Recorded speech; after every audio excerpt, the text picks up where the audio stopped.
Alright, everyone, how's it going? Hey. Yes, I'm being very enthusiastic right about this right now because, man,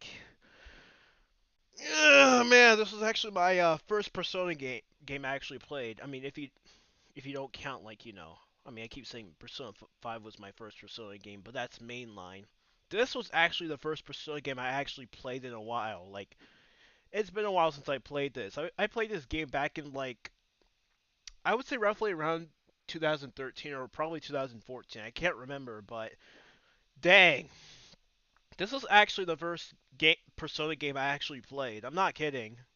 And if you know me for a while, you already know why, because, I grew up with fighting games when I was little and all that stuff. But yeah, how's it going, everyone? This is DEUCE2CON, and we're finally playing Persona 4 Arena. So yeah, and hang on, I gotta move my camera real quick. I actually just moved it earlier because yeah, I was streaming something else, so yeah. Enough about that though. We're here to play some Persona 4 Arena. Well, story mode actually. And I know you guys are gonna be saying this, but Deuce, why are you playing the vanilla version? Well, I'm not actually playing the vanilla version. The thing is, I'm actually playing the original story mode that's from the vanilla version of Persona 4 Arena. It's actually added as a DLC. I actually didn't add, Persona 4 Arena Ultimax into the title because it would be. I mean, I could try putting it DEUCE2CON plays Persona 4 Arena Ultimax P4A story mode, but I think people would be confused towards the differences and all that stuff. So yeah, we're gonna be playing the vanilla version of Persona 4 Arena. Now I know you guys are gonna be saying this, but Deuce, what about the bonus video you're gonna do for Persona 4 Golden and all the other stuff you missed out on? Calm down, guys. I'm working on it. All right. I'm currently working on it. I just gotta go ahead and record some gameplay footage for it first. Well, for the bonuses, like TV listings, I'm actually gonna do a live stream for it, but everything else, I'm gonna record. I mean, I think I'll probably just mostly, record Adachi's social links since it's actually important to the story. I mean, for the other social links, I probably won't do a recording of, but it's a maybe. I'm just saying, guys, it might be a maybe, so just remember that. I'm just saying it's a maybe because I actually kind of don't feel like, playing through the game again for like a bunch of hours, but there's also other stuff that I missed that are exclusive to New Game Plus and Persona 4 Golden, but keep in mind, guys, that's a maybe. Just keep in mind. If I don't get to play New Game Plus for like, a bunch for 100 hours again, just keep that in mind. But yeah, why don't we go ahead and play some Persona 4 Arena for until then? Oh, and by the way, before I go ahead and add, ladies and gentlemen, the story mode for Persona 4 Arena has major spoilers to Persona 3 and Persona 4, which I almost forgot to say. So if y'all haven't seen my Let's Play of Persona 3 or Persona 4, or if you haven't played both of those games, then I turn back. I would recommend that just leave the video and click off right now unless you don't care. I mean the original Persona 4 Arena doesn't have any there's nothing about any gold any events that happened that took place that are only exclusive to the golden version. Yeah, so I'm pretty much good here. I mean, I gotta replay the game though because there's stuff I missed out during Persona 4 Golden. But yeah, we're gonna be playing some Persona 4 Arena. So I think as I'm doing each episode, I think I'll probably start recording gameplay footage of what I missed out on Persona 4 Golden. That's a maybe, but I think I'll probably start doing that once I complete Super Smash Bros. Brawl or something like that. I mean, I was gonna stream this game once I complete Super Smash Bros. Brawl, but hey, I gotta take a break from Super Smash Bros. Brawl once in a while. But yeah, enough rambling. Why don't we go ahead and get started?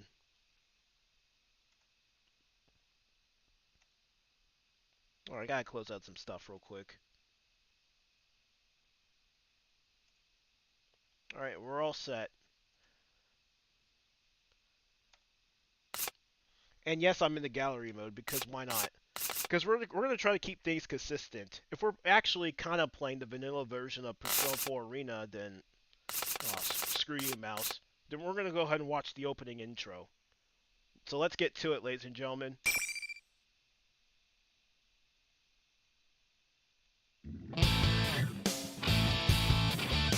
Man, the art style for this intro is actually pretty amazing. Man, the memories of 2013 and 2014. How far? It's a wrong road. Oh, it's going to the Japanese title screen. Body stronger. The farther on you go. Thought I knew you. But can't never say I knew. Hey, it's the investigation team. What's up? We missed y'all. Was that really necessary to say? You're weird. Just can't understand where my head is at. And that's our new character, ladies and gentlemen, Oh, Labrys. while my heart is singing, all throughout the struggle, sometimes I feel I can't shake the habit, I just can't wake up. But I know in the end, I'll be the chill. Oh, look at that. You got Akihiko, Mitsuru. Hey, look, I just have lipstick, but you never ever see it in the game, guys. That sucks.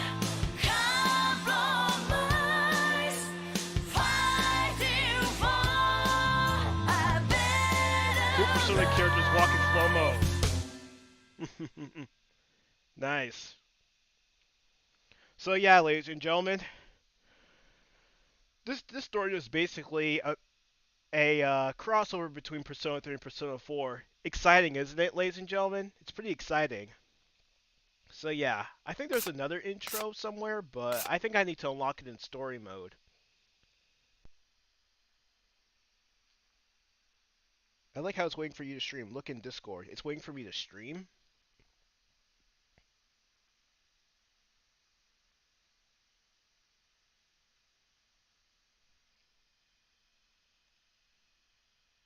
Ah, that's weird.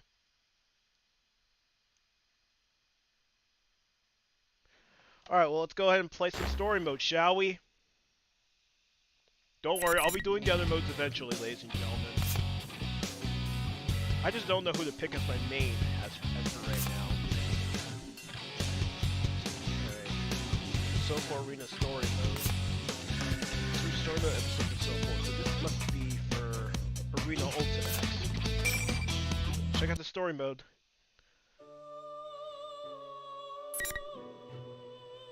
You know are coming. The P1 climax begins. Yosuke Harumura, Chase Tanaka, Yukiko. Oh yeah, because if I remember correctly, if you play more of the story mode, you'll unlock more of them. You'll unlock more as you progress throughout the story mode. Select the story. The CPU will fight for you when auto mode is on. Oh. So the CPU will fight for you when auto mode is on. So I guess that means if you suck at fighting games, if you're just in it for the story, then yeah, you can turn that on. But I'm probably assuming most of the RPG players are just not good at fighting games. I don't know.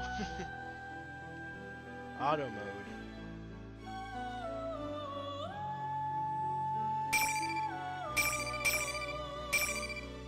Nah, I'm gonna keep auto mode off. Bookmark. Oh, so this is where you can save your progress. Well, why does my controller keep moving by itself? Stop doing that.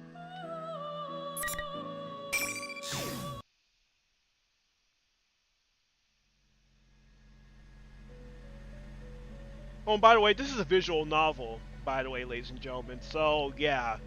You're not going to see any, you know, like what the characters are actually doing or anything like that, like how it was in the previous Persona game. So yeah, prepare to be bored, ladies and gentlemen.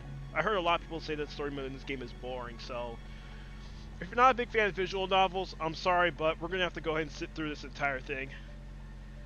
Blue. The floor, the ceiling, the furnishings. Everything is blue. Yeah, because we're back into the Velvet Room. It's quite unlike what I normally see throughout my day. Yeah, because you're back in the Velvet Room. What, did you forget or something? And yet my heart is mysteriously calm. I recognize the slight rumbling as an engine, and I realize that I'm in a car. Yeah, you are in a car, the same car you were in back in like in 2011, 2011 through 2012.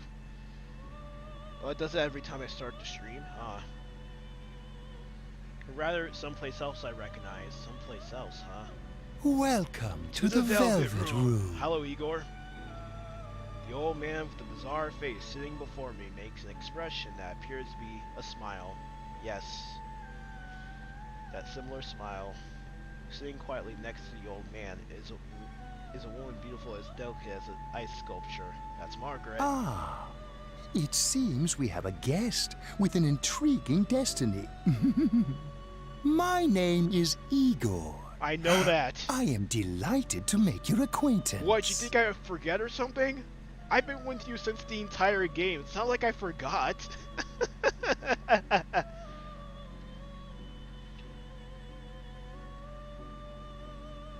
The Velvet Room. Igor. Yes, Igor. Please tell me you remember that name.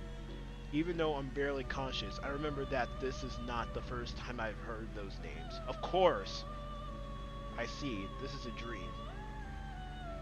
Oh, and by the way, I actually chose Yu Narukami first because, you know, he's the protagonist. What else?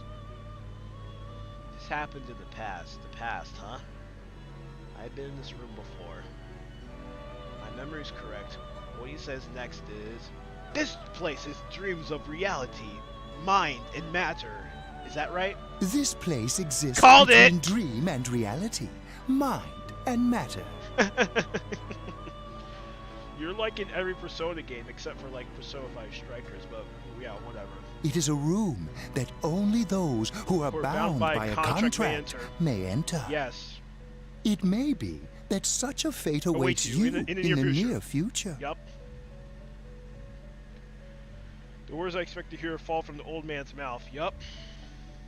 I'm surprised that I still remember them. Hey, can you turn on auto mode? Toggling sound will allow you to skip all text and replace text. Wait. Normal, fast, instant, normal, Oh, there isn't auto mode this time? I guess there's no auto mode then. Alright, we're gonna have to deal with this. Or actually, wait, is there? Control guide, auto read. Oh, there is an auto mode. Okay.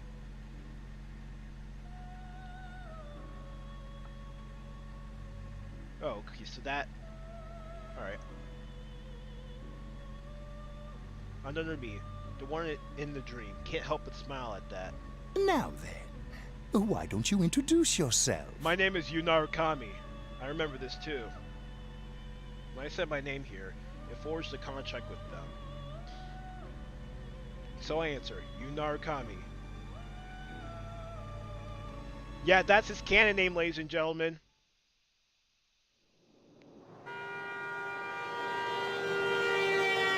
When I open my eyes, the light is so blinding that I have to squint.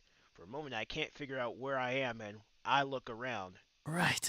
I was on my way back. And this is the first time Yu ever speaks in a video game, by the way, guys. I mean, he speaks in the animation as well, but like, this is actually the first time he actually speaks in a video game. And this is the first time where our Persona protagonist actually has a canon name. Remember, yeah. The sky is somewhat cloudy, unfortunately, but the scenery is as peaceful as always. Seems I fell asleep on the train headed to the countryside where I spent the last year in Inaba. Yup. If I'll recall correctly, when I first came to that town, it was an afternoon just like this. I dozed off in the same way back then and was summoned to the Velvet Room. That was when Igor said that misfortunes would befall me, and just as he foretold, I was dragged into an outrageous murder mystery. Yup. That was no ordinary case.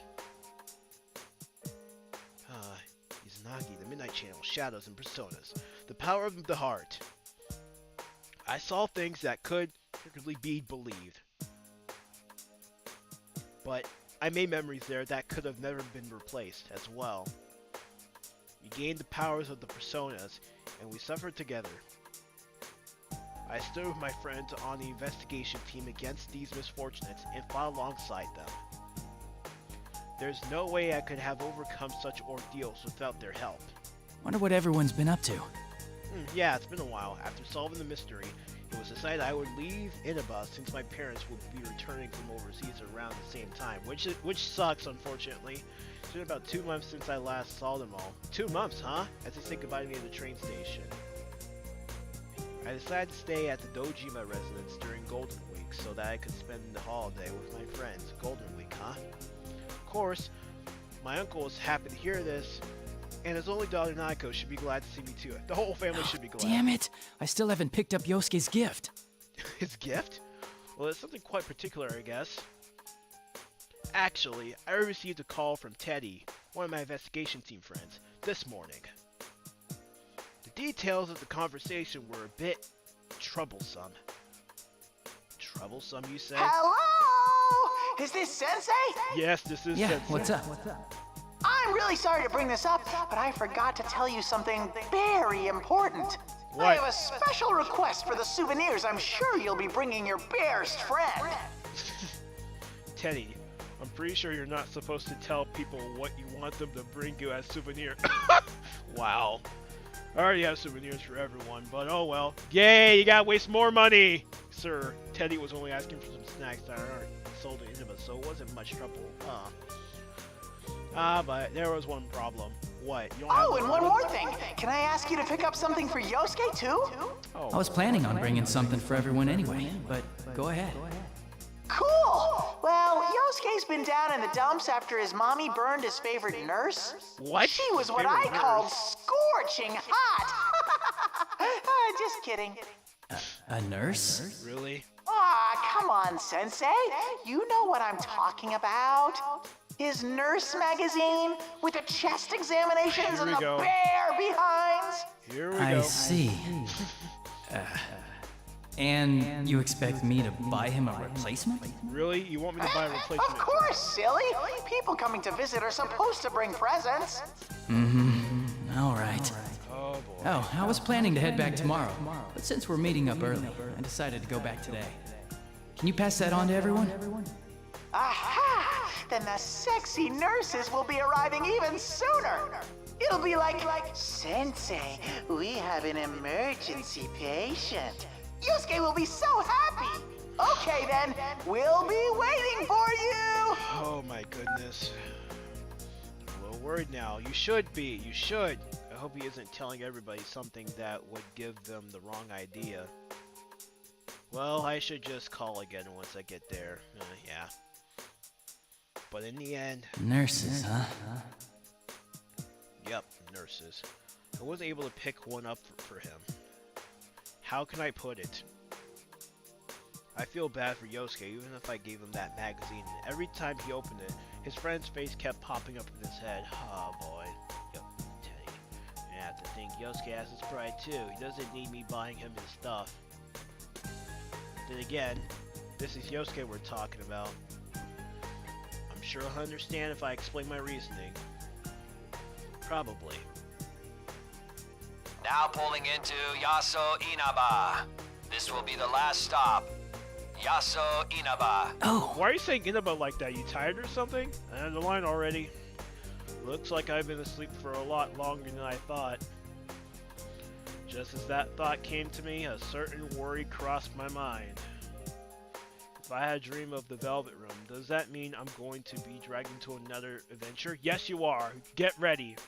No, I shouldn't think such a thing. It's gonna happen. It's gonna happen. Spoiler, it's gonna happen. I'm overthinking it. No, you're not. It's gonna happen.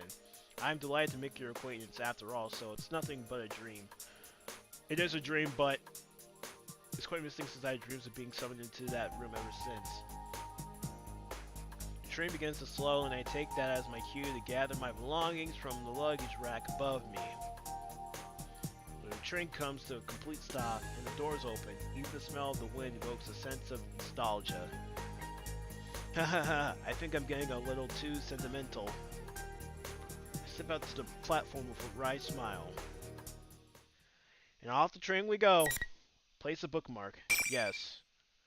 So this is how we can save our progress. Okay. Now saving.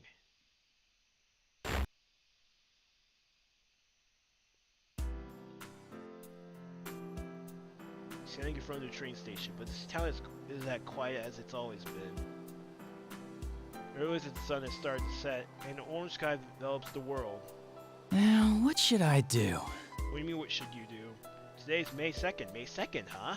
According to the calendar, the latter half of the holidays will begin tomorrow. I told Dojima-san I was going to arrive today, but it seems he's been too busy with work to come get me. Oh, well, who's gonna get you then? Ryotaro Dojima, he's my uncle. I stayed with him last year. He's a detective with the Inaba police, and he's raising his elementary school-aged daughter Nanako by himself. Yep. Seems that he was suddenly contacted by a detective from the Metropolitan Police Department regarding last year's case, and will have to work late. What happened last year was very serious, so I guess it's not too surprising he's so busy.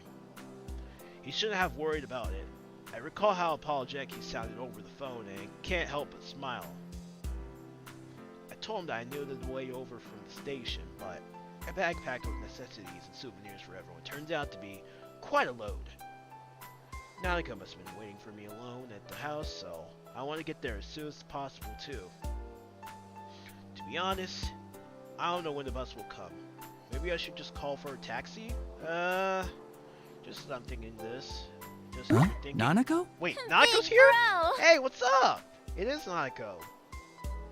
There's no way I mistake her. Why would you mistake You came to meet me all on your own? on your own? Really? Why'd she come to the station all by herself? Yeah, why? The Dojima residence is within walking distance, but it couldn't have been easy for her. Yeah, it's true. Even though it's still light out right now, it will get dark soon, and the country roads are barely lit. What would she have done if I haven't been here?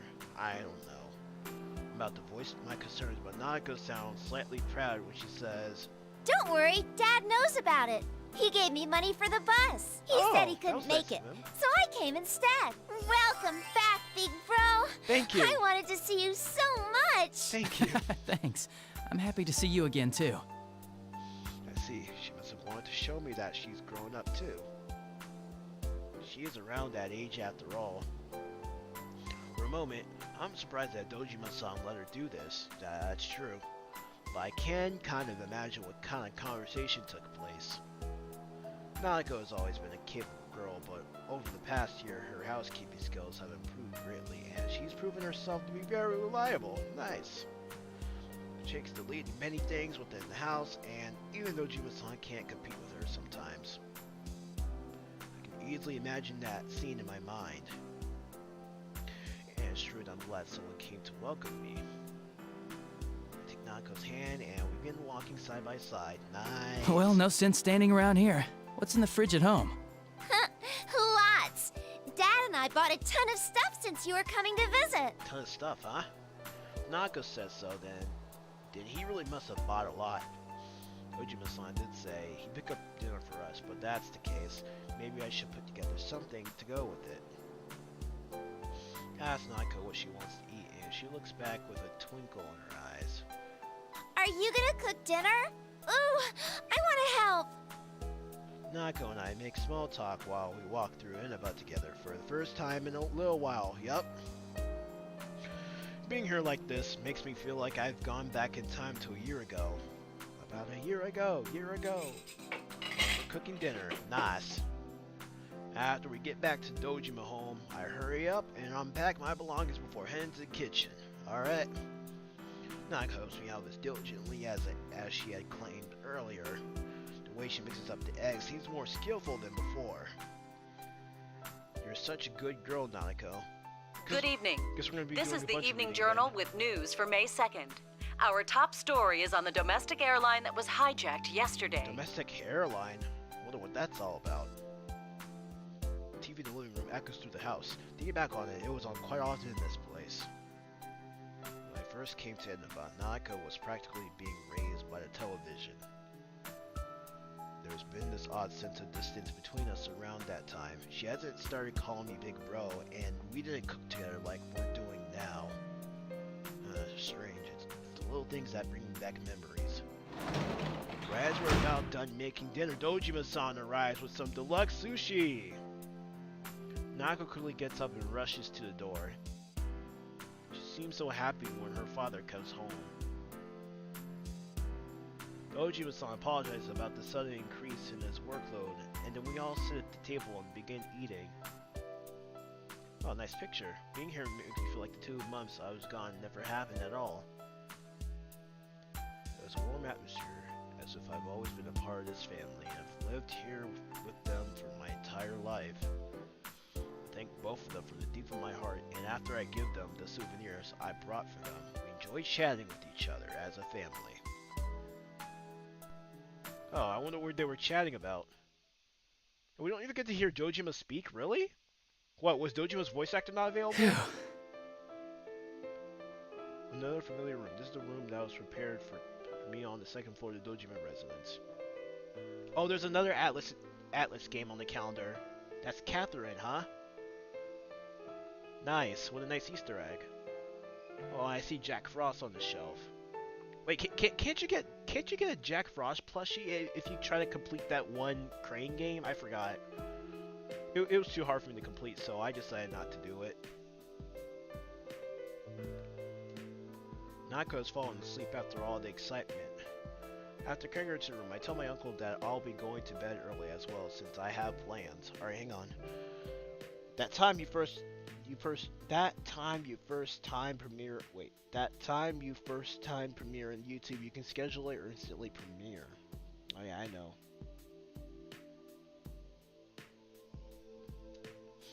All I said was okay, gesturing towards the 2nd floor. I'm a little perplexed by this, but I have my suspicions, and as I open the door of my old room, it seems I was right. The room is no different than it had been when I was living here. Yep. It's exactly the same as it was when I left Inaba. I closed the door with a feeling of wistfulness. As I sit down on my sofa and consider my uncle's thoughtfulness, I sigh in exhaustion from the long journey. I'll be able to see my friends tomorrow. Considering that there are still several days left in this holiday, it may be nice to leave early tomorrow and go visit the shopping district. True. It's raining. Yeah, I can hear that. The time is just before midnight. Mere moments, it will be a new day, a brand new day. Whenever it rains at night, I end up checking the time. While I spent the last year in Inaba, I was always checking for the Midnight Channel, which was a popular urban legend here in Inaba. Yup. It's a bad habit of mine even when I'm not here. People could have turned off TV at midnight on a rainy night, you will see your soulmate. Discovering that this rumor was actually true was the first reason why I became involved in the murder investigation last year, and you awakened your persona. Yup.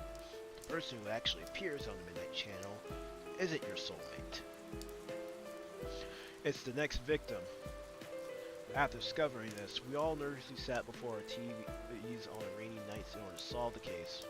That brings back some memories. Nothing will show anymore, though. Yeah.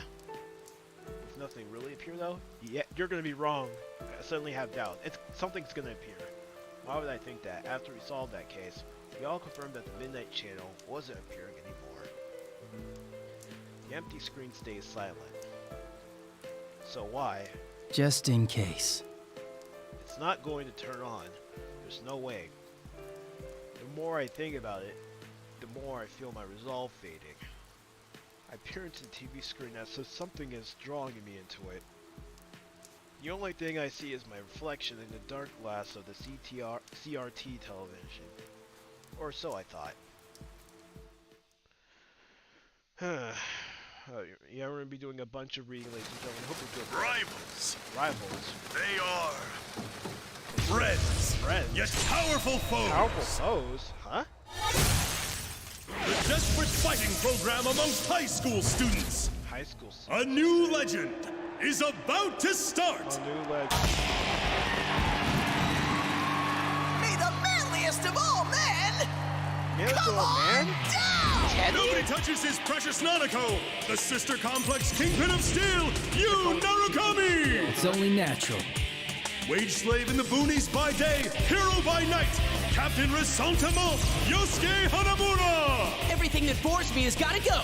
A spunky dragon with deadly legs, the carnivore who's discarded womanhood, Chie Satonaka! You need to eat more meat! Please escort me to the ring, my prince! The unconquerable Snow Black, Yukiko Amagi! I'll finish you in one strike! Blooming roses and bulging subtitles are muscles, incorrect. the blood-curdling beefcake emperor, Kanji Tatsumi! Deep into realms of romance. The body of a child, the brain of a genius, subtitles are the incorrect. 2000 IQ killjoy detective, Naoto Shirogane! Is this an army of idiots? Army of Fight idiots. and survive towards the Wait, one where's Teddy? throne waiting at the end! Oh, wait, never The mind. There he is. P1 Grand Prix where fierce fights will be P1 fought! Grand Prix. The battle begins tonight! Wow.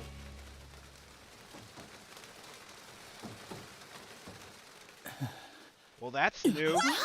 Whoa. And those are our friends. Hey. Hey, we're going back to the TV. I hope y'all are prepared. What? Sister Complex Kingpin of Steel? Yup. Was that me? Sister Complex Kingpin of Steel? I'm impressed. There's so much wrong with that phrase. I don't know where to begin. Hey, wait a minute. Where's Kanji and Naoto? And Teddy? No, I shouldn't be thinking about that. Those words aren't the problem here. I hurry to make sure that the TV isn't plugged in. That was the Midnight Channel. What was actually showing was rather ridiculous, but thinking back everything the Midnight Channel showed last year didn't make much sense either. Suddenly gripped by attention. The Midnight Channel is appearing again. I have to find out why. Pulled out my cell phone and searched for Yosuke's number. Let's see, H. Hanamura Yosuke. I quickly hit the call button. Does everyone know about this? Is everyone aware that the Midnight Channel is still being broadcasted? Only Yosuke-chan and Yukiko know. Do they know that's showing us? And that we've been giving taglines that can only be described as Hello, this is Yosuke. Yosuke? Hello. It's nothing. I just freaked out when you called all of a sudden. Yeah, that's it. What's up? Hey, when do you want to meet? Huh. Can tell what's going on by just the sound of his voice. Yosuke knows about what's happened on the Midnight Channel just now, and he's trying to hide that from me. Ah! Quit trying to hide it from me. Considering I've been out of the internet for a while, but he's trying to keep it from worrying about it. There's no need for him to be concerned about it.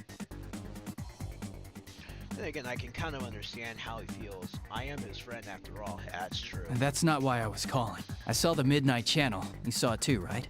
Huh? I can easily hear Yosuke panicking on the other side of the phone. He's probably surprised that I saw the Midnight Channel when I shouldn't even be in Inaba right now. He must be thinking that the Midnight Channel is now appearing on a national TV network. Looks like Teddy didn't tell them, after all. Did Teddy not tell you? Since we're meeting up early tomorrow, I decided to come today.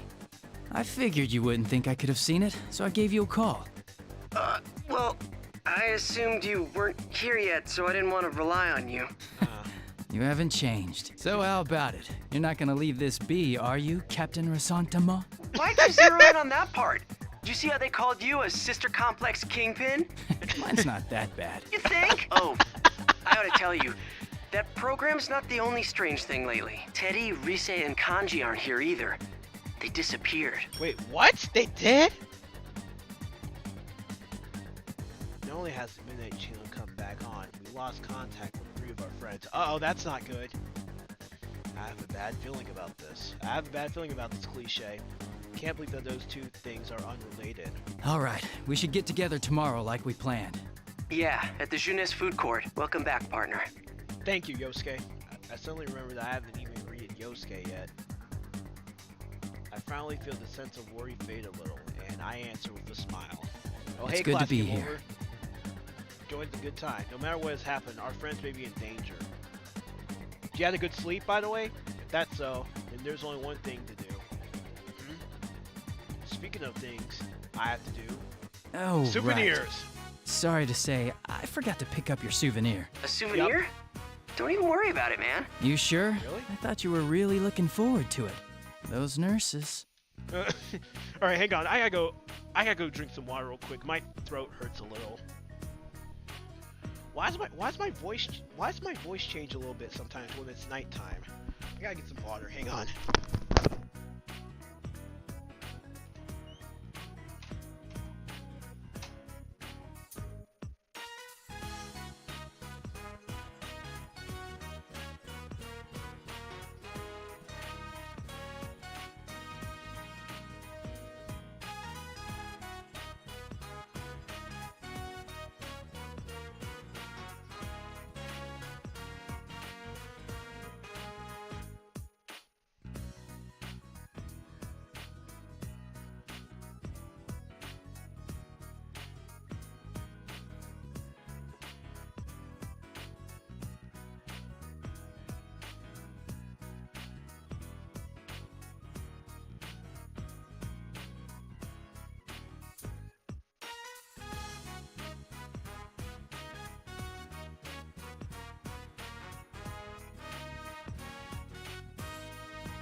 You didn't sleep for 6 hours? Dang, man. How many hours did you sleep for? Nurses? Yeah, nurses. Teddy told me about it. You're only going to get it if I don't tell him flat out. This is rather hard to bring up, but oh well. Yeah, Teddy asked me to get it for you. He said you were crushed that they got burned. Oh, wait, this is all... I didn't know you were into nurses. Shut up! That's enough! Damn it, you're trying to wind me up, aren't you? Stay home, you jerk. But I'm already here. He has well, a I'll home, see you idiot! At least it seems like he understands about the souvenir. In any case, preparations have been made. Tomorrow I'll meet up with everyone to sort through whatever information we have on the situation. If we have to, we'll go back into that world. It'd be best if it's just all just our imaginations, yep. So unfortunately, we know that the Midnight Channel wouldn't have appeared without a reason. I should make sure I'm ready for tomorrow and get some rest. Yay, we're gonna meet up the investigation team. Well, half the investigation team, actually. The place is lively as always. Look across the food court and chew this food for the first time in a while. Dang, it hits different hearing the instrumental version. Even though there aren't that many people, this place is centrally crowded. Plus, because it's Golden Week as well, I feel like it's busier than usual. I happened to run Yosuke at the elevators. We briefly greet each other. Guys are weird like that. Yeah, you can say that again. The closer we are, the more simple our interactions when we meet each other face to face. Two of us step out to the food court. We immediately find Yukiko and Chie. They wave back at us past the playground area from the bench they're sitting on. Good to see you guys again. Hello. Welcome back!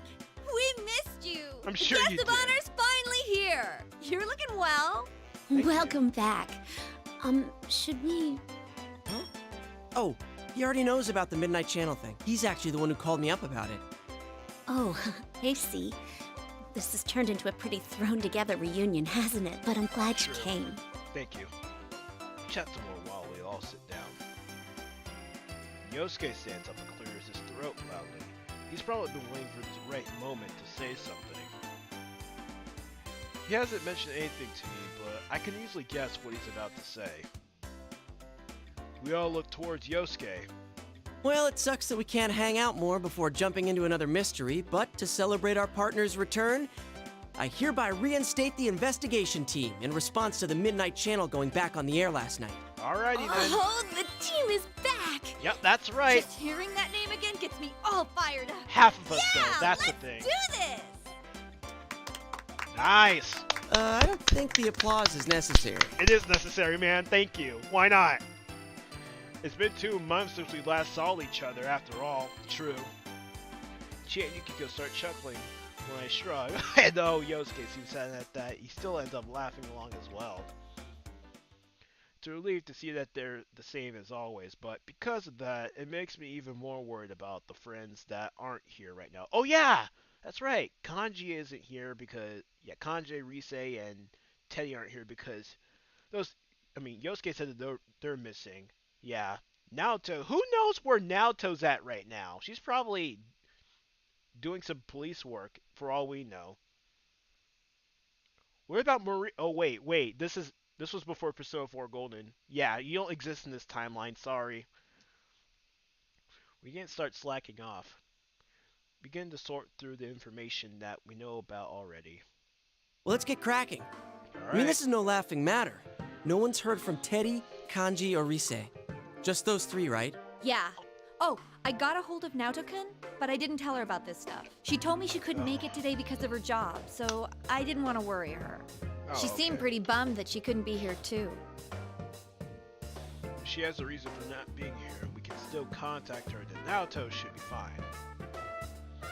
That leaves Teddy, Rise, and Kanji. Not hearing back from them after an entire day has passed isn't normal at all. The relationship between their son's appearances and the reappearance of the Midnight Channel last night disturbs me. One thing's been bothering me. The picture on the TV was very clear last night. Yeah. Going by the pattern from last year, it wouldn't be that clear until after the victim entered the TV. Hey, isn't this the first time a big group of people was shown together? Plus, we're still here. Why us anyway? And what's up with those insulting descriptions? Jay seems pretty angry about it. Oh, many of the locals know about the rumors of the Midnight Channel. Oh boy, we're popular already. In other words, this troubling broadcast has already been seen by who knows how many people. Yeah. I've already been told. The moment Shay tried to ask another student about the Midnight Channel, the other girl ran away with a look of fear on her face. What?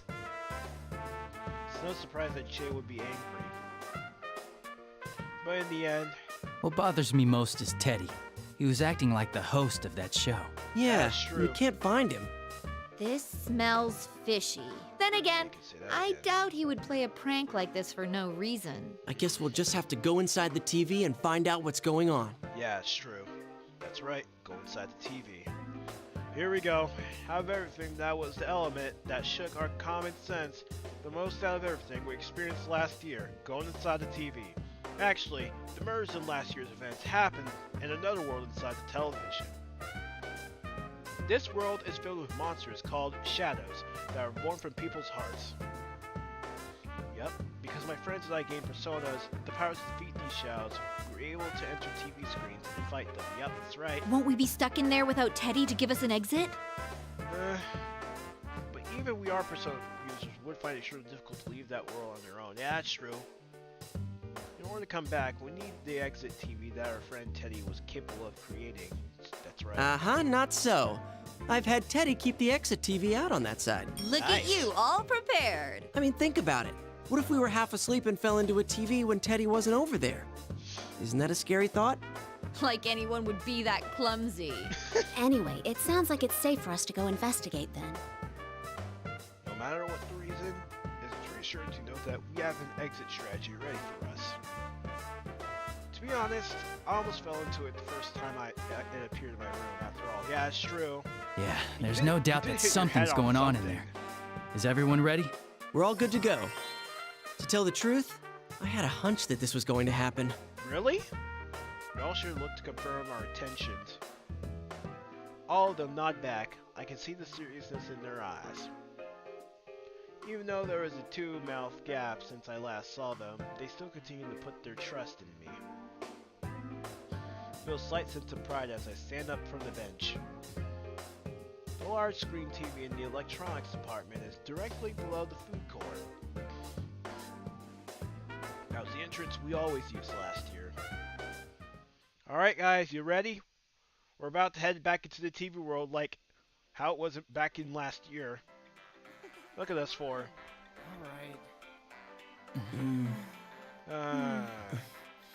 What were you just standing around there for? It's a holiday, so the store's full of people. Yeah, man. That's Feel excellent. like things are picking up around town. Hey, isn't that's that one lady from the social link? Hey, how you doing? It's been a while I forgot since what her last name time. was. I'm a little nervous. I'm glad you're getting along with your son. Uh-oh. Wait, there are still people in this aisle. Hey, get ready! The customers are going away! Oh, they're leaving. Alright, here we go. Well, here goes nothing. Let's go. Ready for anything!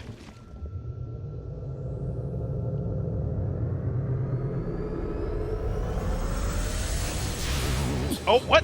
That's different. Isn't this different from usual? Oh no! What's going on? What do we do? What can we do? We can't stop now! Are we going to the seizure world? Guys, we're going into the seizure world. We're going into the seizure world in this game, guys. It's the seizure world. Oh my god. I heard a voice. It's a woman's voice. It sounds familiar to me. Margaret, right? This voice is... Yep, it's Margaret. No doubt about it. Welcome to the Velvet Room. Hello. I'll sense that distinctive floating feeling that you usually have when I enter the TV world. When I concentrate, I realize that I must be sitting in a chair. The moment I open my eyes, I see vibrant blue. The Velvet Room. I visited this place an untold number of times last year, and once more in my dreams yesterday. I never thought I would return to this place. Huh? It's not a dream this time? What's going on? Didn't my contract end already? Igor, who usually sits front and center, is nowhere to be seen. The one to greet me is the woman with silver hair, Margaret. Could this be a personal summoning then? That happened a few times last year too. Margaret smiles as she senses my suspicions. This room is tied to your fate. Nothing that occurs here is meaningless. Though you reached an end to one journey, you now find yourself here again. This shows that you will once again be faced with a question. A question? Question, huh? And something really is going on? Something like that, I guess. Another mystery has appeared and we're about to be dragged into it again. Could that be what she From means? here on, what befalls you will upset your status quo. It is true that you've opened the door once already, but all things change. Nothing ever remains the same. What you gained before will change over time as well.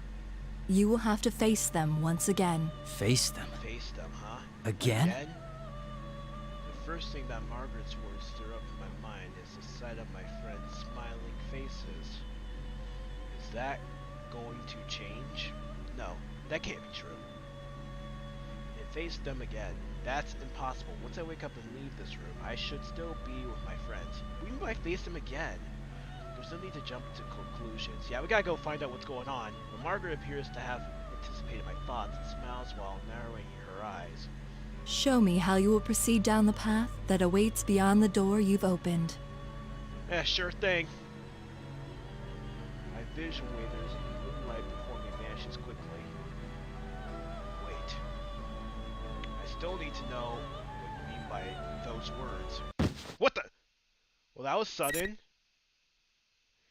Man, that was so sudden. I got a little scared from that. Thump. We fell.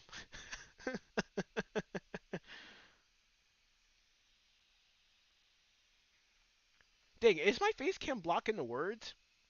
My face cam is actually blocking some of the words. Hang on a second. I was just looking back on the stream. So you know what? I think I'm going to go ahead and move this camera. Where should I move it? I don't know where I should move this camera.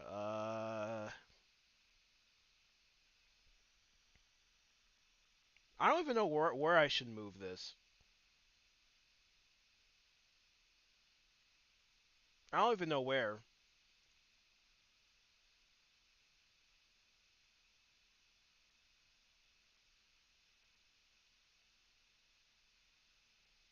Actually, you know what? I'm going to go ahead and move it. I'll move it over here, see if that's fine.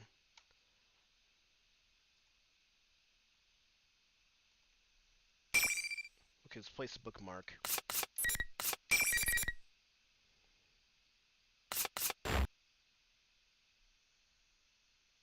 Whoa, this is a creepy place. Where am I? Location. Where did I get thrown to when I left that blue room? This is creepy. Seriously, don't expect that I'm at a loss. Yeah. This is a school. A school?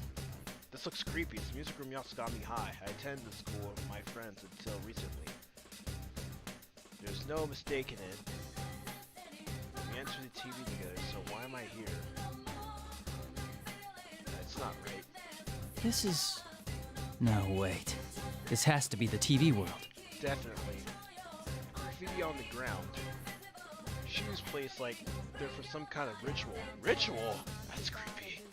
Yearly shining as portraits on the wall. That's also creepy. The more carefully I looked, the more I realized that this place is not the real Yasukami High. Yeah, it's fake. Most of all, I sense no warmth from this place, like from most of the students. Don't come here. This is fake. Okay, I gotta move the camera somewhere. I'm sorry. I don't even know where I should move the camera. It's kind of blocking out some of the characters. I keep looking back on the stream, so I don't know where to move this. I'm sorry, I don't even know where. Wait, what am I doing? Go back to performance mode.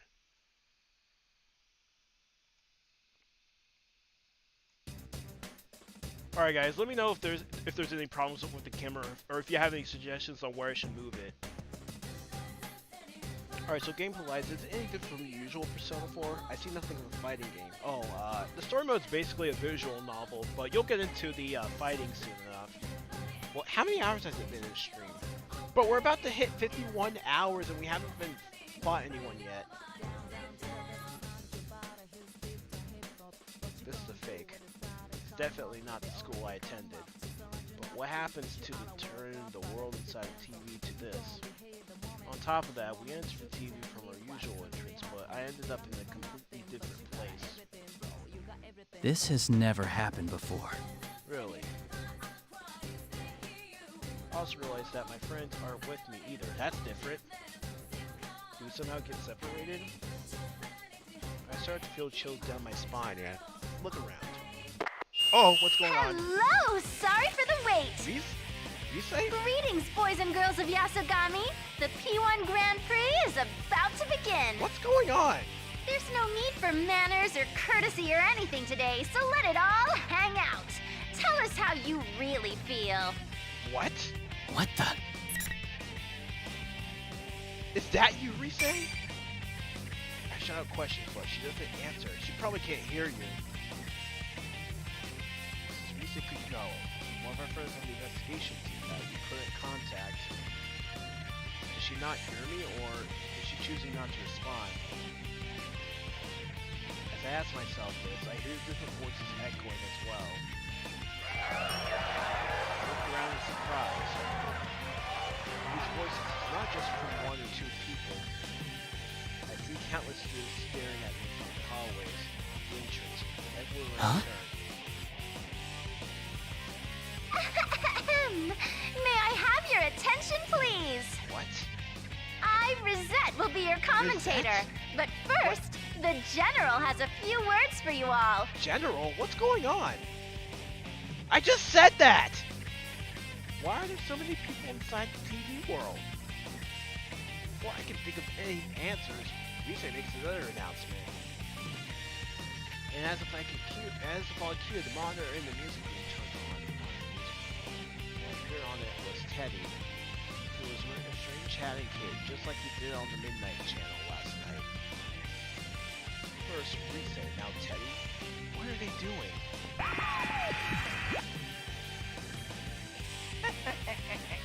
You're all here now. Yes, Well then, I'm proud to announce the opening of our very own P1 Grand Prix! What? P1 Grand? What's going on? That same bizarre tournament that was shown on the Midnight Channel. Teddy looks different. Is Teddy really the one behind this, Sandy? No way, it Teddy, can't what's be. going on here? We came to look for you and Rise and... Always with the talking, Sensei. It's a big waste of time. What? Less talk and more fighting. With the next challenger, come on down. Next challenger? What exactly is going on?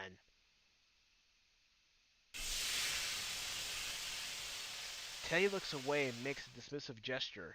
I need answers! Smoke suddenly suddenly bursts out from underneath and robs me of any visibility. Is there someone beyond that white curtain? A white curtain? Eventually, my field of vision begins to clear. I keep my guard up, expecting anything. What do we expect? Yosuke! But who should appear but Yosuke? Hey, the Persona 3 music. Well, I hadn't expected to run into him like this. I'm relieved to see him die safe. It's a relief. Ted did say something about a challenge just a moment ago. A challenger, huh? I recall that the P1 Grand Prix that appeared on the Midnight Channel looked a lot like some kind of fighting competition. Wait, am I supposed to fight Yosuke? No! We're not fighting our friends! No! That ain't funny at all. They're expecting you and me to fight. Here we go. Looks like. Sheesh, what's Teddy thinking? Yeah, what is he thinking? Starting that up already? I won't let you get all buddy-buddy with each other. These battles are fought to the death. Only the death? victor can proceed. Hey, this isn't This Persona joke's 3 gone the on answer. far enough, Teddy. We're not gonna play along with that. Oh my goodness. If we're gonna do another Persona 3 the answer situation, then count me out. Count me out. Okay, hey, it's a fighting game, so at least I'm okay with this. Hey, if no one gets killed, then no one gets killed, alright? I'm fine with this. I look over at Yosuke hoping that we agree with me. Wait, I just realized something. Didn't we fight each other in one of their social links? Why are you not okay with this all of a sudden? Oh wait, yeah, because we're probably gonna be using our weapons. It's true, but still. You fought each other before. But this is a pure issue in what I have to say. Oh, really? I guess you should declare me the winner then. Yosuke? What? You don't plan on fighting, right? That means I win by default. That's not what I was expecting to hear. What's gotten into you, Yosuke? Do you have some reason to be talking like this? Can't figure out what's going on. Me too. Yosuke continued to speak in a carefree manner. It said something that I simply couldn't believe. What? Oh, but is that okay with you? I mean, since Nanako-chan's here and all? Nanako's here? Wait, really? Nanako's here? You haven't seen her? She's with Teddy. What? That can't be! I saw Nanako back at the house when I left this morning. And even then, Nanako can't enter the TV world on her own. That's true. But she's in this world? I can't believe it for a moment. But what if it is true? Just coming into this world can tire a person out very quickly. On top of that, if someone who can't use a persona comes here, it can be sometimes even be fatal. Where is she? Yosuke, where's Nanako? Whoa, Were you Batman what's all of gotten a into you, sudden? partner? No need to get hysterical. Why are you so calm about this? You know what happened to her last time she came here. Yeah! Nanako did come into this world once last year. Yeah, that's right. It was not something any one of us would have wanted to happen. That was the start of a whole chain of events. Oh boy. Remembering them is heart-wrenching even now. So, why? No. Even though it might have been wrong for me to lash out at Yosuke for the way he's acting. Yosuke's not acting right. Calm down. Need to think straight here. Something tells me that Yosuke really wouldn't act like this. Something's fishy here. All Yosuke said was that he saw her with Teddy. Then, was Nanako brought here by Teddy if he's the leader of this tournament? Yosuke, be straight with me. Are you sure Nanako is with Teddy? How should I know? If I had to guess, I'd say she's probably still with him. Man, are you alright? What? Are you that worried about Nanako-chan? Of course he is! What are you talking about? It's no wonder people look at you funny, thinking you have a sister complex. What? The sense of wrongness I have been feeling this whole time is getting even stronger. Jeez, what a way to be a dick. Sure, Yosuke may have some insensitive things, but mostly that's because he reads too much into a situation and acts out over it. He's not the type of guy to enjoy making hurtful remarks like this. Yeah, it's true. Yosuke, are you alright? Huh? What are you talking about? I should be the one saying that to you. She's not even your real sister. All that big bro stuff really creeps me out. Shut up! It was a while ago that I saw her. It's probably too late to save her now. You know how things went last year, after all. Yosuke. Yeah, that's definitely not Yosuke. Yosuke's my friend. He wouldn't be so callous as that. That's true. At least, I thought so, up until now. That's definitely not Yosuke. He was the one who had to face the pain of losing someone he cared about when the murders first started last year. Yeah, because he lost Saki. I can't hate him for accidentally mentioning someone who was dead, but the way he's acting, he's doing this on purpose. I silently draw my sword and face Yosuke. Oh boy. Draw your weapon. You'll get your fight. What? Oh Dude, boy. what are you saying? You told me you let me win by default. Oh, he's fighting you. Put up your dukes and put them up. Good. I've been thinking about this Yosuke before me was some fake, kind of fake. I even wonder if something had happened to him. Yosuke's shadow appeared again in this world. You may be right. What's wrong is that I keep sensing it's nothing like that. This probably is just the real Yosuke. Probably not. I don't know. The strangest I feel is because these words really are coming out of the mouth of someone I never thought would say them. If so, then... I don't know if you're being controlled or if there's something else going on here. Either way, you must understand the best way to resolve the situation. It's a fight. There's no way to tell if what I'm saying is getting through to him at all. But if I want to figure out what's going on, I'll just have to fall for this trap once. Sorry, but I'm gonna go all out. No hard feelings. Huh? All that talk and you're gonna fight against your partner after all? Of course. Well, whatever. Let's hurry up and get this started. Ready? Here goes our first fight in the game. It's been 1 hour and we finally got our first fight. Seriously, it's already been 1 hour in the stream, right? Yup, we finally got our first fight. This is not the Hunger Games. The Hunger Games? Yeah, the Hunger Games where you're actually forced to kill someone.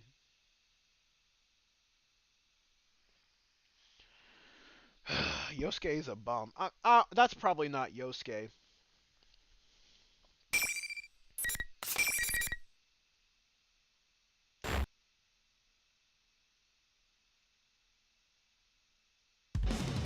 Here we go, first fight in the game.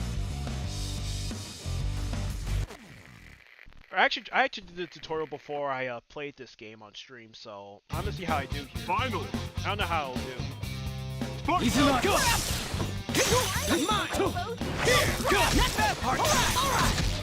He's not Mine. Here, bingo. All right. Destroyed.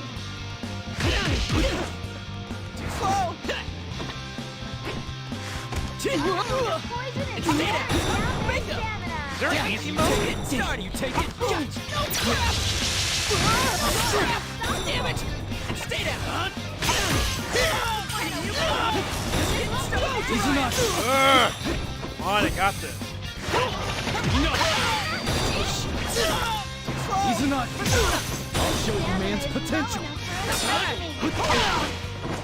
Persona. Bingo.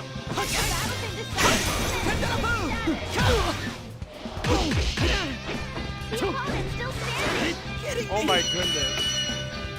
A round of applause for both sides. I think I nearly lost that one.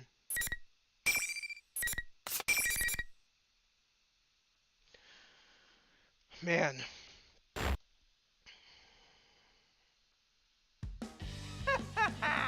Amazing, Sensei! Keep that up and zoom on ahead! Ahead? Zoom on ahead. You're gonna continue with this? Really? Teddy, about Nanako. I don't want to spoil the surprise. If you want to find out, you'll have to get to me. And I can't say why, but I think you should hurry. The monitor shuts off. I still haven't learned anything about Nanako. Nothing. But he did seem to have expecting me to ask about her. I don't want to think about it, but Nanako really may be here. The moment the monitor turned off, the students began to leave like waves in a receding tide. A receding tide? No, they don't look like students anymore. There's something inhuman just taking the shape of humans. Could they be? I was too focused on the fight to notice, but it seems their true forms were coming through. They look like silhouettes. Could they be shadows? Could be. So I don't sense any hostility from them. Well, they're not a threat, and they're gone away, and there's no need to chase after them. Besides, there's something more important to do right now. Yosuke, are you alright? I walk towards where Yosuke lies collapsed on the ground and gives him my hand to help him up. Ow! Couldn't you hold back a little? I Ouch. seriously thought you were gonna kill me. The same went for you. I wouldn't have stood a chance if I held back on you. Yosuke grins in pain as he stands, but he doesn't seem to have suffered any severe injuries. Yeah, that's good. I knew I couldn't risk going easy on him, so I was a little worried I actually hurt him. But once we get a good look at each other, Yosuke's demeanor suddenly changes. Anyway, that aside, shut up about the nurses already. It's not like that's the only thing I ever think about. What's Wait. this about nurses? Nurses, what? You were harping on it the whole time. How can you stand there and constantly bash my taste in women with a straight face? What? Is it such a crime to like nurses? Wait a second. Huh? What are you talking about? You're talking about Nanako. You're not even making any sense. I understand why he's suddenly angry, but he's not making any sense at all. I tell Yosuke to calm down. We go over what he thought had happened before the fight.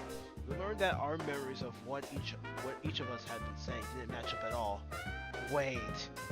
According to Yosuke, it seems I've been, well, teasing him about his taste in women. Really? Yosuke was so heated up over what I supposedly said that he almost went into graphic detail, but I stopped him before things went too far. I mean, really, it's best for the both of us that we just pretend that this never happened. But thanks to our conversation after the battle, I come to realize something. That we've been hearing each other say things neither of us have been meaning to say. Are we fighting our shadow? Yosuke, Wait, let we're me fighting ask you shadows, something. aren't we? Is it true that Nanako is here in this world? She is? Yosuke is a loss for words. He had no idea what I was talking about. It's just as I thought. Yosuke doesn't know anything about Nanako. If that's true, then what I've heard Yosuke saying before the fight was something that Yosuke couldn't possibly have said. Yeah. This makes me more convinced that I have the right idea. What I had heard wasn't what Yosuke had meant to say. I don't know how, but something else had made Yosuke say those words, even if I didn't know he was saying them. Yeah, everybody see. Teddy on the screen had said that I needed to get him if I wanted to find more about the truth. Does that mean that Teddy had done this to us? I guess there's no choice but to keep going. Nako's good friends with Teddy. I don't want to imagine it happening, but if he wanted to kidnap her, it's certainly possible he could have. I want to go home at once and check to make sure she's okay, but I have no idea where I am. I mean, we're in the TV world, but even worse, Teddy holds means I'm returning to the real world. There's no way out of here unless I'm on my way. Taking off? Yeah. Well, be careful. Be careful. I'm worried about you. Do your best. I sense a lot of emotions behind those words. Yes, I know that now. I'm hearing the real Yosuke. Yep. Take Yosuke's tearing me onto heart and leave the music room. Teddy has said that only the winner could go on in this tournament. I don't know exactly what that means, but it's probably not a lie. Yosuke understands that as well. That's why he's trusted me to sort it all out and lets me go on without much talk. Especially that he can't help me out. Yeah, it's a tournament, so yeah, it makes sense. Could just be jump to conclusions there. After all, Teddy did say that was the rule, but we don't have any proof either way. Well, I might as well just see what he meant by that. I stopped walking and turned back to Yosuke. Oh, one last thing. About those nurses. Ah, quit it already! Are you out of your mind again? Yosuke turns bright red and rushes towards me, feeling wildly and attempts to stop me from finishing. Bright red? And what? Uh-oh! Where did Yosuke go? Did he fall or something? There's a painful sounding noise as he runs into something invisible and slowly slides to the floor. Oh, ouch! What is this? Ouch! So there's an invisible wall. Looks like the loser can't leave the room. Oh, come on! Yo, that's prison, dude. That's actually prison right there. So whoever loses can't leave? Dude, how are they gonna use the bathroom or something like that? Or how are they gonna eat or drink or anything? Dude. Oh my goodness, that's worse than like how we went into the Midnight Channel back in like Persona 4. At least we had our own friends helping us. Here, it's just every man for himself. Every man or woman here for themselves actually, not themselves. Sorry. Man. Well, that's a scary thought. Yeah, I can't leave this room? Okay, well, I don't know how I'm going to use this bathroom. I don't even know how I'm going to use the freaking bathroom. I hope no one's looking. I'm going to go ahead and go take a leak. I hope no one's looking. I mean, we already know that Yosuke's going to take a leak after this anyway. Once I leave. It's likely that every time one of these battles happens here, the winner will get sorted out this way. That's annoying. Yup. I see how it works now. Thanks. Oh, that's great. So what can the loser do? Can the loser do anything else besides... I mean, hey, at least there's that piano. Wait, can you even play on that piano? I mean, hey, Yosuke, if you can play on that piano, then there's something for you at least. You can try playing on that piano. Teddy really has kidnapped Nanako. There's no time to lose. Don't use me as your guinea pig. Wait, that's it? Hey, don't wear yourself out, alright? Alright, later. Turn away as Yosuke shouts at me. Not to worry, Yosuke. I give him a quick smile before leaving the area for real this time. Okay, Ryuji. And we're out of here. At that moment, I feel a wave of disorientation crash over me. Alright, let me read the chat. This reminds me of the Blaze Blue series. Funny because it's actually made by the it was actually developed by the same people that did Blaze Blue actually. And I guess you're talking about the story mode. Yeah, I actually did play Blaze Blue before this game though. Yeah, my dad actually introduced me to Persona 4 Arena, saying it's kind of like Blaze Blue.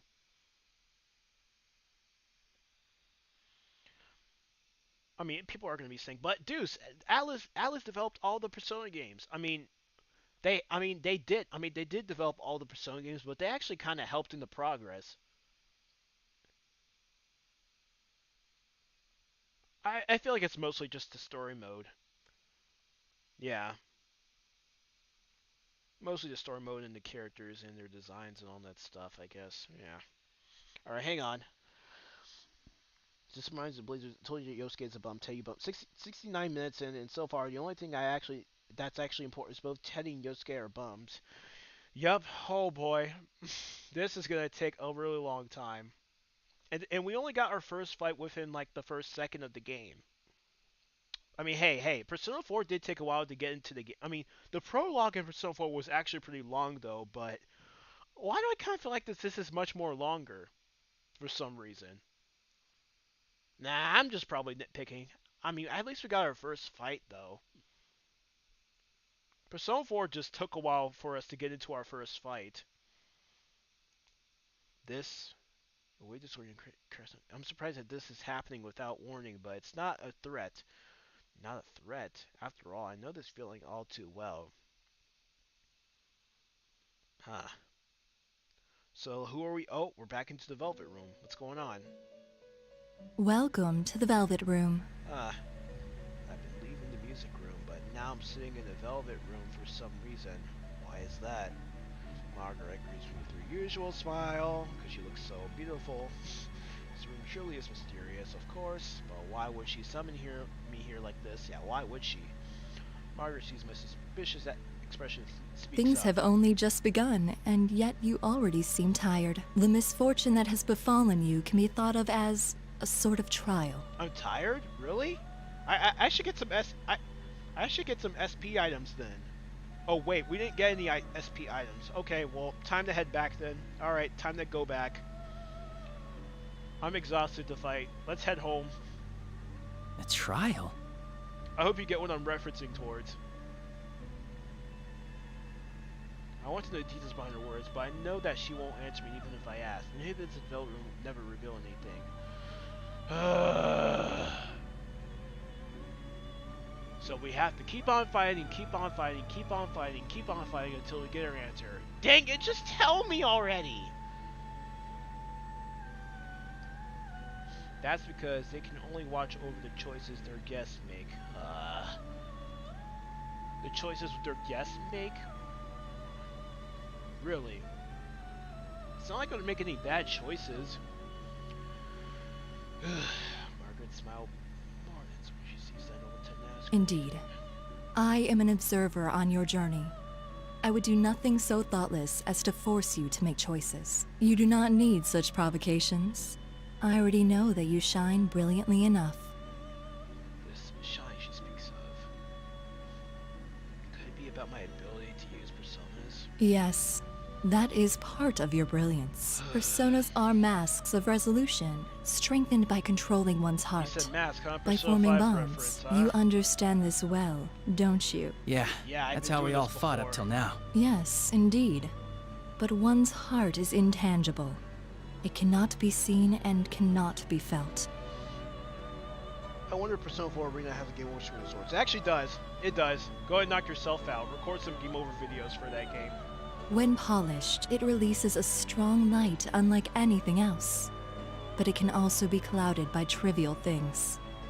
Have you ever felt that way? Have I ever felt that? Wait, how does this work? Oh yeah, that's right, okay.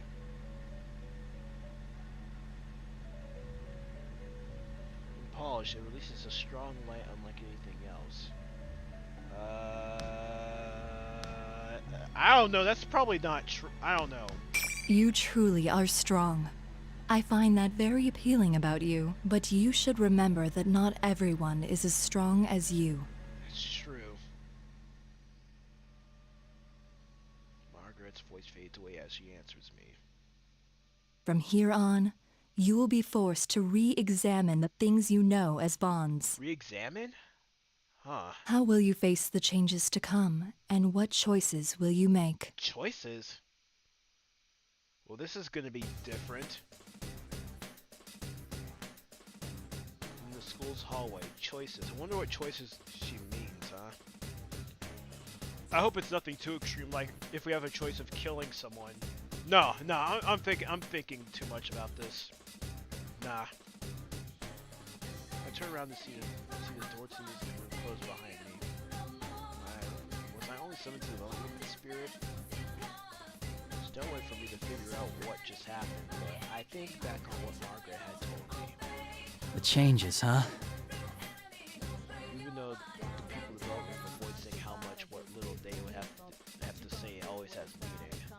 Well, it's true that Margaret has said some strange things while I've known her. But she's never said anything meaningless while on duty. I would assume that this would be the case now. You have to keep her words to heart. So we're in the hallways.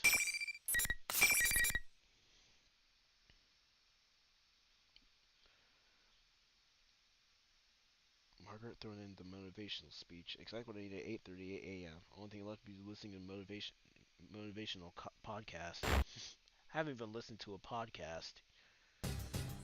In any case, I need to concentrate on this case for now. Yeah, can we get into a fight or anything? I'm sure I'll understand it being behind what she said when time comes.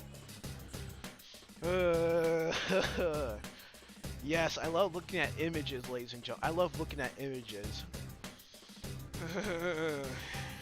Images and portraits. That's what we're going to be looking at throughout this entire story mode. Ain't this fun, ladies and gentlemen? Ain't this fun? This is our first Persona 4 spin-off. This is what we get. I mean, hey, as long as the story is entertaining, then I'm entertained. Let's proceed. Oh, this bizarre place looks nothing like the Yasogami High I attended. The building seems strangely familiar as I run through it. Teddy has appeared on the monitor in the music room. From the looks of things, appeared to be behind what was happening. I heard Reason say it's voice gold in the school's PA system before my fight with Yosuke. If the school works anything like a real one, I can make a good guess as to where Teddy and Lisa are. It might be the announcement room. Announcement room, huh? But of course, things aren't that easy. Those invisible walls. Oh boy, the walls, man. Screw you, wall! Screw you! It seems that some of these walls don't let anybody go through, no matter if they won or lost their fights. Every single time I run into one, I'm forced to take another path. It's like my route is already set for me. Well, good thing I'm probably not playing this because this would have been a maze. Well, you know what I mean by not playing this. I feel like I'm being led somewhere. Well, you are. I stopped for a moment in the hallway out of the practice building. I muttered to myself while I take a look around.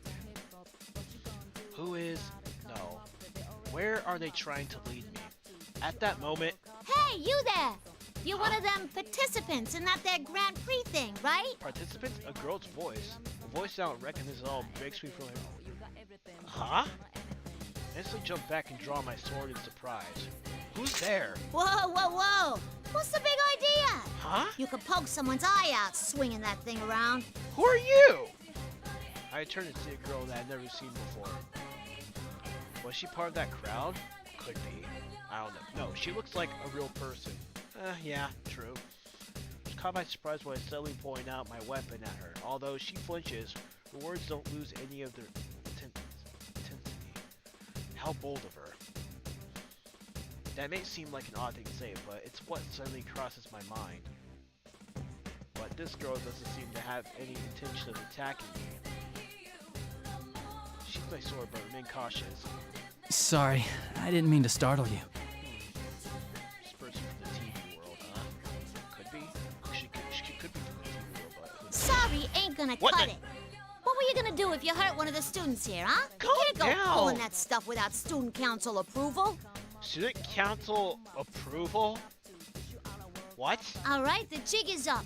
I'm putting the kibosh on this tournament right now. Hey, wait, hold on a second. I'm not in this because I want to be. I'm trying to stop the tournament. Yeah! I'm trying to act not threatening, but the girl continues to glare at me. What, you gonna fight with your bare hands or something? Who in the world is this girl? She's wearing a Yasugami High uniform. She said something about the student's council. I don't recognize her. We don't encounter people here in this world that often. The person's here then, they're either a Persona user or Why are you here, by the way? Wait, did you fall inside a TV? That's right. I might have put it a little differently, but she can't enter TV herself. The only possibility is that someone threw her in. Yeah, could be. That was what was happening in the MERS from last year. All inside a TV. What kind of nonsense is that? You don't know anything about that? She's not aware of it. How did you get in here then? If she was a Persona user, I don't see why she'd hide that fact. If she was trying to keep that from me, then she wouldn't have come to talk to me like this. Then, does that mean she is a victim after all? I carefully choose my words to avoid provoking the girl and introduce myself. I'm Yu Narukami. I was a second year at Yasugami High until last year. Huh? Last year? But that uniform. Oh no, this is kind of my usual equipment when I'm in the TV world. So your uniform is the usual equipment when you're in the TV world. You know you can wear something else, right? Bro, what's with the Persona characters wearing their school uniforms whenever they go inside? Okay, unless if you're with the Phantom Thieves, then like, why are you wearing a school uniform? You don't need to wear your school uniform like always. There's other things you can wear. Oh, whatever. It's just probably a normal thing, tradition, whatever. Who cares? How did you keep your school uniform anyway? Did they allow you to keep that? You said a British girl? Wait, is she really British? Equipment? Never mind. Forget it. Well, if you were only around till last year, I ain't gonna blame you for not knowing. I think that's a Boston accent. I'm the new student council president. Nice meeting you. Nice meeting you too. I'm trying to do a Boston accent. Student council president. If I remember correctly, the student council election should have taken place just before the holidays. I have no knowledge who won any of those elections since I left Nineveh before they took place. That reminds me, I didn't have any friends on the student council last year either. This girl may very well be the president. No reason not to believe her. Yeah. I just realized that Persona 4 was the only game where no one even had any friends that no one didn't even have any friends on the student council. Yeah. Looks like this is the first game then. Now it's your turn to spill. You said you ain't in the tournament because you want to be. Then what are you doing here? And what's this tournament about in the first place? It's about, I feel that if I don't explain things very clearly to her, it will only provoke her further. But trying to tell her everything about what's going on here will only confuse her, it's true, so... Other than the fact this place decided to tell her about the other things that are going on. First, I tell her about Teddy. A friend of mine is likely the one who set this tournament up. Second, I encountered some of my friends who were dragged into this as well, but they were acting strangely. Wait, you encountered some of your friends? Oh wait, never mind. I was gonna say you only encountered Yosuke, but yeah, Teddy and Rise were acting strange about it. And third, that my cousin Nako, still in elementary school, may have been dragged into this mess. The girl calling herself the student council president seems skeptical while I talk, but eventually she sighs. So if I got this right, you didn't start this, but your friend did. Well, you don't seem like you're lying. Seems that she somehow grasped the gist of what I was trying to say. I thank her for out of her politeness, but she laughs and asks why I'm thanking her. What? There's still one more difficult task left at hand. How do I make her understand that all of this within another world won't accuse by going through a TV screen? She still appears to be energetic, but it doesn't change the fact that she's in danger. I have to get her out of this world, no matter what. Uh-oh. Where'd that sound come from? That sounded like it came from the gym. The gym? I ought to tell you to go home, but I get that you're worried about your sis. Come on, let's go check it out. Alright, let's go. We both start running at the same time. I reach my full running speed when something occurs to me.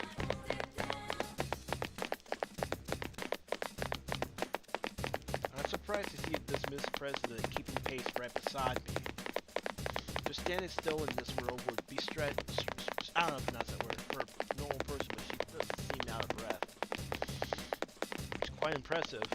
I take a moment to quietly praise the girl running next to me.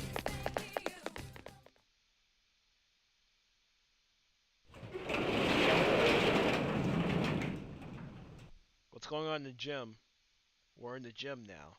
First in the gym where all the noise came from, but there's no one here. Dang! A bunch of chairs, huh? Huge piles of stacked chairs. Jeez, what a mess! They're twisted and intertwined everywhere on the open floor of the gym, forming huge towers that reach almost to the ceiling. A chair tower. A chair tower. A chair tower. A literal friggin' chair tower. That's new. What is this? A chair tower. Who'd go to all this trouble? I don't know. The girl stares up at the chairs, seemingly dumbfounded. Suddenly, the monitor in the gym flickers to life. We're gonna be fighting someone, aren't we? As I expected, Teddy appears again in that costume. Oh, are you on a hot date, Sensei? What? Well, that's fine with me, of course. But shouldn't you keep your mind on the fighting? Whoa, you look so mortified. That's the face I was hoping to see. Not saying anything completely straight, but he's obviously hinting that he knows I'm worried about Nanako. I know that saving Nanako is important, but I can't leave Miss President here alone and abandon her to this world either. True. Still, I feel Teddy's words causing me to doubt myself. President raises her voice. Hey, you! You're the ringleader of this mess, aren't you? What's the idea? Raising a ruckus like this without running it by the student council. Pack it in and clean all this up already. Speaks as fast as clearly as she had when I first met her. After getting a clear look at her, I feel like I've come to realize where she gets her courage from. Truly wishes to protect your school, really. Her strong awareness of her duty is surpassing her fear. Teddy on the monitor looks annoyed and sneers at Mr. President. It's incredibly detestable. I can't believe that Teddy could even make such a malicious expression. What's that tiny thing? I'm in the middle of an important conversation with Sensei. Tiny A thing? yappy little mutt like you should be muzzled and sit in the corner. Sit, puppy. Sit. Sit, puppy, really? He has absolutely no intent of dealing with her seriously. Ouch, man! This president turns bright resignation and being brushed off like that. This is enough. I take a step forward to put myself between the monitor and this president. Hey, leave this to me. I'll take it from here. It's all right. There's nothing to worry about. This president's lips are trembling. She must be angry that there's nothing she can do herself. I don't want that anger to be in vain, so I turn to face Teddy on the monitor. That was pretty harsh, Teddy. Hard to believe a womanizer like you would say such things. That's true. What's so attractive about a shameless liar like her? What? Liar. Liar? You know What do something mean? about her? The way he said that makes it sound like as if there's something in history between the two of them. As usual, it doesn't bother to give me details in advance. You're hiding things from Come me. on, Okay, buddy. Sensei. Your opponent's getting tired of waiting for you. Who's my opponent? With the next challenger, come on down. Is it going to be one of my friends, or who is it? After that line, another cloud of smoke rises from the floor. But this time, it is Yukiko. Yukiko who appears. Okay. Oh, thank goodness you're safe. What's the matter? It's nothing. Are you all right? Has anything odd happened to you? Odd? Odd. No, I don't think so. Yukiko seems to learn to see me put in a defensive posture. My shoulders relax in relief as I shift my weight to stand normally. General Bum. General Bum. How is he General anyone? He wouldn't even be a private at his age. Oh my god. Some history, but oh my god. Yeah, General Bum. That's what we're gonna be calling him from now on, guys. General Bum. Seems that she hasn't been affected like Yosuke had. I didn't think I'd been that tense though. Not at the Yukiko, I remember. She's sharp as always, exactly when we need her. If she's not being confused, then I can immediately ask her for her help. I try to explain what I need from her. Nanako might be in here. I'm heading to the announcement room where Teddy is. I need you to protect this girl from me. She might be a victim of all this. A motion towards Miss President standing next to me. Yukiko looks at me in surprise. I don't blame her though. But what Yukiko said next was even more surprising. What was it? Why do I have to do that? It's What? not like I know her or anything. What? I'm not going to help her because I don't know her? Yeah, that's something you... I could already tell we're basically fighting shadows. I mean, they don't look like it, but... there has to be some sort of disguise. That's what I think. Is that really what she's saying? I can understand what she might be cautious when meeting someone for the first time, but would Yukiko really think that way? No. It's got to be the same with Yosuke. That same uncanny sense of wrongness is coming back to me when I heard Yukiko speak. Yukiko, not you too. Calm down and listen to me. Can you understand what I'm saying? Huh? What are you saying all of a sudden? I can hear you clearly. What did you mean by you too? When I try to question her, Yukiko's expression returns to normal. I can't tell anymore. She doesn't look like she's being controlled by someone. Controlled? Am I overthinking this too much? At the very least, she doesn't seem enthusiastic about this P1 Grand Prix. This is Really? probably a trick the enemy is playing on us. They're trying to get us to fight each other. I'll say it one more time, Yukiko. I'd like you to protect this girl for me. Sorry, but, I don't know how to put this. It just feels like you're being really selfish. What? You always help people who have nothing to do with you, and I admire that. But where does that leave us? It's always your friends who get put in danger because of your self-centeredness. What? That's something you would not say. Just hearing your voice, but we're just scanning. Convinced now. There's no obvious change in her attitude like there has been with Yosuke, but something must be in those words too. The words may seem like a sound argument, but she needs something else. I don't care if someone who isn't related to me gets hurt. That's not something Yukiko would say. It's true. Yukiko would never say something like that. Disrespect the value of a life that way. It's true. You're right. Don't be deluded. Whatever happens to Yosuke is happening to Yukiko too. We gotta fight. Draw your weapon and fight. I don't understand the details, but Yukiko hasn't had a complete change of heart. Persona 5 reference. What the? Oh. Yuka? When I draw my sword, Miss President quickly tries to stop me. But I can't answer her right now. If the battle will clear up this pointless misunderstanding between us, the time to fight is now. Ooh, now that's our senpai. You'll show no mercy, not even to a girl if it's for your own goals. Own goals? You're a real bastard with a sister complex. Jesus! Keep it up and bring 'em all down. I know to talk me over to Lisei's voice. Everyone's lost their mind.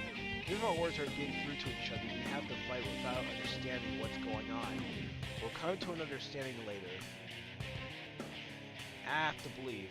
You gotta believe. Both myself and my friends. Hold my sword to the side to protect Miss President, who is standing behind me. Sorry, but you need to stay back. Whatever you see here, try to stay calm. Promise me you won't run away. What happens next will probably surprise her greatly, but I doubt Miss President will run away. Just don't run away, it's for your own good. She's already shown me how strong her determination is. Glance at her over my shoulder, although she looks worried, she still gives me a slight nod of agreement. Now, time to do this. We must end this as quickly as possible. Persona! Come forth! And there's Izanagi. I concentrate all my senses to summon my strength from the heart. My persona, Izanagi. If I allow myself to go easy on Yukiko, she will surely defeat me. Yukiko smiles faintly and takes her battle stance. She resists the idea of protecting Miss President, but she seems to have no qualms whatsoever about fighting me. There's definitely something else controlling her. Come, Konohana Sakuya. Yukiko's black hair forms gracefully arcs around in the air as her persona, Konohana Sakuya, rises behind her. That's right, the usual Yukiko should have been a beautiful heart like this. Wait for me. I will save you. And this is our second fight in the game. And how many hours has it been in the stream? 1 hour and so it took us 30 minutes to get to our second. Okay, well, it's about to hit 40 minutes right now. It actually took us like 40 minutes to get into this fight. The fact Yukiko just said it is awful. You're a real bastard with a sister complex. Risei, stop being a bum. That's definitely not the real Risei. I don't think anyone we're fighting right now is definitely not real. I can already tell. They would never say anything like that. Yeah, and I agree. The fact you just said is it's awful because she would never say anything like that. I already hate General Bum for the way he is, so they need to add insult to the wound. I mean, hey, you already hate Teddy, so... Yeah. I mean, you did say that in one of my streams.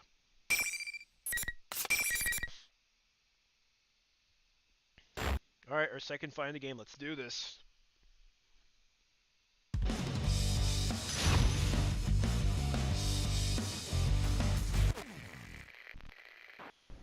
Took us 40 minutes to fight another one. Yup.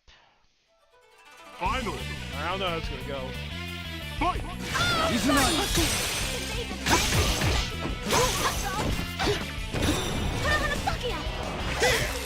Stay away! Go! Go! Go! And you take it. Oh boy, auto combos, huh? Has the battle been decided? Easy enough. The opponent's still there! Go! I knew it! You knew it, then why'd you fight me? Oh my! They lost! Yeah, I can see that. Did you say I blew it, or I knew? No, she said I blew it. Why would you say I knew it if you knew you were going to lose in a fight? I blew it makes more sense. And how could you blow it that easily? I was spamming the same attacks over and over again, and you immediately lost.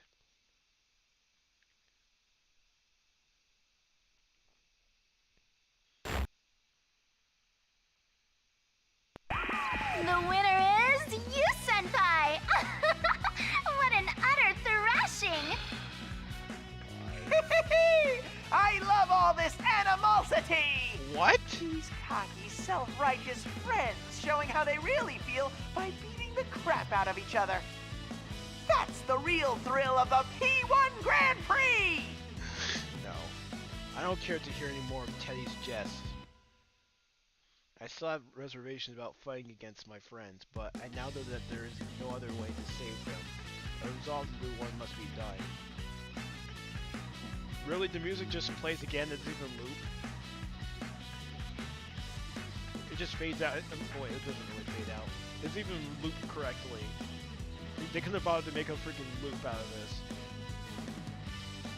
Also, there's no knowing if Teddy and Rise have been affected just like Yosuke and Yukiko had. If they are, then there's no use in trying to talk to them through the monitor like this. That's the conclusion I've come to, but Miss President seems to have other ideas. Other ideas, huh? How much further are you gonna push this? Why are you doing it anyway? These guys are friends! What's so much fun about making friends fight each other? Exactly, I agree. Miss President vents frustration at Teddy's image on the monitor. But I was a bit surprised at how she worded it. Ah, really? She's more upset that he was making friends fight each other, not why he had dragged the entire school into this mess. We only just met, but she clearly sympathizes with us and understands the pain we're going through. Embarrassed, but proud at the same time, that's true. No such compassion would be a great student council president. Yeah, I agree. Good point.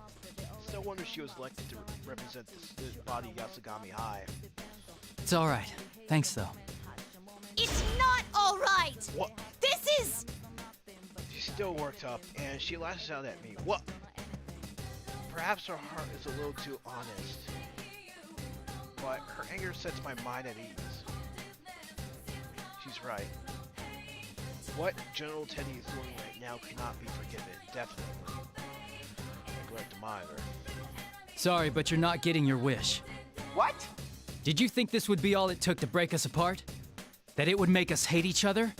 Sorry to say, but that's a huge mistake on your part. I believe in my friends. They'll never get taken in like that. Well said. You're so stupid. Shut what kind up, of you're sensei stupid. are you? What kind of Teddy are you? You're not even the real Teddy. I'm warning you now. If you really are Teddy, then we'll get you back to normal no matter what it takes. Even if it costs us our lives. But if you're an imposter, hiding behind Teddy's face, I will make you pay for toying with us. Oh, he said imposter. Oh my god, you already know. Someone's gonna start making you-know-what references.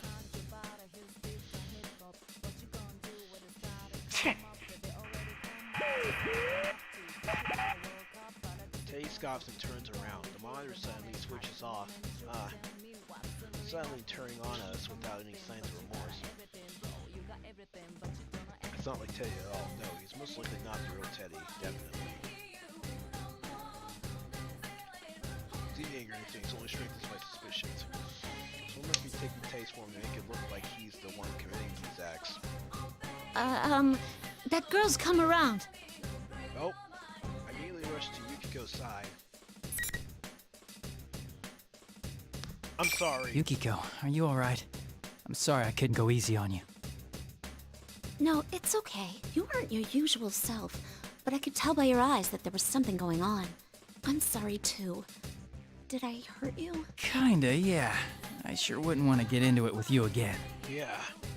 Try to pass off as a joke, and we look at each other and I laugh. Things are going the same way as they had with Yosuke. Becoming clear now. Hey, did I say things that offended you earlier? Yes. You did. Yukio hesitates as if even remembering it is a difficult experience. What in the world did my illusion say to her? I bet it was something horrible. Whoever's doing this is certainly finding the most annoying way of getting us to fight. Now I'm past the among jokes. But what I supposedly said to her doesn't matter. Yukiko is still hesitant to bring it up, so I tell her not to worry about it. I don't need to know what I said. I just wanted to see if my guess was right. Looks like our enemy has the power to confuse our senses. My first opponent was Yosuke, and he told me a similar story after we fought. You said something bad to Yosuke-kun too? What did you tell him? You sure you want to know? If I'm the only one admitting to what happened, that's not fair, is it? But that curiosity is in line with Yukiko, I know. I made issue with a smile and caught Miss President, who's standing behind us. What kind of people are you? Oh, right. We used our personas. Yeah. Yeah, we should at least explain to her what's going on. Yeah, it's true. She didn't seem everything that just had happened. This would be a good opportunity to tell her everything. I introduced Miss President and Yukiko to each other and fill in the parts that I had left out in my previous explanation. I tell her about the personas. I tell her that we're actually in a world inside of television. And I tell her how the scenery here changes according to the hearts of the people who enter it. She looks doubtful while I'm talking, but considering that she's just seen our personas only moments ago, she doesn't immediately deny it.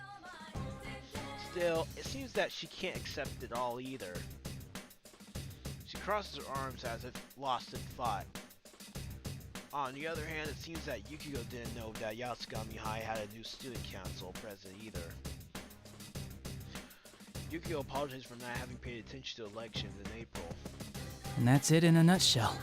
So, that's what you meant by falling into a TV. Yeah, which makes me believe this school could be a part of your mind that's materialized. This school came from me? That's a lot to swallow. I'm not surprised. Why is it different this time around, though? Usually the victim's shadow appears first. True. That's right. I had doubts about that too. There is a reason why it's dangerous for people who can't use their personas to enter this world. Besides the obvious reasons, such as not being able to escape and being unable to protect themselves from shadows, a person's shadow separates from them.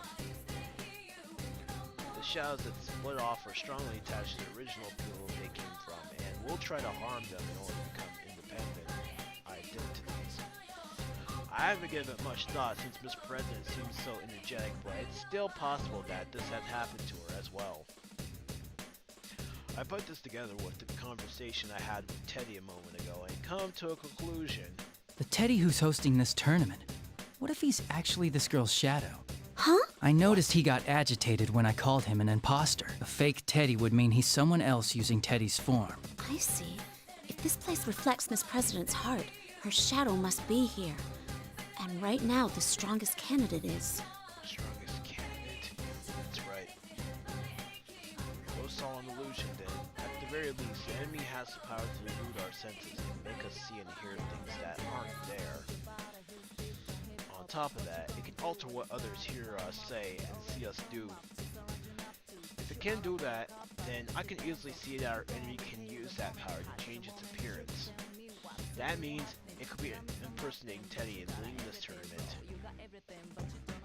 That still leaves the question as to why it would take on the appearance of someone it doesn't know. It's true. I've seen shadows in the past that took on bizarre appearances, but this is the first time I've seen one impersonate an existing person. If the Shadow have some kind of objective?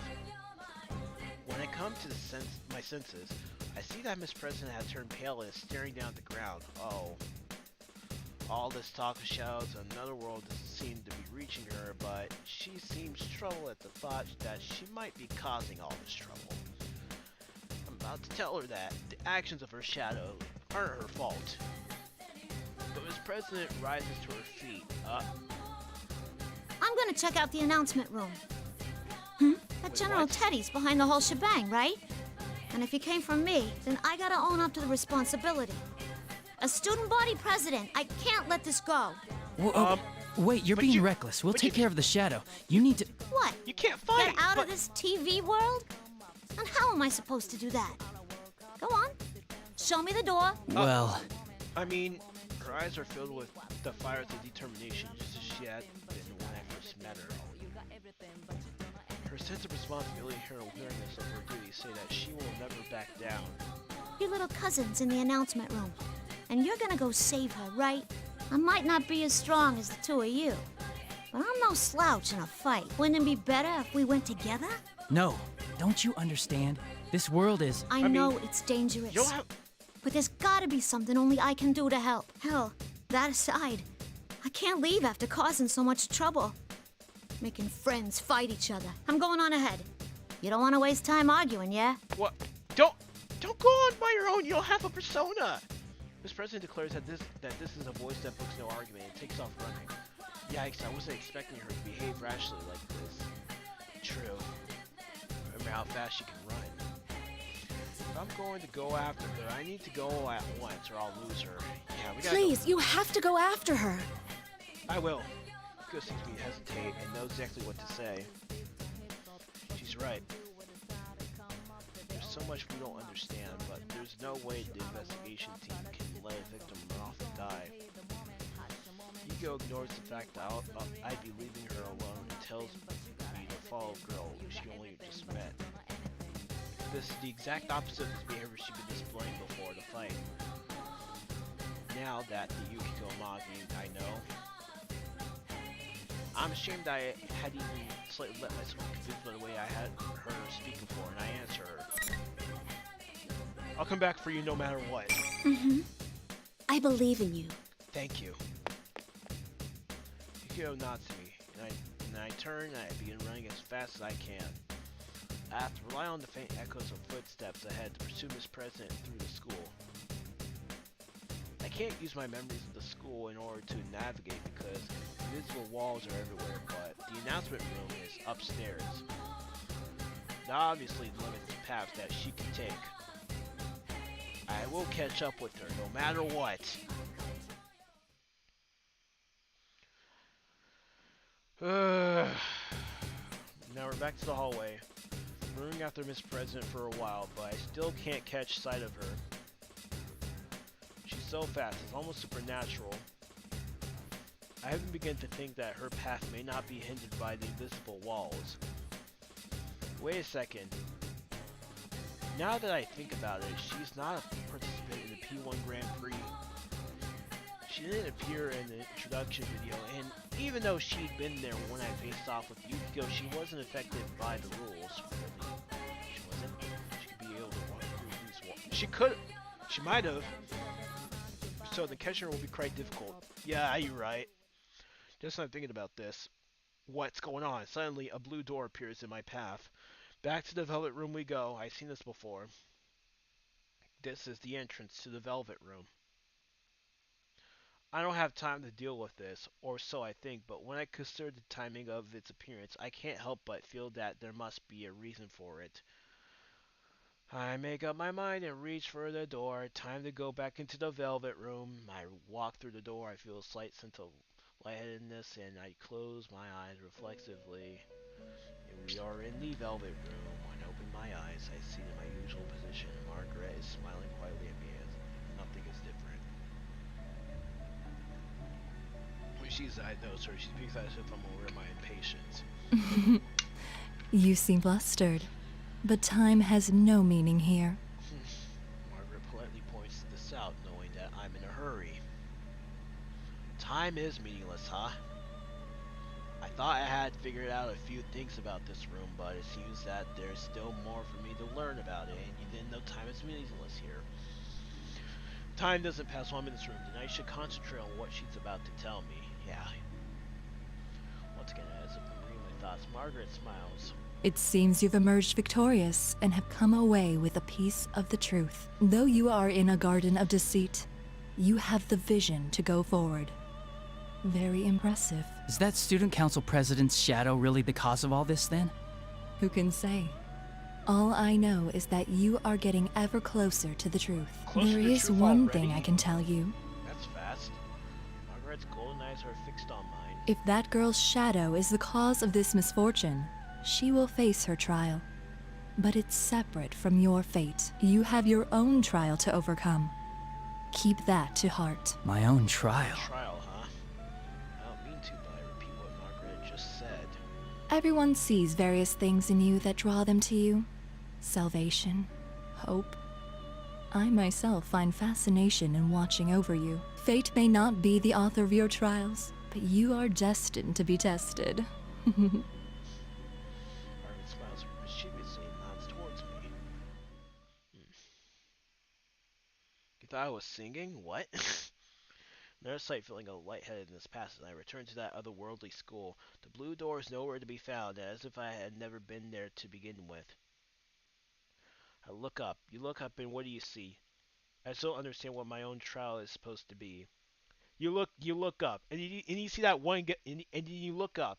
You're outside the school now. You look up into the sky. You see that one cowboy doing the hat, screaming that freaking song. Hang on, is it the guy with the cowboy hat? Hang on.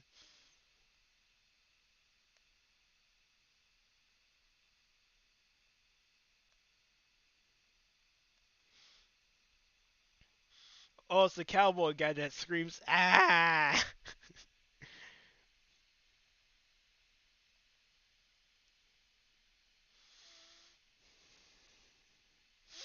I'm sorry. I'm trying to do a dead. Is that meme dead? I think that meme's probably dead. I don't even know. I'm sorry. I'm just trying to be very funny, but I'm not, ladies and gentlemen. I'm just trying to be very funny. I'm sorry. But for some reason, my mind has cleared up a bit.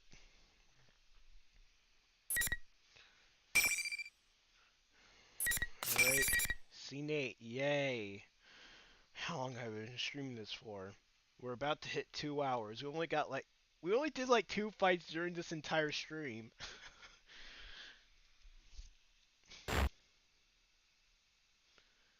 Why does it take forever to get into a fight? In any case, I need to keep chasing after Miss President. And now I immediately see a recognizable feature, a long ponytail. I found her. You did? Wait! It's too dangerous to go alone. Miss President turns around in response to my voice. Smiling, I wasn't expecting that at all. Really? Color me impressed that you managed to catch up to me so quick. Calmness. Has she expected that I would follow her? I'm beginning to feel like she's toying with me. But I understand now. Nothing I can say to her will change her mind. There's no helping it. Promise me that you won't leave my side. And you can't do anything rash. If you can't agree to those terms, I'll have to force you into protective custody. This is a matter of life and death for you. Sure thing. Then let's get to that announcement room together. I thought that I'd be able to this. She just shrugged and accepted my proposal. She's quite hard to deal with. I'm not sure if she knows how I'm feeling, but she speaks up. Hey, mind if I ask you something? What is it? There's a moment of silence. Oh. Just as I'm about to ask her to go on, Miss President continues. It's tough, being forced to fight your friends, huh? Oh, sorry. You don't gotta answer. What? She must still be thinking about my fight with Yukiko. True, I'm slightly hesitant to talk about any of this, but it's a question that must be answered. That's how it feels to me. No, you're right. If I could avoid it, I would, but I believe in my friends. You mean your friends won't hate you after the fight? Or you think they'll understand that you don't really want to fight? I don't know. Both, maybe. I mean, there's no way we'd fight each other without some kind of reason. Yeah. Will she believe that answer? I study Miss President's face. But when she opens her mouth, she has an unexpectedly gloomy look in her eyes. What if you had to kill each other? No. No. Nothing like that.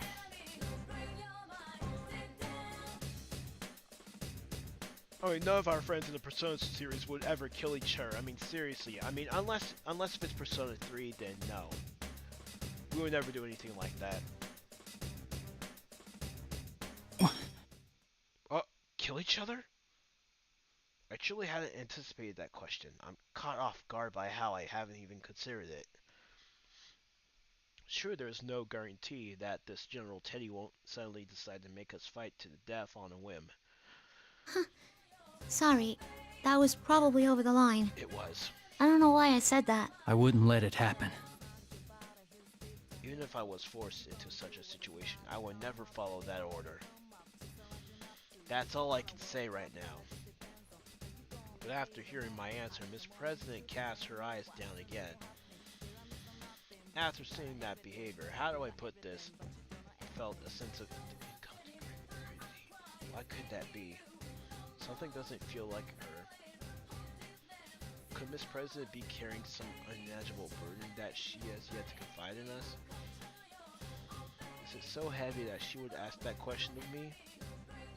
Speaking of which, if General Teddy does turn out to be her shadow, what does that mean about one of her repressed thoughts she truly has? Suddenly it seems that her courageous and cheerful demeanor are a mirror image of that, and a slight sense of fear chills down my spine. Thoughts race through my head while we walk down the hallway. Oh! What are you doing? Ouch! I thought I broke my nose for a moment. That damn wall! That invisible wall again. Even though I should have been expecting them, I relaxed my guard and walked right into one. I hold my nose and wave away Miss President, who looks concerned. There's an invisible wall. I don't think I can go through here. An invisible wall? Oh, that must have been why you broke out of the mime act every now and then. Well, if I can pass through, it must only be blocking the tournament fighters. This world sure is out there. Yeah. This president walks right through the place I had bumped into. Yeah. You're lucky you're not a tournament fighter. So that must be the case. As I imagine, Miss President is unaffected by these walls. Is it because she's not one of the fighters in the Grand Prix? Of course, General Teddy really is her shadow. Maybe the normal rules don't apply to her. The stairs, huh? The entrance to the school building is ahead of us. But perhaps worst of all is that the wall I had just walked into was blocking me from reaching there. I'll just have to find some other way. Oh, next time you try walking slowly. Here's how I would recommend you doing this. That way you don't like, try hitting yourself. Just walk slowly and do this. That way you don't hit your nose or anything like that. Or if you fall down or hit your head or have a concussion or something like that. Yeah, just do that. You don't hurt any of your body parts. You're good.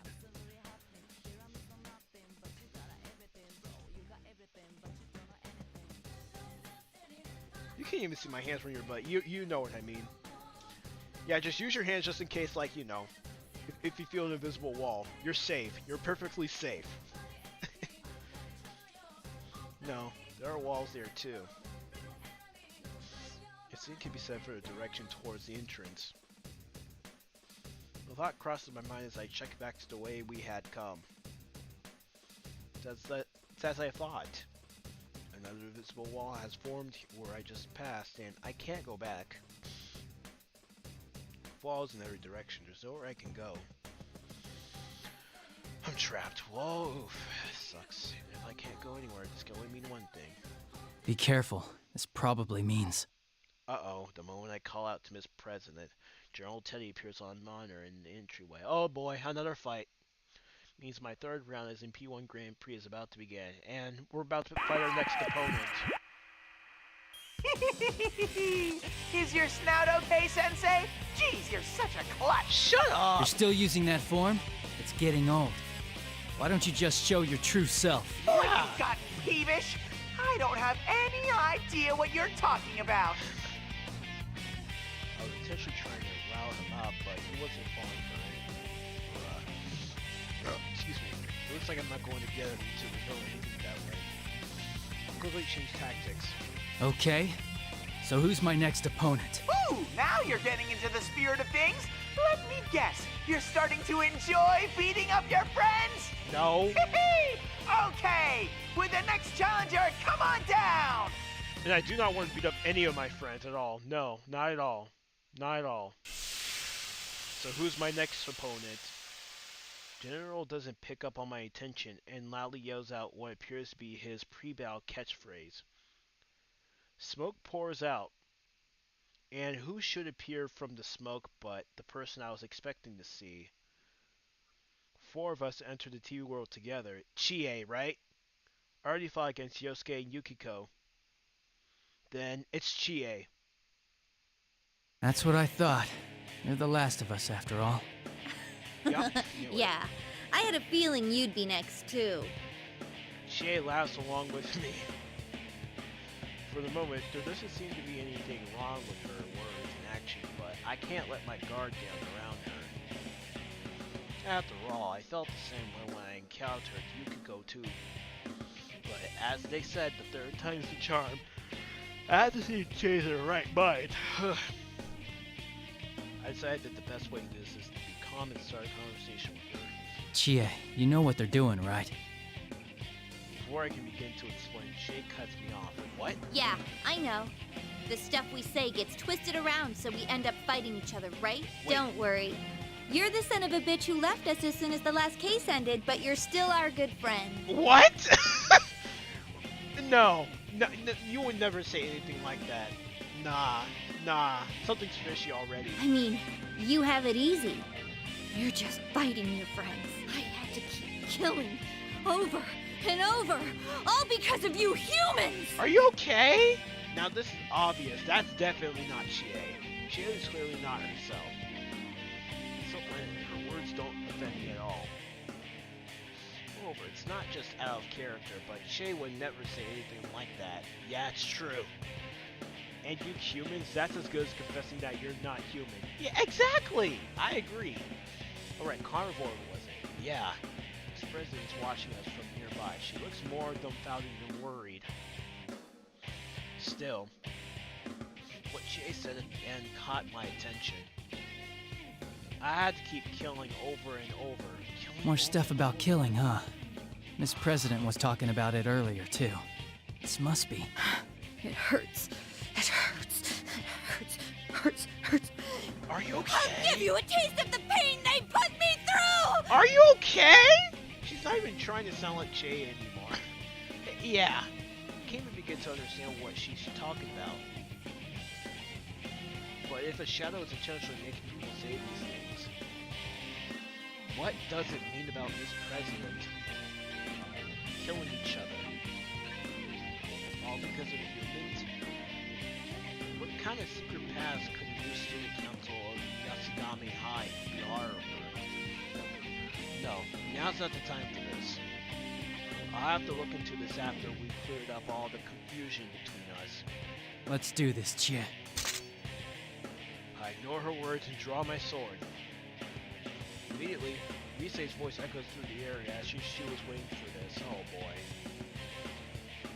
Well, round 3 of the P1 Grand Prix already. Word on the street is that the carnivore may have a slight advantage.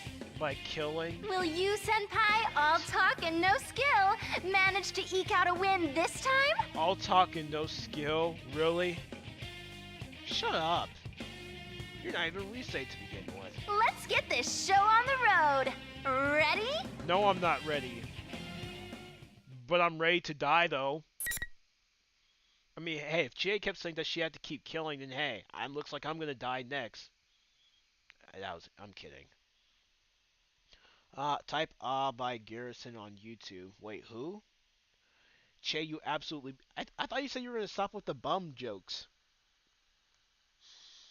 General bum.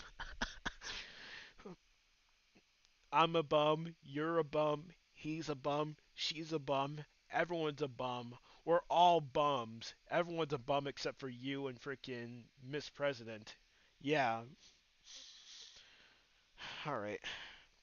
And this is our third fight, I think. Yes, our third fight. And it took us like 2 hours. Oh boy. Man, it takes a while to get into a fight in this game.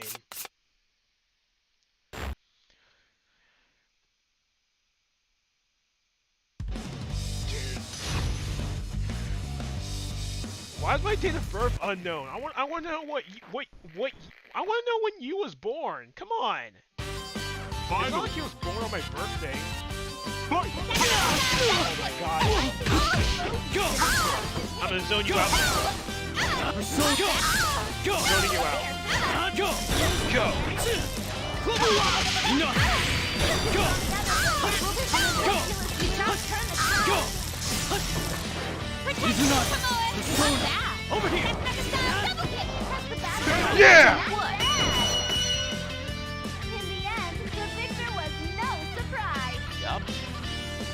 And I won.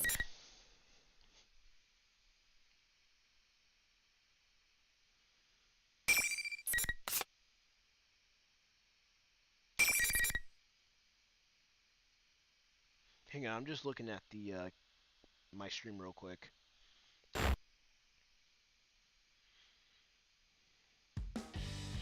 I've won. I load my sword and begin slowing my breathing. I don't believe I've injured Chie too badly. Considering this was just my third time having to do this, I feel like I'm getting pretty good at not having to seriously wound people in a fight. Wipe that smug look off your face. This isn't fun at all. Aw. Are you angry, bum? General Tay has seen that fight ended without any energy. It spits his words through the monitor. If you're gonna talk trash, then stop hiding and fight me. Quit being a freaking wimp and fight.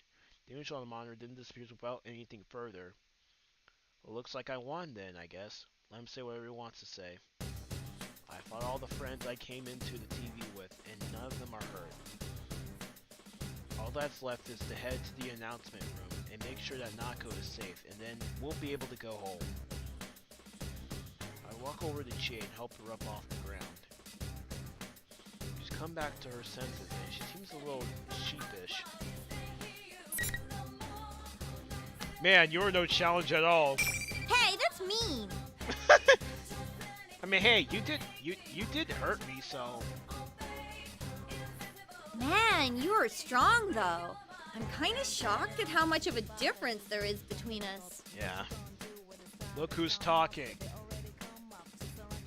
Never been kicked around so badly in my life. Like, ouch, man. Ouch! I wait for Chie to reach her feet and then tell her everything that's happened up to this point. So the others are safe, too? What a relief. I was pretty worried. Chie is so relieved that she sits down on the floor once more. Can't help but smile at that reaction. She really does care about her friends, of course. Yeah, these are the people I believe in.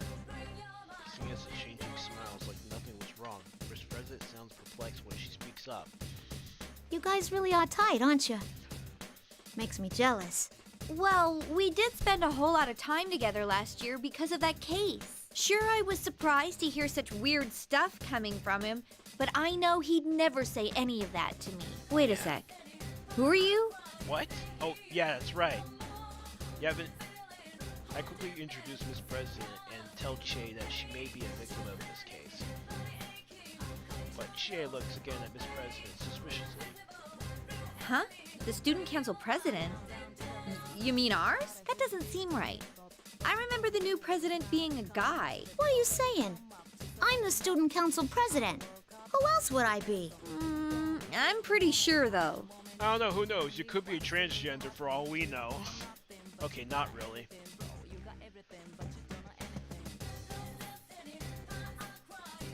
Maybe if you told me your name, I'd remember. My name... Yeah, what is your name? Miss President stops moving. What's going on? She can't help. She can't tell us her name? It's not that strange a question, is it? But for some reason, Miss President seems unable to answer. I sense some kind of incoherent... Wait, she can't answer? She and I share a tense... Does she not... My name's... Wait, do you remember something, or... What's wrong? My memories. What? No, What? I don't want to fight anymore. Why do we have to kill one another? Are you okay? Kill one another? I gasped when I heard the words fall from her mouth. I don't know what's crossing her mind right now, but she's definitely not acting normally. Yeah. Is she okay? I glanced at Chia, then tried to approach the president in the hopes of calming her down. Are you okay? What happened? Without warning, Miss President began flailing her arms as she was trying to ward off demons that only she could see. The shadows? Che reached out and touched her in concern. Miss President's arms catches Che and easily knocks her aside. Chie! What power? I barely managed to catch Che before she slams into the concrete wall. Still, this sudden breakdown. What in the world's happened to Miss President? Once I helped Che back to her feet, I carefully approach her from both sides. This will be a little rough, but it can't be helped. I can't ask her anything while she's like this. But at that moment... What? No way! What's going on? Before I know it, Miss President's flying through the air. What? She was jumping? Huh? For a moment, I can't comprehend what I'm seeing. It's too bad I can't see it. There's no ordinary leap. She was a standstill, but now her entire body is suddenly up higher than my head. Jumping ability is unbelievable. She and I looked up in astonishment as Miss President kicks off the ceiling to change direction and lands at a full run. Wow. Who is that girl? Did I say something to offend her? She did mention something about her memories. Yeah, Come to think of it, her memories did seem a little muddled. Maybe she was on the verge of getting them back. Yeah. Did she have to... Was she forced to fight someone? I don't know. Maybe she's transparent? Oh. Why are you posting a bunch of emojis for? What kind of memory would make her go nuts and run away like that? I can't answer Che at all. What if you had to kill each other? I hear Miss President's sad voice in my head. Che apparently wasn't expecting me to answer her, and she continues. I'll wait here. Make sure you rescue her, okay? Alright. Voice is strong and confident. To drive the point home, she pokes my chest with her finger as if ordering me. Even though she might be in danger herself, she's still worrying about others. All my friends are like that. That makes me really happy right now. Ask Che if she'll be alright on her own. She fires back. Let me worry about that. I nod to her and begin running after Miss President once more. I will save her no matter what.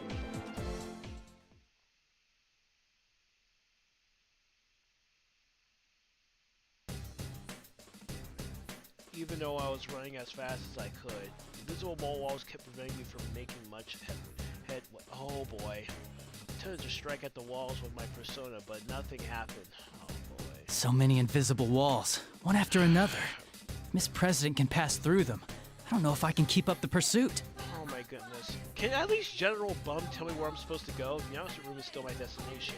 There's no way to know if that's where Miss President is headed as well, but there's a shadow waiting for me there.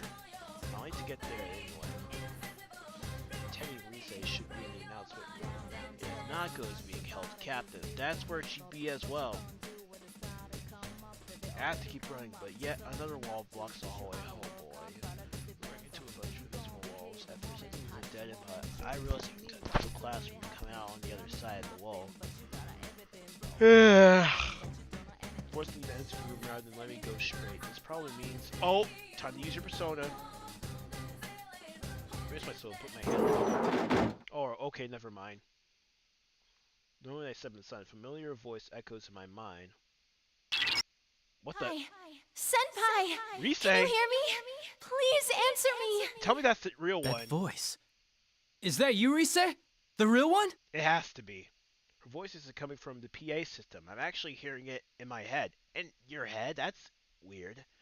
This has to be the work of Rise's persona. Okay, it has Thank goodness. I've been all alone since that weird fake Teddy captured me. Since when? And you were all fighting each other. It was a... Yeah. I can hear the relief in her voice. She sounds so different from intensity, a rude voice that had been coming from the PA system. This is indeed the Rise I know. Yeah. Where are you now, Rise? Can you locate where I am? I'm sorry, I don't think there's time. I'm stuck in the announcement room. Please, You're Senpai, stuck? you have to hurry. If you don't, he'll... What the? Rise! Is she okay? What's wrong, Rise? What happened? There's no answer? Communication's been cut off. Has something happened in the announcement room? Has Rise been thrown into the TV or something? She had no time to explain. My heart begins racing. Oh boy. They made us fight each other as participants in this tournament. They have captured Rise as well. It's clear to me that they must have been worried about her using her persona's powers to tell us the truth, but that's not important right now. If she was just captured to prevent her from contacting us, then the enemy must think of Rise as being less valuable than those who had to fight. She sounded okay, but who knows what might have happened to her now. I have to hurry. Pardon me for interrupting while you are lost in thought. What? A girl's voice? Who is that? Hand brushes my shoulder. I'm surprised I jump away and draw my sword. I can't believe that I let myself get so lost in thought that I didn't even notice someone up until they touched me. That was creepy. This is the second time I let myself get so distracted. I've gotten used to having my friends with me while we were investigating last year. I can't pay attention to the entire world on my own. I hate to brace myself. What the? I look up and see an unfamiliar face. Hey, that's Aigis from Persona 3.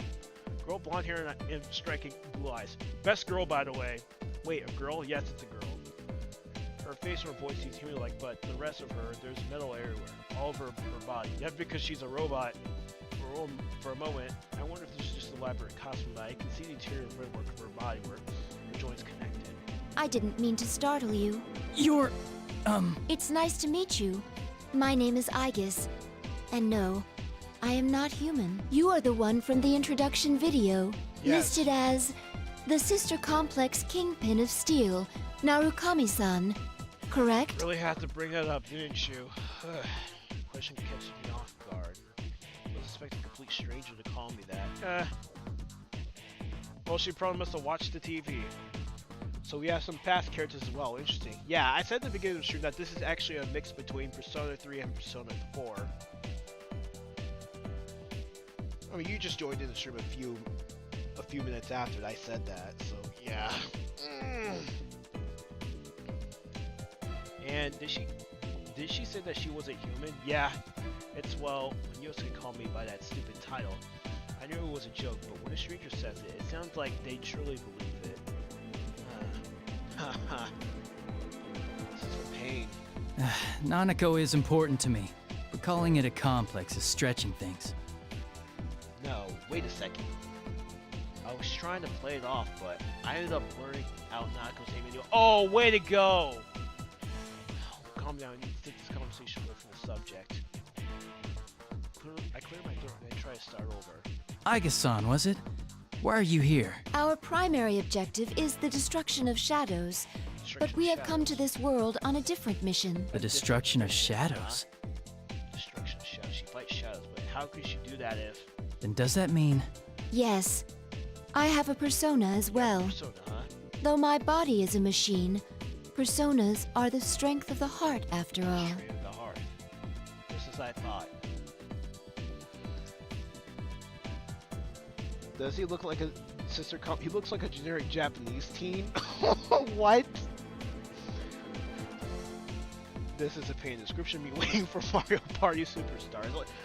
Man, I don't know why I'm laughing. It's honestly said you have to wait for a game, even though you should have already gotten it by now. That's why ordering stuff online can be a pain sometimes. Just go ahead and buy stuff around the store. I mean, then again, you would have to, run into a bunch of people. And you're just probably going through the store like, bruh, just leave me alone. I want to buy one game. Come on, I'm trying to buy a game here. I don't want to talk to anyone. I mean, yeah. I'm surprised to find another Persona user outside of my group of friends, and a robot on top of that. I can't come to grips with all of this. From the way we were talking, she was just like a normal person, only in an interesting suit. Yeah, because she is interesting. Sure, I've seen stories in the news about robots who can uncanny like real humans, but this isn't something like this far beyond those. So I can't help but believe that the evidence of my own eyes. I mean, I've been hopping in and out to use her pets here. Who might say it was strange or not? Perhaps the technology behind her creation has supernatural roots of its own. I find myself growing more and more interested in how she came to be here, but I have to put that aside for now. There's something I need to find out from her first. This P1 Grand Prix, it's so similar to the events of last year, but to think that it would involve someone like her. I don't have a clear picture of what everything that's happening, that's for sure. I calm myself and ask her what I feel would tell me what she's doing in this world. You're gonna file a complaint very soon? Please do. I think that hour-long line is much better than waiting a whole month.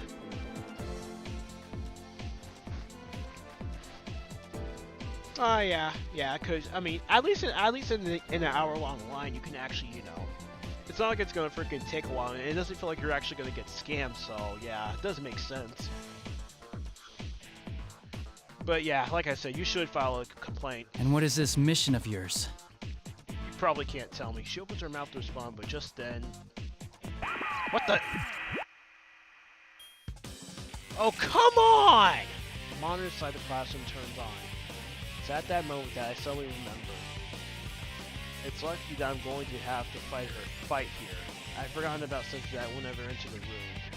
Aha! So that's where you got to, Sensei. I've been looking all over for you. You were? Well, maybe tell me where to go then. You idiot. Ooh, who's the honey? Were you in the middle of trying to score with her? Oh my god.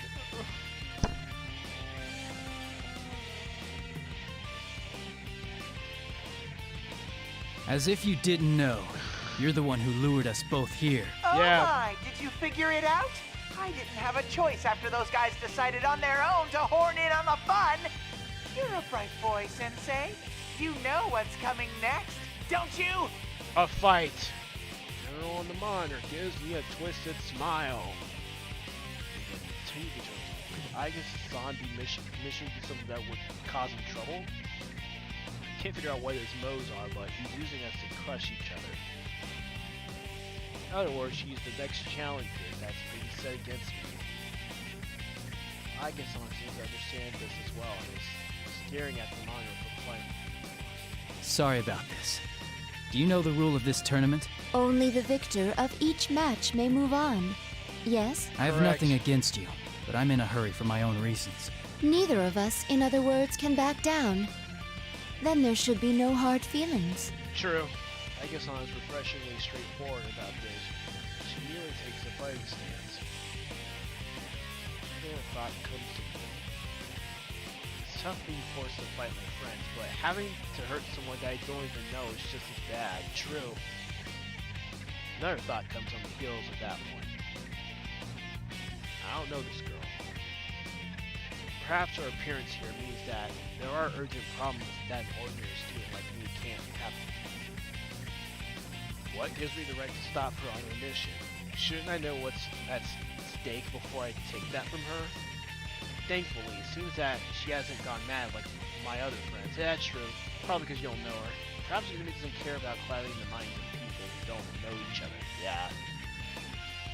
If we're still capable of understanding each other, then we should talk this over before we do anything. That will not do. We will speak more of this after one of us wins. I guess I'll say it's cool that she's reading my mind. Really? Really, I'm struck by it. How could she know what I'm thinking, but I realize that she's right. What good would it do for us to talk things over? True, the loser cannot leave this room, but until we have a battle, neither one of us is going anywhere. It doesn't really matter if we can come to an understanding or not. Still, we have our fight. None of our goals are going to be accomplished. If that's the case, it's better if we don't hear about each other's problems before we fight. That could be why Ayaka-san hasn't told me anything. It seems to be her version of kindness. Kindness, huh? Because she is kind. It's not really ready my sword. Ayaka-san appears to smile slightly when I do. Right, I'm not going to give up what I'm fighting for, either. I need not go, my friend. Be safe. And I have to make sure that Miss President is okay. I will use everything I can to protect them. To thank her for her consideration, I make it a point to announce that I'm ready to start the fight. Then here goes. There's no need to hold back. Indeed. Let us do battle. Alright, let's give it our all. So the two Persona protagonists are going to fight each other, huh? And yes, I guess is a protagonist, by the way, if you played Persona 3, the answer, but we don't talk about the answer. Except her, because she was only the best part about the answer. Alright, hang on. And if things don't get solved on the 18th, I'll just call the Consumer Protection Organization and have them solve the problem, because I'm pretty sure it's not about delivering the game to the wrong users with the easy box. It stands similar to the A and ATM. Alright. Here we go.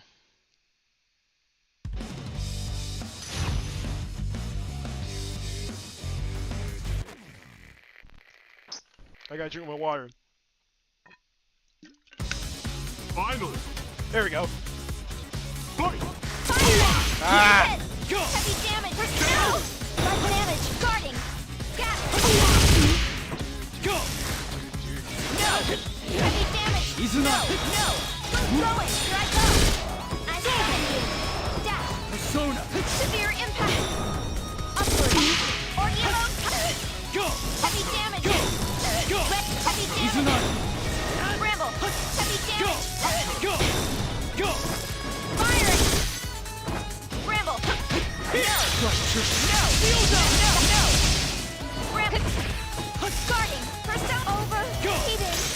Upward! Go down! Crap, my Persona broke. Firing! Athena! Firing! Persona! Firing! Fire! No! No! There we go.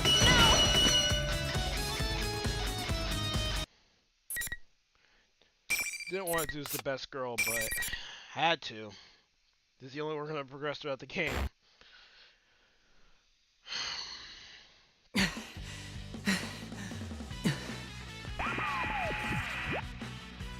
Wowza! Now that's the sensei I know! That hunk of junk was no match for you! She's not a hunk of junk. Shut up. Serves you right! Keep suffering! Keep suffering. Friend against friend, beating the heck out of each other! A machine with the power of a persona. She was made to fight shadows, but I had no idea what she was capable of. I feel like my mind's been drained ever more than my body. It angers me to see that General is watching over us with an expression of joy as if we were some performers for his amusement. Look up and glare at the monitor. I don't know why you're making us fight, but it's pointless. We aren't fighting because we hate each other. The reason we can fight is because we respect and trust each other. A low growl. That's the only sound I hear. Oh! Your old Teddy's never made such hateful sounds. Actually rather scary. Dang, it looks like you pissed him off. You're such a dumbass! What? What's with you? Uh-oh. The image on the monitor distorts along with that outburst. Shadow Teddy? General is having trouble remembering to act as someone else, and his face bulges and ripples disturbingly as hate pours through the screen. Wait! His voice changed! Any pretense of copying the adorable stupidity of the real Teddy is gone now. And notice that the voice spitting out these hateful words is not Teddy's either. Respect? Trust? So what if you don't hate each other? You're not like me! You're not like me? Oh boy. Well, that's weird. Well, guys, we have a oh my, how am I gonna say this? A trans bear. I can't. I'm ideas. I can't think of anything. What is this right now? I was forced to fight against my will! I destroyed them with my own hands! You should all have to go through the hell I suffered! See how it feels to destroy everyone you call a friend! What? If I knew this was gonna happen, I would have made the rules so you had to kill your opponent to move on! Well, you were an idiot. General on the monitor continues. What are you talking about? Why did you set this tournament up? Yeah, why? I'm gonna say that. I feel that all the dots have been connected. When Mr. President had asked out of blue if we were going to be forced to kill each other. I'm on his mother of killing one another. Were these both something that had come directly from her past? Maybe. Maybe she'd been forced to fight against people she didn't want to fight. Maybe that could be true. Has she been forced to destroy something that was precious to her? There's no way to know for sure, but it's possible. Considering this, it kind of explains why her shadow would have created a tournament like this. That is, she wanted us to feel what she went through. I'm not being entirely correct, but I feel like I'm close to the truth. Should I just ask General Teddy about my suspicions? But as I'm considering raising my voice... Oh! Pardon my eccentric entrance. What? Someone comes crashing through the ceiling? What? So you enter by crashing through the ceiling. So someone comes in here crashing through the ceiling. That's how you make your entrance. Bro, if this was animated, I would have been laughing my ass off right now. You said Samurai 9 is live streaming and nothing interesting happening over there right now. Yeah, well, good. He's not even interesting at all, like as freaking low tier god. The only interesting about him is when he rages. Actually, I like seeing people freaking rage in freaking Super Smash Bros. Like, oh my god, this guy is top tier. Okay, you everyone in this game is top tier. Okay, low tier god plays a freaking top tier character. Samurai 9 plays like low tier characters. But low tier god doesn't even play freaking low tier character. He plays freaking Snake, which he's freaking top tier. I mean, he does play the Bell mods, but all he does, he keeps spamming the same move over and over again.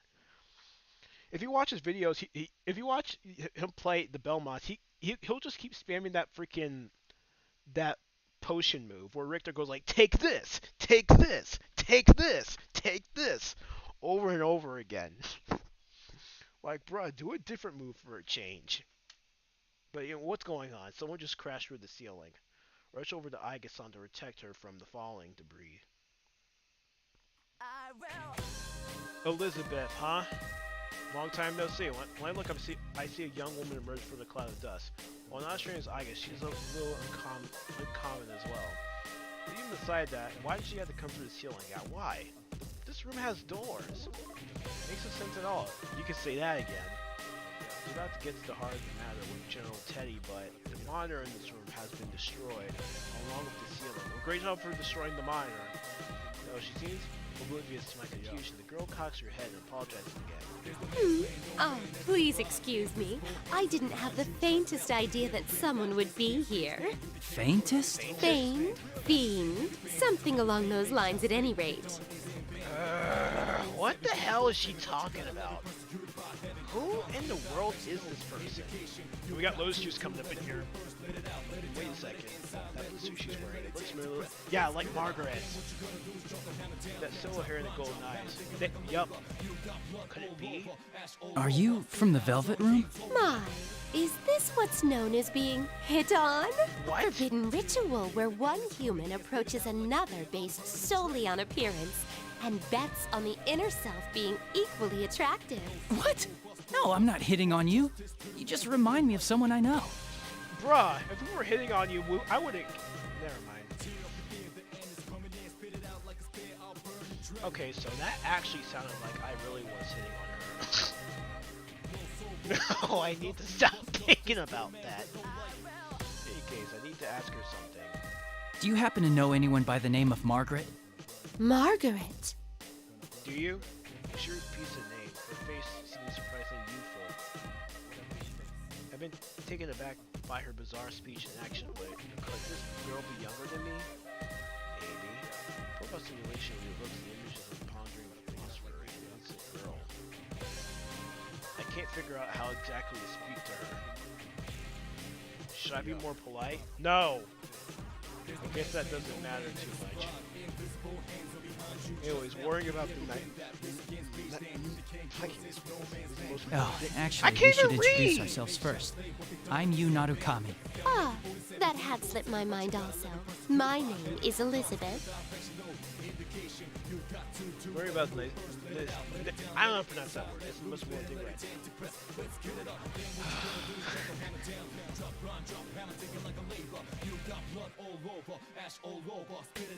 You said Low Tier God's better than Samurai 9? Both of them aren't any better. Low Tier God actually tells people to... I'm not going to say it. Why does she have to come through the ceiling? The room has no doors. It makes no sense at all. Ain't it the truth? Hi woman, blue, I'm dad. Well, I got golden chain. This is Deuce, and I think you should subscribe to the if you want to survive another 100 years free of pain. It's my imaginary fish. It's a cross, and that's a bear with a beard holding a glass of beer. How funny. Alright. Your name is Elizabeth. Dear me, to hear that name fraught with memories in such a mundane, remote place. Are you both related by any chance? You think it's this world as a named place? That's confusing.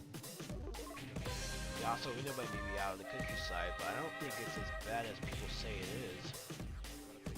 The girl Elizabeth suddenly bows elegantly to me. Margaret is indeed my sister's name. Can I take that to mean that you are another guest of that room? Yes, I see. She's Margaret's sister. That would explain why she reminds me of her. Yeah, Elizabeth-san, huh? Well, I guess that's the case. It's true that there was a time when I visited that room. Igor, Margaret, and Elizabeth. It seems there are more people who can call that place out than I thought. I think I'm glad that Margaret last year instead of this girl. But why is a resident of the Velvet Room here? Yeah. Did Margaret send you with a message or something? I am currently utterly neglecting my duties. Is that so? Your duties? Huh? That doesn't really tell me much, and I have no response anyway. Yeah, this girl's weird. Oh, by the way, need I remind you guys? She actually had sex with the Persona 3 protagonist. I just want to say that, ladies and gentlemen. So what possessed her to come blasting in through the ceiling instead of using that door? Yeah. I decided not to bother asking her that much. Yeah, she's weird. I met so many different people over the last year, but trying to have a conversation with this girl is like trying to ride a wild horse. She's just going to ignore the direction I'm trying to steer us towards and just veer off wherever she wants. Best to just hold off and go along with the ride then. Yay! Maybe if I pay attention, she'll tell me something worth my time. Even if I try to ask her any questions, she'll likely just be confused anyway.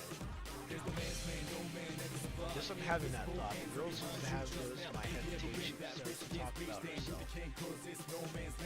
Her eyes are lit up with sincere passion. She really is a hard one to read. I have a certain desire. It may take a very long time for it to be realized. In order for my wish to be granted, I require a power much greater than what I have. The power of the wild card that changes bonds into strength. I have a feeling that the key lies there. I know a little about the wild card, but I feel that the first glue to granting my wish lies within that power. glue? Glue? Influenza. Something along those lines at any rate. Having trouble coming up with the right word, but I can use sincerity in her speech. Yep. Probably, yep. In other words, I think she means that the power of the wild card is related to her desire to came here. I don't think it's worth to ask how much she knew I had that power or where she found out about it. Just as I'm struggling to follow the meandering path of her conversation, she brings out an outrageous suggestion. Might I suggest that you and I fight? Why? Someone please tell me how she reached the conclusion that this was a good idea. I don't know. She's crazy. She's crazy. I don't think I have a chance of talking her out of this, though. She's a crazy goofball. So of course, I have to try, so I say... give me a break! Hey, Igus is right there. Why don't you fight her instead? You know her, don't you? Oh, how excited this is making me. My expectations are ascending skyward at Mach speed. To be direct, I'd like for you to show me the potential slumbering within you. Let me make sure of something, just in case. You understand what I'm saying, right? There's no illusions at work? Such parlor tricks can get stuffed. I see. Okay. So you're actually in your right mind here. That's kind of, impressive. Yeah. Well, maybe she understood what I meant when I mentioned the illusions. Yeah, that's so. Then she at least must have some idea of what's going on around here. Even though she might understand it, she still wants to fight me. I wonder though if she's unrelated to the General Teddy's plans and invited herself into the tournament. The usual rules apply. Yeah, as I think about this, Elizabeth taps her foot on the ground and makes a fine posture and taps her foot. She really just want to fight. You really want to fight me that bad, huh? Juice leather-bound book in her hand opens as a book, huh? A torrent of power pours from the open book with a blue light. I can't believe that this strange girl has such unimaginable power. She seems so aloof. No, it is more correct to call it arrogant. All right. I won't be able to hold back. To be honest, I was really only saying that in the hopes of bluffing her. I have absolutely no room to hold back in this fight. I really cast off my fear and focus on the upcoming battle. No room for doubt. I need to hit her with my full strength from the start. Even if I were to fight her with the intent of killing her, I'd be lucky not to end up dead myself. That's how I feel. Losing song calmly begins the battle. Let us do this. Your fate is in the cards. Alrighty then, let's go.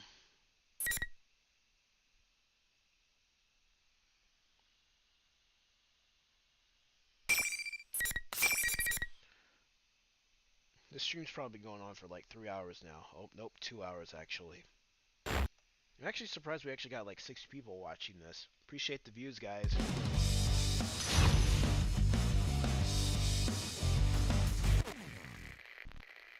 Probably because I've been streaming Super Smash Bros. A bunch lately. Final. Veneto!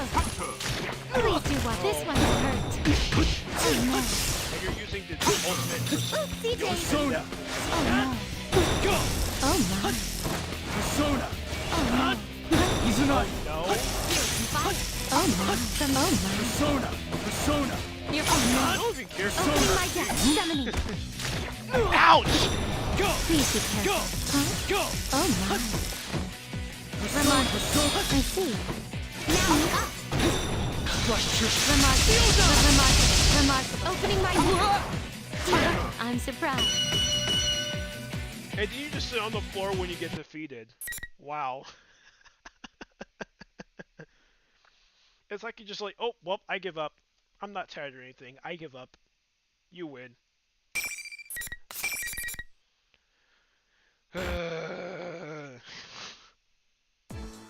Oh, look at that. Just when I thought I managed to throw her off balance. Elizabeth-san gets back up elegantly as if nothing had just happened. Suddenly, I feel an intensity build up in the air. Don't tell me she hadn't been taking this seriously at all up until now. The next moment, I'm swallowed into a tornado of power like a leaf being blown in the air without the slightest understanding of what's happening.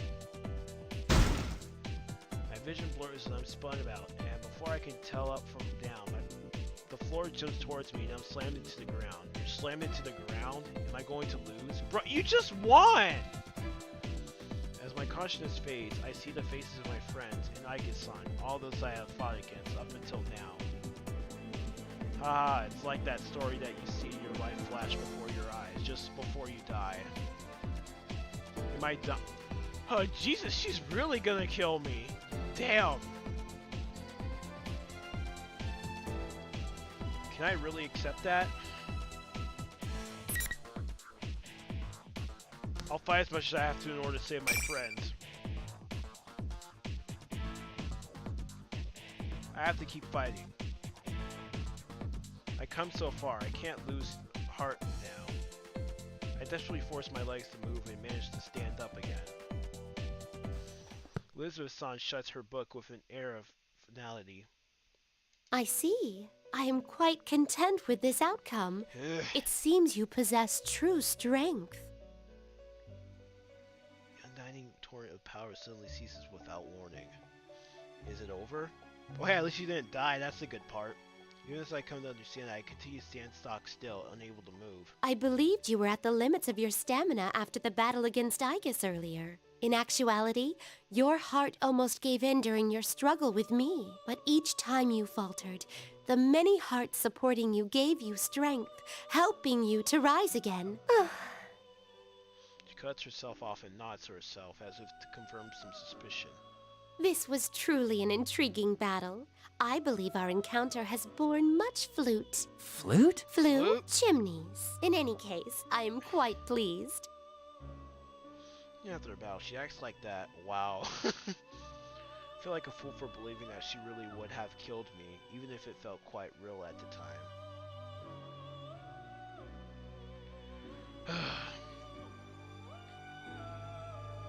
There's no way she would have killed you. Nah. I don't think she would have done that. I can't believe any of this. My legs give out under me and I sink to the ground. Maybe she understands how I feel. Elizabeth-san looks straight into my eyes. May I ask you something? To continue fighting in order to prevent an undesirable future. It is a path of endless hardship. Would you still choose to walk it? Margaret had said something similar just before this tournament had begun. How I had overcome the ordeal concerning last year's case and opened the door. Margaret and Elizabeth-san's words come together in my mind. Yeah. Working for a better tomorrow isn't just a one-time thing. The tomorrows keep coming. Opening the door is necessary, but it's not what's truly important. What's more important is making sure that you follow the path that's beyond the door. Only once you have that path in mind does it matter whether you open the door or not. That's how I feel. I would keep fighting. For the future we want. Elizabeth-san smiles. Seems the former dweller of the felt room is pleased with my answer. She must have chosen the path of her own at some point, and is doing everything in her power to see it through. Maybe I'm jumping to conclusions, but I feel as I'm able to understand her a little better now. Well then, it's time for me to bid you adieu. By your leave, I, Elizabeth, am out of here. You're out of here. Well, bye. With this, Elizabeth briskly walks out of the room. She caused me some trouble, but I also learned something about myself as well. I think I'll call it a draw. As I wave goodbye to Elizabeth, I hear Ige-san getting to her feet behind me. Wait, were you unconscious or something? Please. Are you alright? Unconscious? You shouldn't force yourself to move. I was concerned at first, but Aikasan doesn't seem to be very hurt or damaged or whatever you would say. Oh no, it's playing that music. Oh boy. Please stop playing this music. Please. Stop. Hey, if you know guys, you know. That's all I'm gonna say.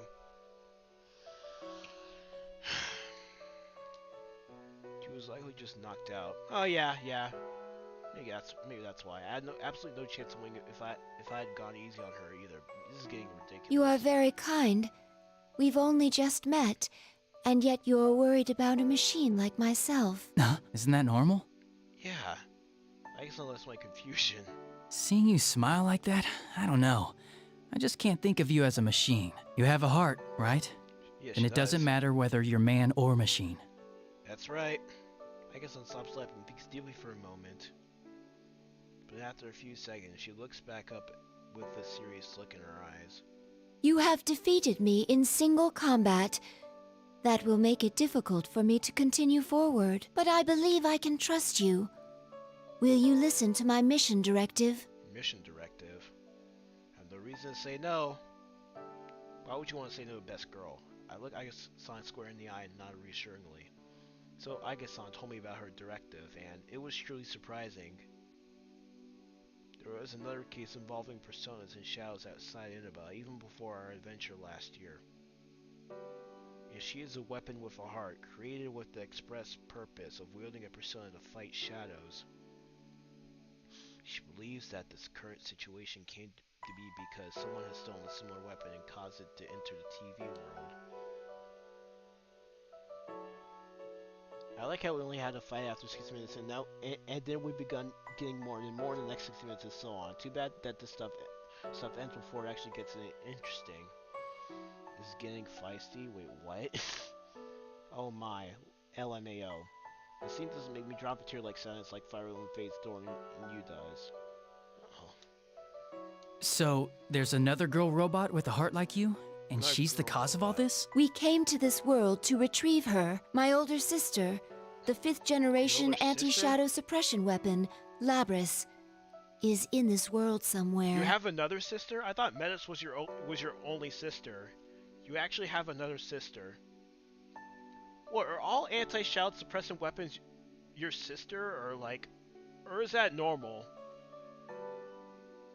I'm sorry. Nanako, Miss President, her shadow, and now Labris. I have a mountain of tasks to accomplish now. Yep, a bunch of tasks, man.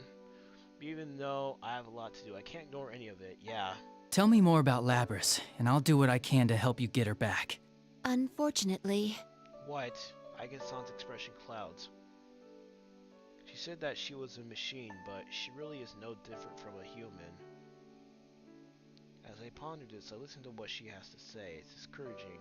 So you don't know what she looks like, what she can do, or what equipment she's loaded with? Basically, all she can tell me is that Labris is a robot who's built to look like a girl. Wait a second, I didn't mean a girl I didn't know in the TV world. Miss President! Could Miss President be Labris? Is there a possibility that she looks... well... more human than you? You mentioned earlier that she was your older sister, so I assume she was built before you, but... My sister was an older model, a prototype for the 5th generation to be exact. It's doubtful that she would look more human than myself. Then there's no way Miss President could be Labris.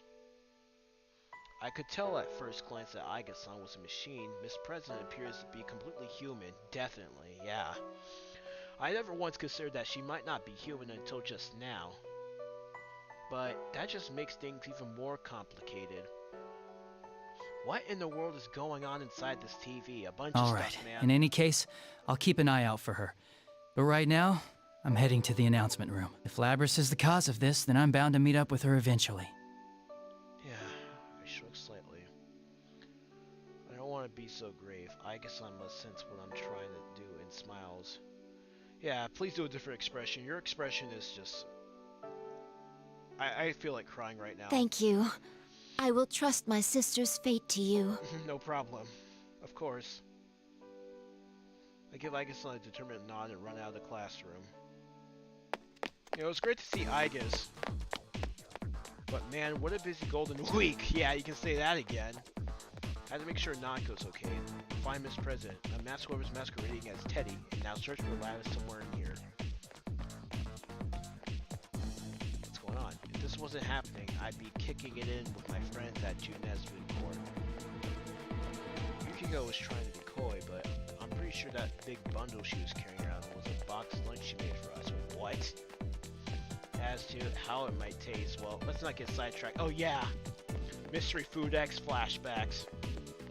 I'm sure we all have enjoyed it anyway. Eventually, I would have called Nako over and we would have bought some snacks together. Then there were things I wanted to buy from Chiroku's store.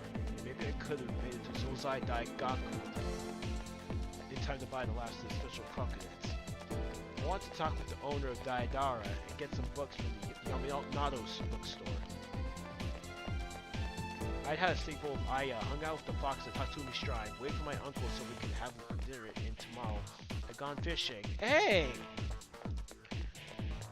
Guessing you're giving us a recap of all the adventures we went through in Persona 4.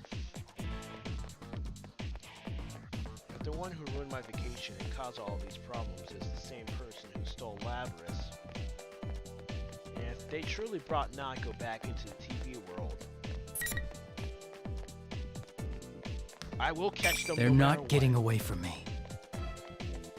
That's right. As I run on, I come across yet another blue door. Perhaps a sign I need to calm down. True, I may have lost my cool for a moment too. Someone here? Again? I reach towards the door with a relaxed smile.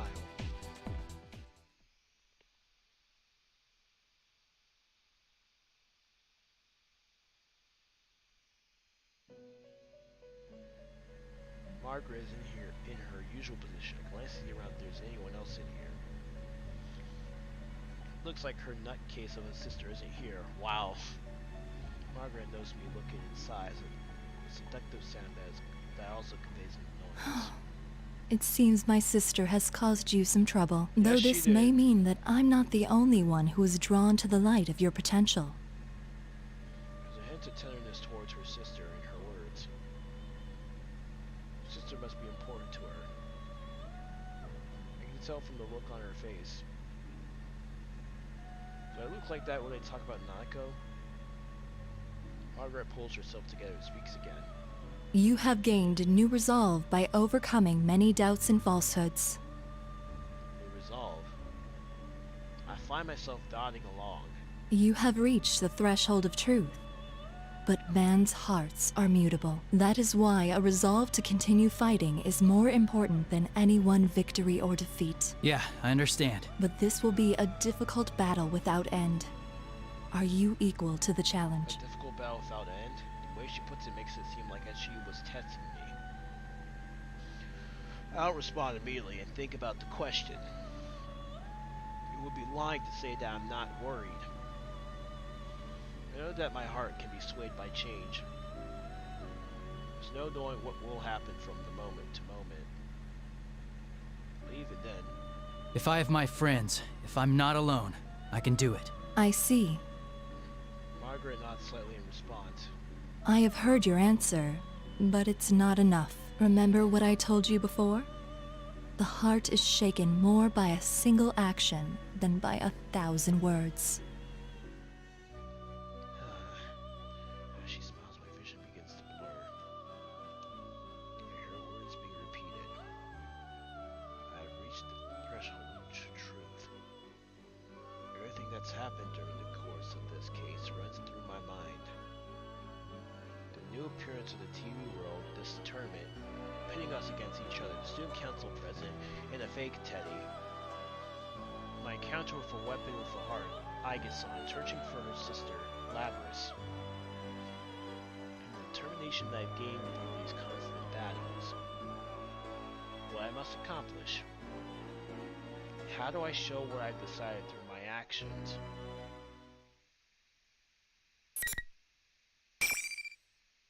Well, that. Bro, did you see that weird graphical error that was on my? There's a graphical glitch on my screen. Did y'all see that? Wait, hang on. Did that show up? Hang on. See if that popped up on my stream. Because I saw it on my computer. Yeah, I'm not sure if y'all saw that, but there was actually a line that was actually going like this. It looked like some sort of graphical glitch. That was weird.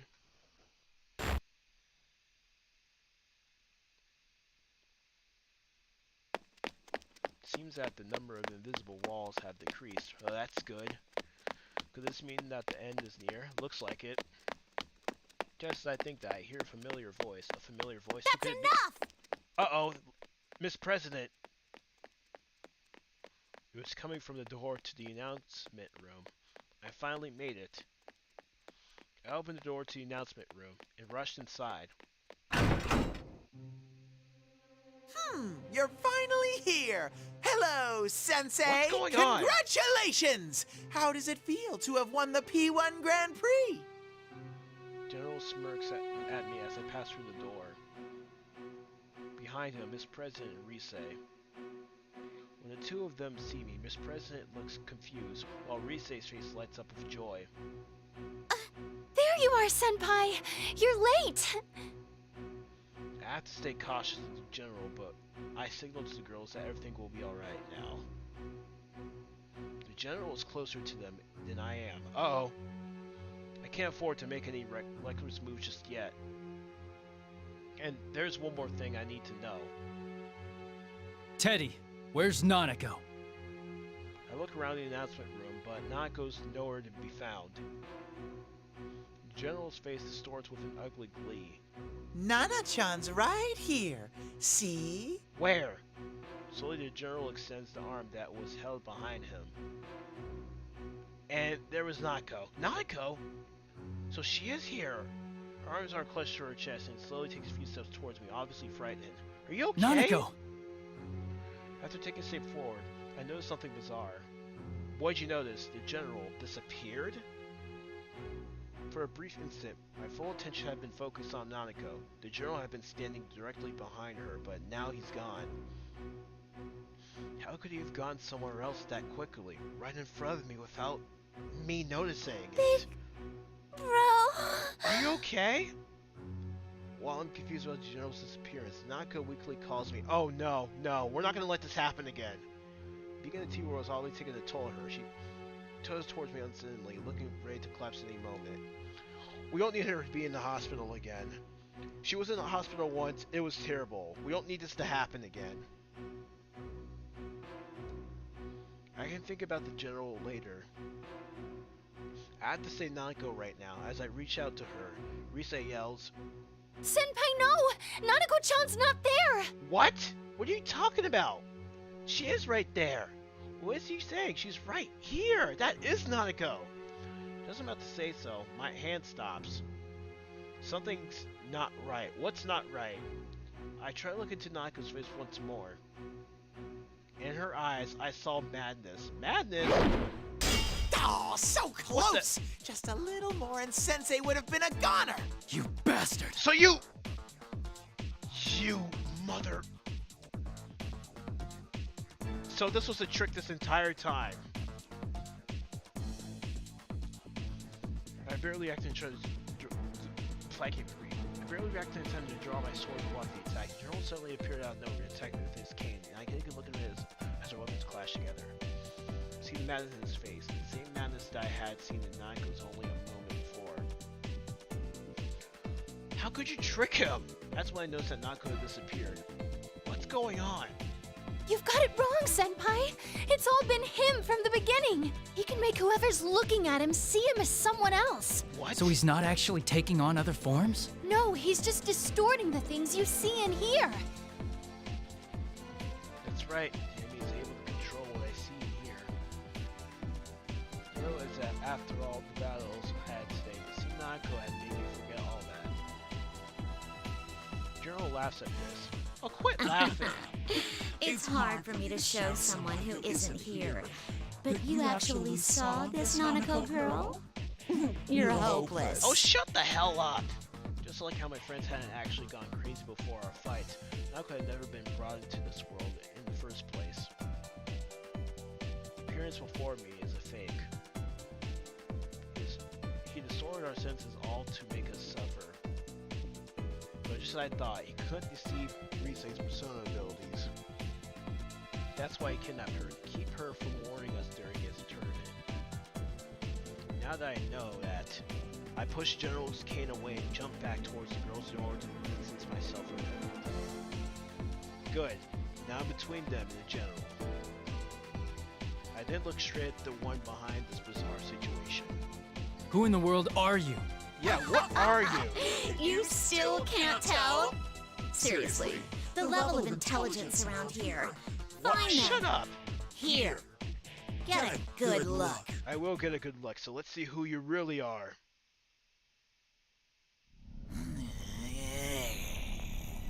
Uh-oh, what's going on?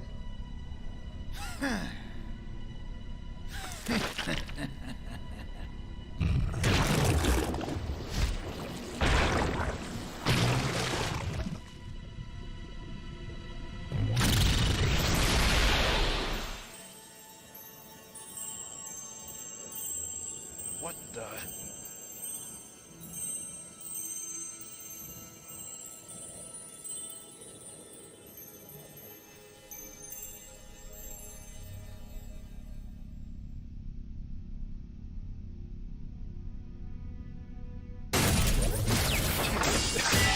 That jump scared me. Why is the volume so loud? So that's creepy. That's a shadow? I am a shadow. The true self. Shadow? That's my face. I saw metal limbs, golden eyes, a ponytail. A mirror image of Miss President's face, even though she was standing behind me, trembling. How about it? You wanted to see what I am, didn't you? Why does she look like me? That's its true form. That thing is your shadow. Yup. This is a shadow? She really came from inside me? Yup. Rise tries to call Miss President, but the girl shakes her head in denial and squeezes her eyes shut. Ugh. While Miss President refuses to look at this maniacal-looking being, I now understand what is going on. So, is that Labris? Because this is the first time I've seen a robotic girl before. That's definitely Labris. All the facts match up. Miss President is Labris. The way she was able to run so fast without so much as breathing heavily even in the TV world. Sense of wrongness that I had when Miss President asked about me killing my friends. The way she avoided telling me her name. The superhuman strength which she initiated, and that incredible jump to get away from us. And the Shadow's ability to interfere with the senses of other people. Just as Margaret had said, all the pieces of the puzzle were laid out before me. They've all come together, and now I can see the truth. She is indeed Labris. Yup, definitely. Labris, another weapon for the heart, stolen by someone unknown and thrown into the TV world, created this school and forced us to fight her friends. This deep-rooted depression regarding her past memories, all of this took the form of Labris' shadow who manipulated everything here. Labris, don't look away. If you don't accept her, she'll get even stronger. Yeah, that's the mess. Miss President Labris only shivers when you call out to her. There has to be some reason why she believed that she was the student council president. But that's just a disguise, more for herself than for us. No matter how comfortable it is, it's only there to cloud her eyes from the truth. I don't know what your past was like. It must have had some painful memories. But you have us with you now. We're going to get you out of here. I call out to Labris while keeping an eye on the shadow. A shadow is the darkness within the person's heart. Unless it is accepted by the person it came from, it will never disappear for good. But with that in mind, all we can do is watch over her as she accepts this darkness within her. We'll have to protect her when the shadow goes berserk and tries to kill her. But Labris continues to shake her head and tremble violently. My words aren't getting through to her. You hear that,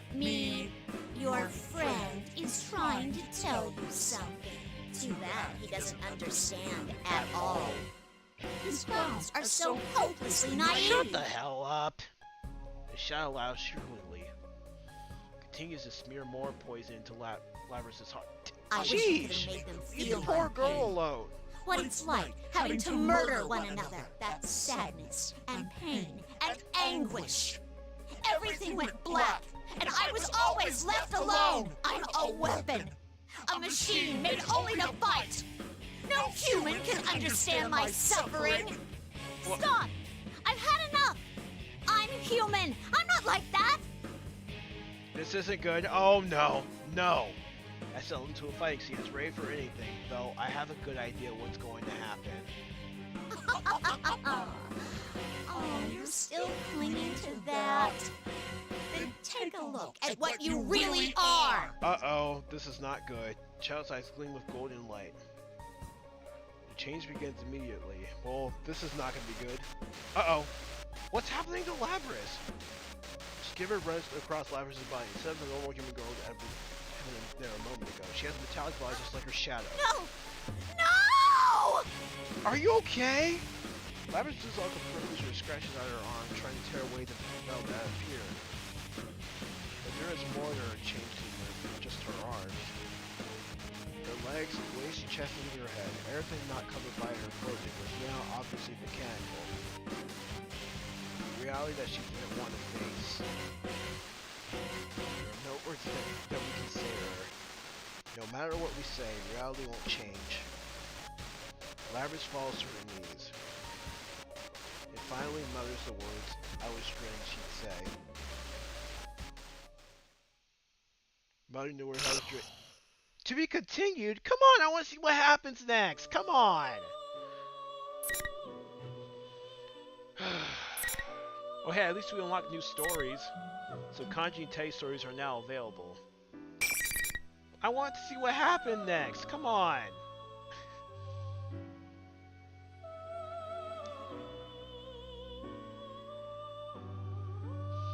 Just don't get wise to general. He might as well be a marshal, which in some parts of the world represents the greatest of the rank in the army, therefore superior to the general rank. Oh, what another trucker. I dare you to attack you. This guy doesn't even have Udo on his Xbox. He had the audacity to attack you. Actually, the word's just not good. It's the older sister of the robots. Lame, 0 out of 10. She doesn't have an original look? Wait, negative 10 out of 10? What? What's so bad about Labrys? Come on!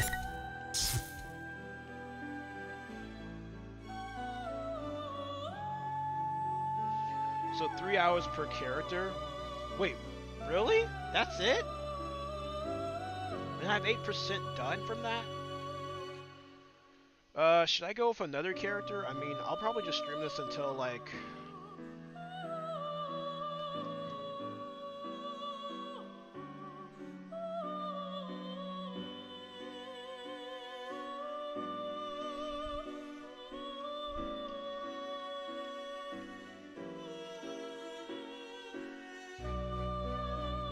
What do y'all think?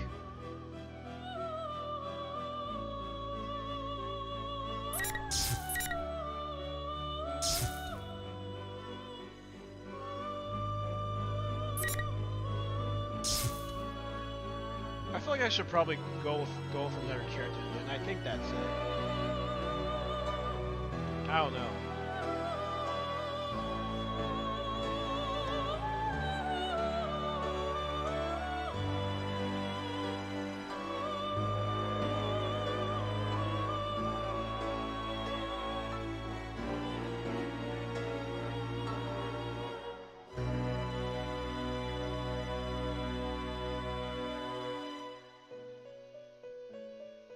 I mean, you could go for another character called Day, unless there's a way to continue Yu's story. Is there a way? To be continued. What is this?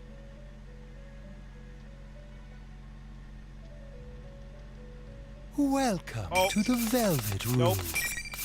There isn't a way. I guess you have to complete the story with every character then.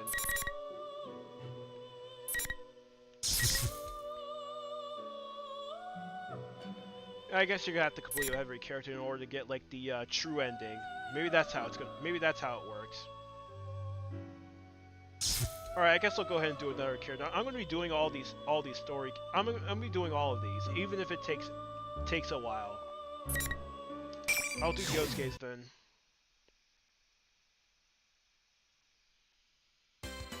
Junes TV. Oh, I'm so tired. What a busy day. Go to sleep then. Golden Week, huh?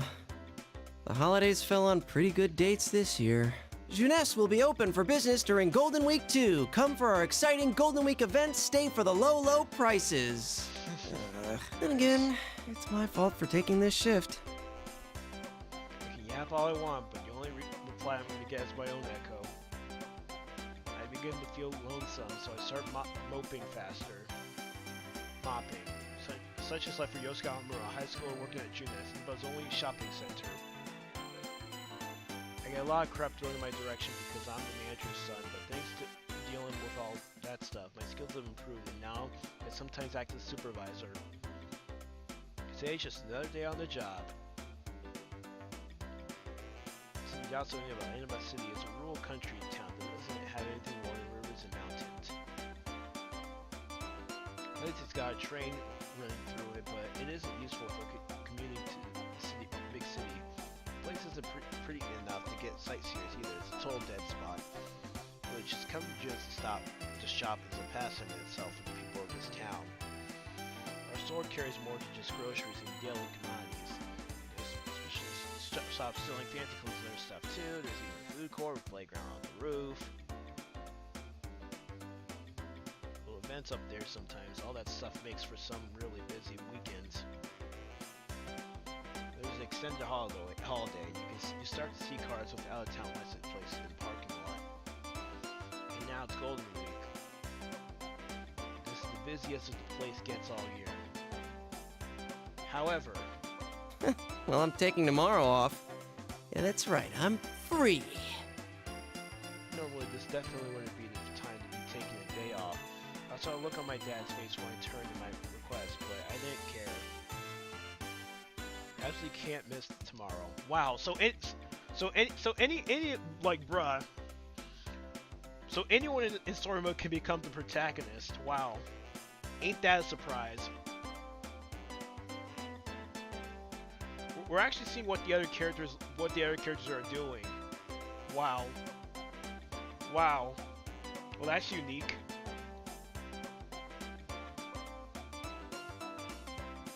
Because my partner's gonna be back. Nice. Wait, hang on, I forgot to do this. And by partner, I mean the guy who transferred in from the city last year, Yu Narukami. There's a reason I called my partner, and not just my friend. See, he and I solved the case that happened last year in this tiny little town. It wasn't some dinky-ass problem like finding a lost cat or anything. That was a big series of murders. On top of that, these weren't just any ordinary murders. Crimes took place in the world inside the TV. There was these monsters called shadows living there. You and I somehow got this power to defeat them, called personas, and from that point on, we started fighting and investigating. Luckily, we came across allies who also had that same ability, but even then, every day was a fight for survival. Together, we overcame danger and after danger. Comrades like these, the word friend just doesn't cut it anymore. Oh, a nice picture. That goes for double for you. I'm indebted to him, and I trust him with all my heart. So partner feels more natural than best friend.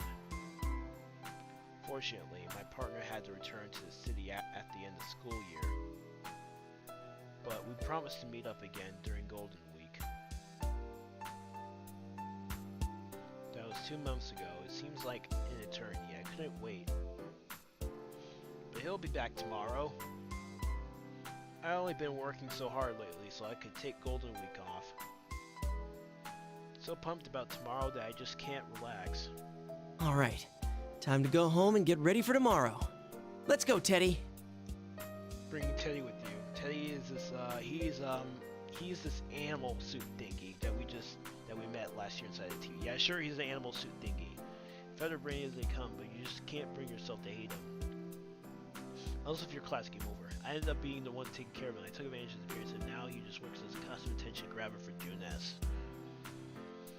He's supposed to be on the same shift as me. Teddy! Hello? Where is that guy? He's in the TV world. That's weird. He usually comes running in ready to leave work. I asked the cleaning ladies, but nobody's seen him since lunch. This is getting strange. He looks laid back, but he is a responsible worker, so I doubt he's slacking off. Is this him? Oh, it's Chie. Oh. Yo, Chie, what's up? Oh, I'm glad you picked up. Are you free to talk right now? Chie Satonaka. She's a fellow classmate at Asogami High School. She's another one of the comrades that fought with us last year.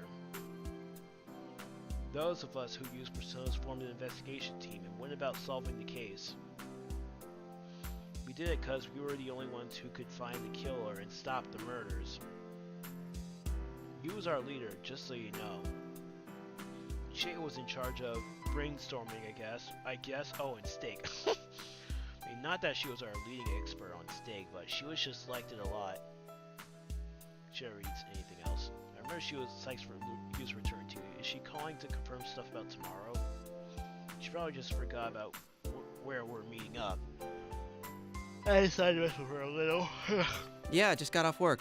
Didn't I already email you about tomorrow? You deleted it without reading it, didn't you? I didn't delete it! Ah, she got so defensive. I didn't even send her an email. Hilarious. Anyways, she suddenly gets serious. Anyway, I heard a sort of disturbing rumor. The Midnight Channel might be back again. Huh? Really?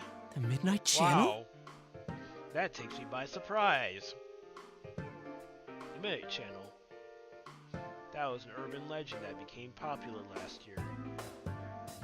If you stare into a oh my goodness, why is the game gonna tell me the same? Why is the game gonna tell me the same thing like I already know?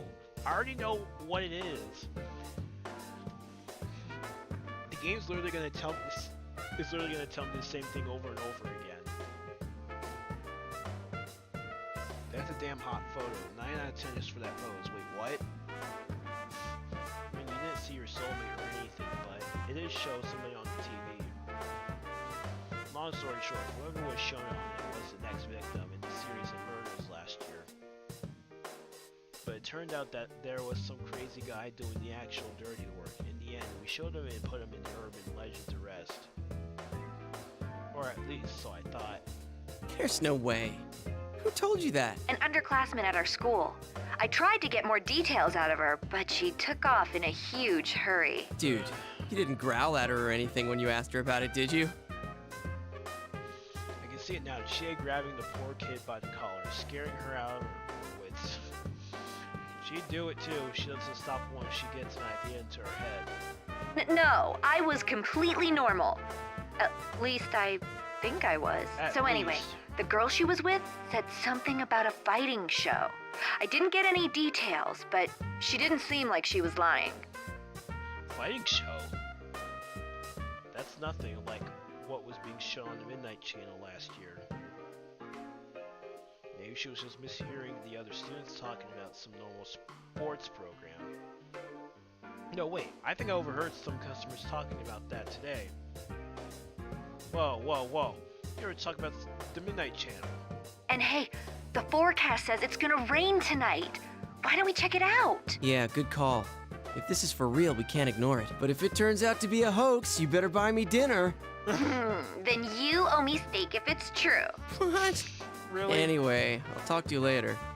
I was trying to lighten up the mood, but things didn't really turn out that way. Great job, Yosuke. Great job. I'm sure my partner would have done a better job at it.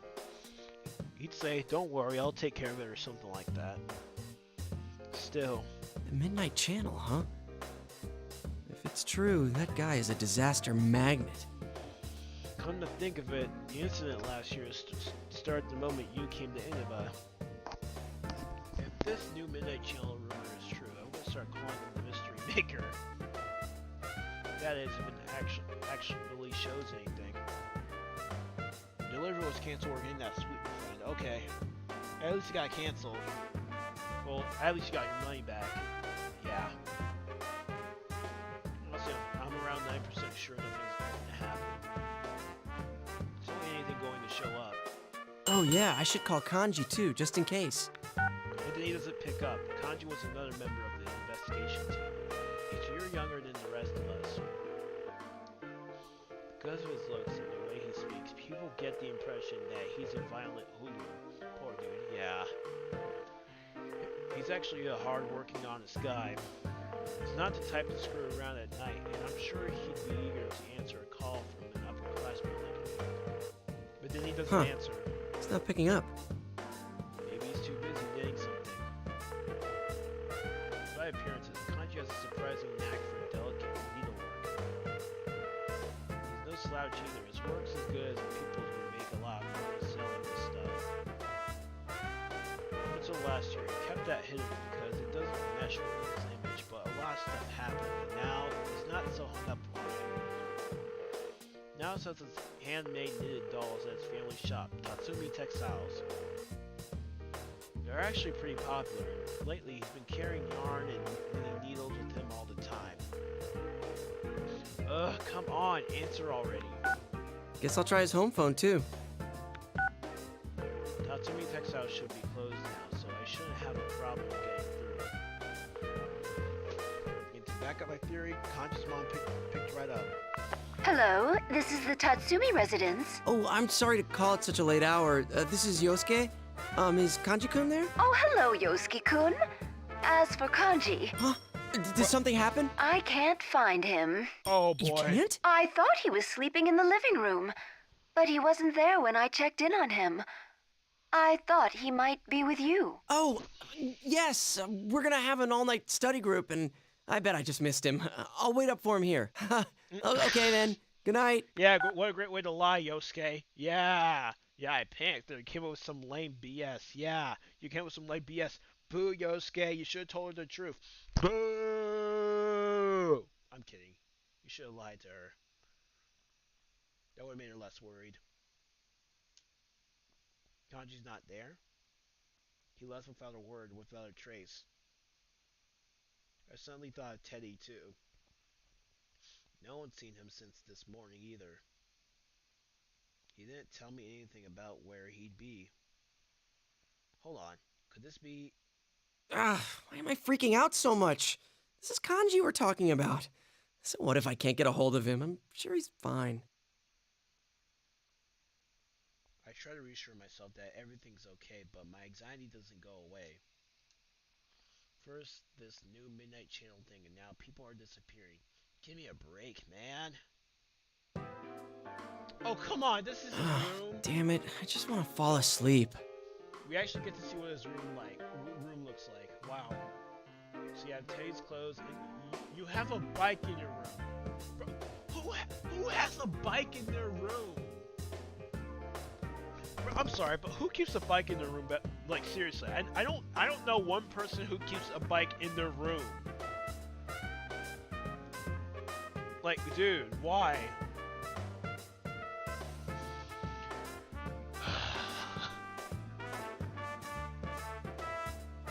You literally keep a bike in your room.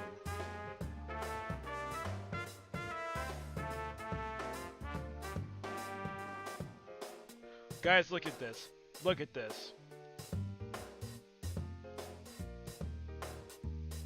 And you also have bikini girls in your room. Bikini posters. Oh my goodness. You're probably gonna freaking vap these freaking pictures, dude. Do your parents even come to your room or something? Oh my goodness. Imagine having freaking bikini girls as... Dude. Imagine having a room like Yosuke. People in the how many people in the stream chat actually have a room like Yosuke? Oh my goodness.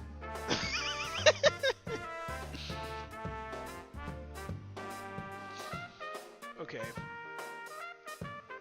I figured Teddy isn't home either. I grabbed some food and headed to my room. I didn't head to my room. It's been a while since I had to wait for midnight to watch the Midnight Channel. The wait is always so long. I can't do anything but keep looking at TV, so I start fiddling with the remote. This is iNews, and here are our top stories. We begin with a hijacking of a domestic flight to Kagoshima yesterday morning. Kagoshima? Police began their interrogation of the suspects today. Man, things are crazy all over the country today. Last year, Annabelle was all over the news. People I knew were being interviewed left and right. But again, I didn't have any time to pay attention to any of this stuff until we closed the case. Yeah, that is Teddy's shirt. Yosuke and Teddy live in the same place.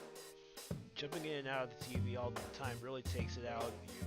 I always hit the second instant I came home. Wait a minute. He only has a shirt and he has that dress from that one cross dressing event from the school in the last game. Are those, dude? Those are the only two clothes you currently have. It must have been a pain washing your clothes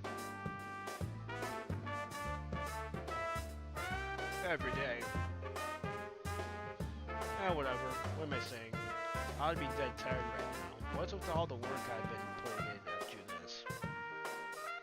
I'm so impatient I'm really more annoyed than anything else right now. I stared at the clock and stare and stare. Damn it, move, you stupid minute hand. Be patient. My cell phone rings again. It's Yukiko this time. Yukiko Amagi, another member of the investigation team, best friends with Chie. Her perfect pose makes her the center of every guy's attention, but she's definitely not what I consider ladylike. How can I put it? She's the biggest airhead I know. Dang! I mean, if she's what every dude in Japan wants, I think we're all in for some trouble. Ignorance is bliss, and to judge by all the guys who are after her based on her appearance, I really think that's true. But no, I also think that Yukiko I know now is better than the misplaced ideal. Because her family runs an old high-class hotel, she has pressures that other people can only imagine, but deep down she's just a normal girl with real feelings. I can really know what I'm talking about. If Yukiko heard me saying this, she'd kill me. Probably by making me eat her cookie. Yeah. Curry tastes like something they had to pass along to prevent people from ever discovering again. Yosuke-kun? Good evening. This is Yukiko. Hi. I got an email from Chie a moment ago. Yeah, she told me too. About the Midnight Channel coming back, right? Sheesh. Bet Chie was half asleep when she emailed you. I told her she was worried, so I tried making a joke. Come to think of it, Yukiko never really calls me like this. She must really be worried. I waited for her to reply, and what she had to say next and what she had to say next took me by surprise. I received a phone call saying that Rise-chan disappeared. Oh, I mean, What? not literally, but it seems they can't get in contact with her. Really? Oh. Risa is another part of the investigation team. She's a junior Yasugami High. Her full name is Rise Kuchikawa. Yeah, you recognize the name, right? I do. The famous pop idol Rise Kuchikawa, aka Rosette. Last year, she announced that she was taking a break and came here to Inaba to live with her grandmother. But she started working again this year, so she's been going in and out of the city with all the stuff she's been doing. Oh! Well, hey, at least we know that Rise's social link is canon, because she did say she was going to go back into doing some, she was going to go back to doing all the, idol work and all that stuff. From what Yukiko just told me, her manager couldn't get a hold of her all day and tried looking up the Yamagi to ask Yukiko if she had any ideas. She didn't mention any problems she was having to you, right? No, I think she would have told us if anything was troubling her. She was busy, but happy to be working. Right. And now rumors of the Midnight Channel coming back. Yeah. Yukiko's voice is calling me. Listening to this makes me less stressed too. But if you're depressed, you start thinking about more bad things. Yeah. Going down that road is going to get to her. What would you do? Shoot, just a millionth time I thought that today. Anyway, I try to cheer Yukiko up. Well, let's not get carried away. First, we need to see if the Midnight Channel's really back. There's no use worrying over things we don't know are happening. Yeah. It's always important to be sure first, right? You're right. Thank you, Yosuke-kun. Hear the relief in Yukio's voice when she hangs up. And let out a sigh. A big sigh that I could never have let Yukio hear in her state. Teddy's nowhere to be found. Kanji's vanished too. And to top it off, no one can get a hold of Rise. For that Midnight Channel rumor to start up again at the exact same time. This is way too much to be a coincidence. Yeah. I started going through the contacts on my phone. I reached the name of Yu Narukami. I hesitate. He's not even here yet. I'll only make him worry. As leader of our investigation team, you had the biggest part in all. But he's done with all that now, living a normal life back in the city. He's coming back to enjoy our reunion. I don't want to make him worry. If anything, I should call him after I know something. I open the curtain and look outside. Like Chie said, it was raining. All the conditions for the Midnight Channel to show up have been met. If it is going to, that is. No, can't happen. It's over. I say that out loud, but in my heart, I'm dreading that it'll show. It was like I was almost looking forward to it. It's almost midnight. Tick tock, tick tock, tick tock, tick tock. Oh. Right. Oh, it's gonna show us this thing. Can I skip this? Oh, I can. All right. That was simple. Just one button I skipped. What the hell? Oh, yep. Captain Resident. I forgot what it was. Am I really that goofy looking? No, that's not it. Why'd they call me Captain Ressentiment? Ressentiment? I know that word from King Moron's Oh no! I just realized that just now. It was from King Moron? I forgot about that. What was it again? Something about the weak hating the strong, some kind of jealousy? Now why the hell would I get a lame name like that? Just the sound of it makes me mad. Ressentiment. This is too much. This is way too much. I know why Yukio and Kanji hate the Midnight Channel so much. Yep. Well, I thought I knew all about it, what happened last year, but this time I'm actually experiencing it. See, everyone who ends up as part of the investigation team was on the Midnight Channel at one point. The Midnight Channel doesn't just show up in any old you. It shows the weakest part of you, the part you don't want to come out of, but made supersize. In other words, fake footage of you so humiliating that you want to crawl under a rock and die is broadcasted all over town. And you and I managed to not have that happen to us. So I guess you never really knew how bad it felt. Up until tonight, that is. Did everyone in town see this? Yep, everyone in town saw this. It's going to show up again every night it rains. Damn it. How did I manage to go on without skipping town is beyond me. Seriously, I gotta give him mad props for sticking it out. But now's not the time for that. And was that Teddy in that weird costume? He was acting like the host. Does that mean he's the one broadcasting the Midnight Channel this time? Could it be that Kanji and Rise are involved too? Ah, what's going on? A bunch of stuff is going on. Ah, crap. Why was you on there too? Why now? What am I gonna tell him? Might as well just not call him. He comes back for the holidays. Everyone's gonna be all like, oh, look, it's a sister complex kingpin. That's messed up. It is. Should I tell him not to come? Wait, what? Can I tell him? Can I tell him at all? I mean, I'll accidentally call him that myself. I know that I'll at least say that he has a sister complex, so I won't be able to help myself. Shit! Uh-oh! As a wrestle with confusion, the sound scares the living crap out of me. I panic for a second. Get it together, Yosuke. You're third year. Who could be calling me now? Ah, hell no. Of course, of all people, it had me. What should I do? Tell him? Don't tell him? I would flexibility hit the answer button before I figured out what to say.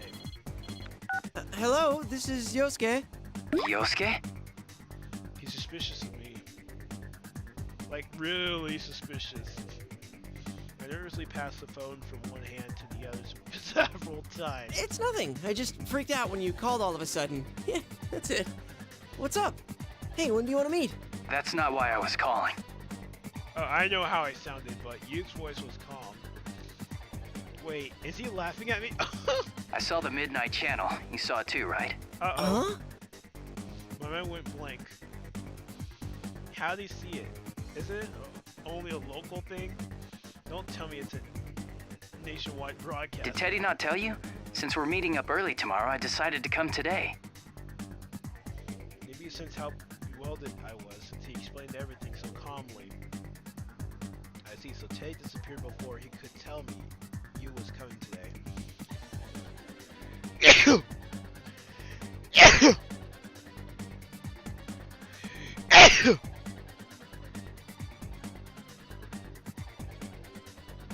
Still trying to piece things together as you continues. I figured you wouldn't think I could have seen it, so I gave you a call. Well, I assumed you weren't here yet, so I didn't want to rely on you. You haven't changed. Oh, I can tell he's a little angry now. I can just see it shaking his head. But you can tell why I'm acting so nervous right now. Damn, this is embarrassing. So how about it? You're not gonna leave this be, are you, Captain Rasantama? Why'd you zero in on that part? Did you see how they called you a sister complex kingpin? Mine's not that bad. You think? Jeez, he's so forgiving. That's just like him. Man, I really feel like an ass now. Oh, I ought to tell you, that program's not the only strange thing lately. Teddy, Rise, and Kanji aren't here either. They disappeared. When I put it all into words like this, it sounds like a lot worse than it had when I was thinking about it. I can hear his attention in Yu's voice. Alright, we should get together tomorrow like we planned. Yeah, at the Jeunesse food court. Welcome back, partner. It's good to be here. Talking with you takes me back. Calling him partner was kind of sappy, I guess, but like, he takes it in his stride. I suddenly feel a lot less confused now. He's something. Decisiveness, confidence, he's got strength that all. The wandering eyes happen to stop on my desk drawer. My career choice application is in there. We'll pass its due date. Oh, right. Sorry to say, I forgot to pick up your souvenir. A souvenir? Don't even worry about it, man. You sure? I thought you were really looking forward to it. Those nurses. Nurses? I have a bad feeling about this. Bad feeling about this cliche. Warning bells go off in my head before I can figure out what's going on. You had sounded so calm because he was trying to hold back laughter all this time. Yeah, Teddy asked me to get it for you. He said you were crushed that they got burned. Oh, wait, this is all... I didn't know you were into nurses. Shut up! That's enough! Damn it, you're trying to wind me up, aren't you? Stay home, you jerk. But I'm already here. Well, I'll see you tomorrow. I hang up. There loses in the room, so throw the phone across the room. Okay, don't panic. I need to call Chie and tell her about the plan. How am I supposed to look everyone in the face tomorrow? I don't know. As it was ringing my mind, the phone goes off again. Chie is calling you. Lo and behold, it's Chie calling. Anyone can see what's coming next. Hello? What the hell was that carnivore who's discarded woman in crap?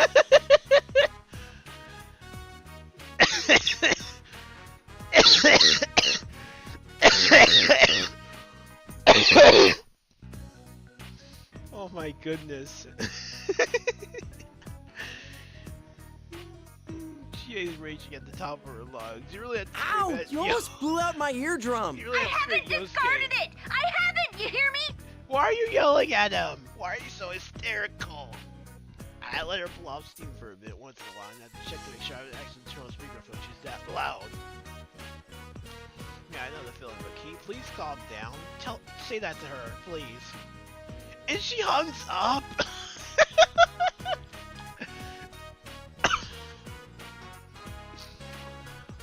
you only called him just so you could yell at him, and then you hang up. Great friends, am I right, ladies and gentlemen?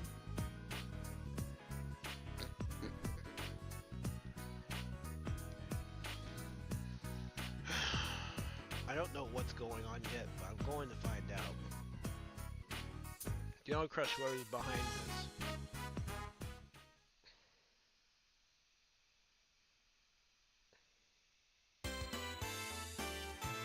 Viewers is crowded as hell, thanks to Golden Week.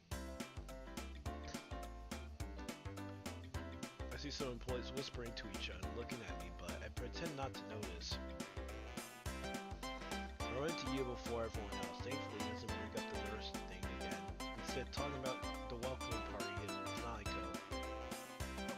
Maybe there's a little truth to that sister complex line, eh? I step into the food court. Shade and Kill are both sitting in their usual spots. Good to see you guys again. Welcome back! We missed you! The guest of honor's finally here! You're looking well. Welcome back. Should we... Huh? Oh, he already knows about the Midnight Channel thing. He's actually the one who called me up about it. Oh, I see. This has turned into a pretty thrown-together reunion, hasn't it? But I'm glad you came. I'm so happy. Nice. Few of them show this. I'm totally counting on you attitude towards me. What's up with that? Hey, Yosuke! Why the long face? Shut up! It's a man thing. Just gotta deal with it. Oh, is it about your guidance counseling paper? The teacher asked me to tell you that you need to hurry and turn yours in. Huh? You haven't turned that in yet? Yikes. Shut up! Shut up! That's not it. Seeing you take a seat, I clear my throat to grab their attention. Alright, let's start this.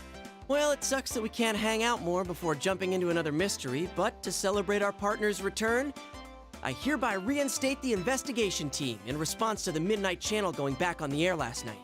Oh, the team is back! Just hearing that name again gets me all fired up. Yeah, let's do this! I don't think the applause is necessary. It is. I mean, it's pretty exciting, but the reason we're forming the team is because there's another case to solve. I look to you for some support, but he's clapping along with the rest of them. And to Narukami. Anyway, seeing them all open to the idea takes some sort of tension out of the situation. Well, let's get cracking. I mean, this is no laughing matter. No one's heard from Teddy, Kanji, or Rise. Just those three, right? Yeah. Oh, I got a hold of Naoto-kun, but I didn't tell her about this stuff. She told me she couldn't make it today because of her job, so I didn't want to worry her. She seemed pretty bummed that she couldn't be here too. Naoto is another investigation team member. She was the last to join. She's 1 year below us in school. Even though she's a student, she's also a detective, and the cops rely on her for tough cases. Naoto helped out a lot during last year's incident. She's incredibly skilled, but that's also made her really busy. Even after the events of last year, she's been running around. She tried to get an opening in her schedule for today, but I guess it didn't work out. One thing's been bothering me. The picture on the TV was very clear last night. Yeah. Going by the pattern from last year, it wouldn't be that clear until after the victim entered the TV. Hey, isn't this the first time a big group of people was shown together? Plus, we're still here. Why us anyway? And what's up with those insulting descriptions? Both Chair and Yuki are crying light and slander, but those catchphrases they got were pretty on the mark, if you ask me. Of course, I'll never say that to their faces. Hell no! Don't value my life, you know. What bothers me most is Teddy. He was acting like the host of that show. Yeah, and we can't find him. This smells fishy. Then again, I doubt he would play a prank like this for no reason. I agree there. We don't have much choice but to ask Teddy why he's doing this. Which means... I guess we'll just have to go inside the TV and find out what's going on. Won't we be stuck in there without Teddy to give us an exit? Uh-huh, not so. I've had Teddy keep the exit TV out on that side. Look at you, all Nice. prepared. I mean, think about it. What if we were half asleep and fell into a TV when Teddy wasn't over there? Isn't that a scary thought? Like anyone would be that clumsy. Anyway, it sounds like it's safe for us to go investigate then. Yeah, there's no doubt that something's going on in there. The host Teddy has disappeared, but he isn't the only one missing. Kanji was listed as one of the participants. Risa wasn't even mentioned. We're just gonna have to jump in the TV and investigate. Yuki gives the order. Is everyone ready? We're all good to go. To tell the truth, I had a hunch that this was going to happen. I already lugged out all my weapons and junk today with the intention of doing this. It was my first time in a while going in the TV world. And the first time in a while I have done anything out of the ordinary at all. It's serious business, but I can't help but get excited about this. You know what I mean? The days when we ran around town as an investigation team. I mean, it wasn't all fun and games. There were plenty of hardships and sad times. But I learned a lot of important stuff because of them. It changed me. I never felt so fulfilled in my life. So it makes me wonder, what about this time? Is something like that waiting for me? Something that's going to change me. Man, what am I thinking? I shake my head and focus on the task at hand. We don't know what lurks inside the TV. Things could mean death. I had to work at court with the rest of the investigation team.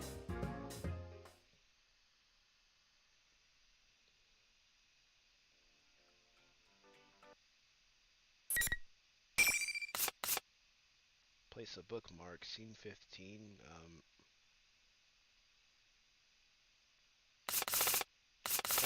I can only place up to 6 of them. So overwrite this one. Alright, hang on guys. I gotta go BRB real quick. Hang on.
Alright, sorry about that. Yeah, y'all couldn't hear me. Hey, is this thing dead? Okay, no, it's not. Just auto turned off. But yeah, I just decided to turn down the volume because while I was rewatching the stream while I was AFK, y'all couldn't really, hear me. Like, y'all couldn't hear me over the game audio that much. I mean, y'all could hear me the first few seconds of the stream, or like probably the first half hour of the stream, but like, I guess during the second half hour, the third half hour, I guess no one decided to point it out then. Alright.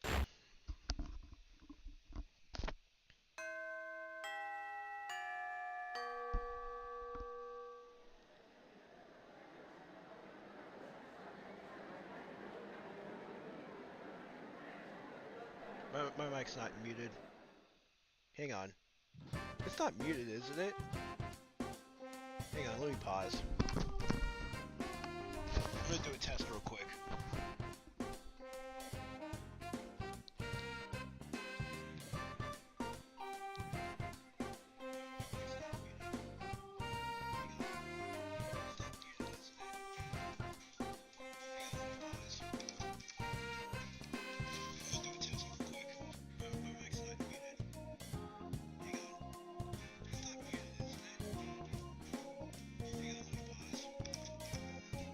Alright, I think it's balanced enough. Alright, we're good. Alright, let me know if the audio's unbalanced, ladies and gentlemen. Hang on, anyways, what's going on? I couldn't read it because I was too distracted.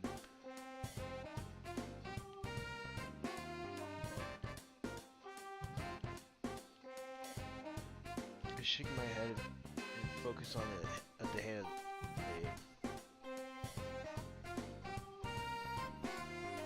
Man, what am I thinking? I shake my head and focus on the hand at task. We don't know what lurks inside the teeth. The glance can only be deaf. I leap wait.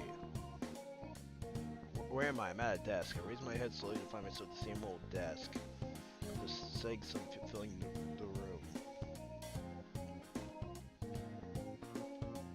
Alright, can y'all hear me fine? Is the audio balanced? Because while I was, while I was watching the stream while I was AFK, the audio wasn't balanced, so y'all can hear me perfectly fine at this level, right? My mind isn't thinking straight. We're in a classroom. Wait, what was I doing? Shoot, did I doze off? I should hurry home and get to work. You forgot, Yosuke. We need to do something important. What the? All of a sudden, the sound of cheering echoes from outside. As soon as the classroom all joined in and cheering and rush out the door. The hell? Seriously, what is going on? You can hear me well? Okay. I went to the window and looked down the schoolyard. The area in front of the school gates, swarming with students. What's going on? A bunch of stuff, Yosuke. I look around, but there isn't anyone left in the room to ask. I want to go be a rubberneck just because everybody else is. But I have to find out what's going on. As some internal debating, I decided to take a look.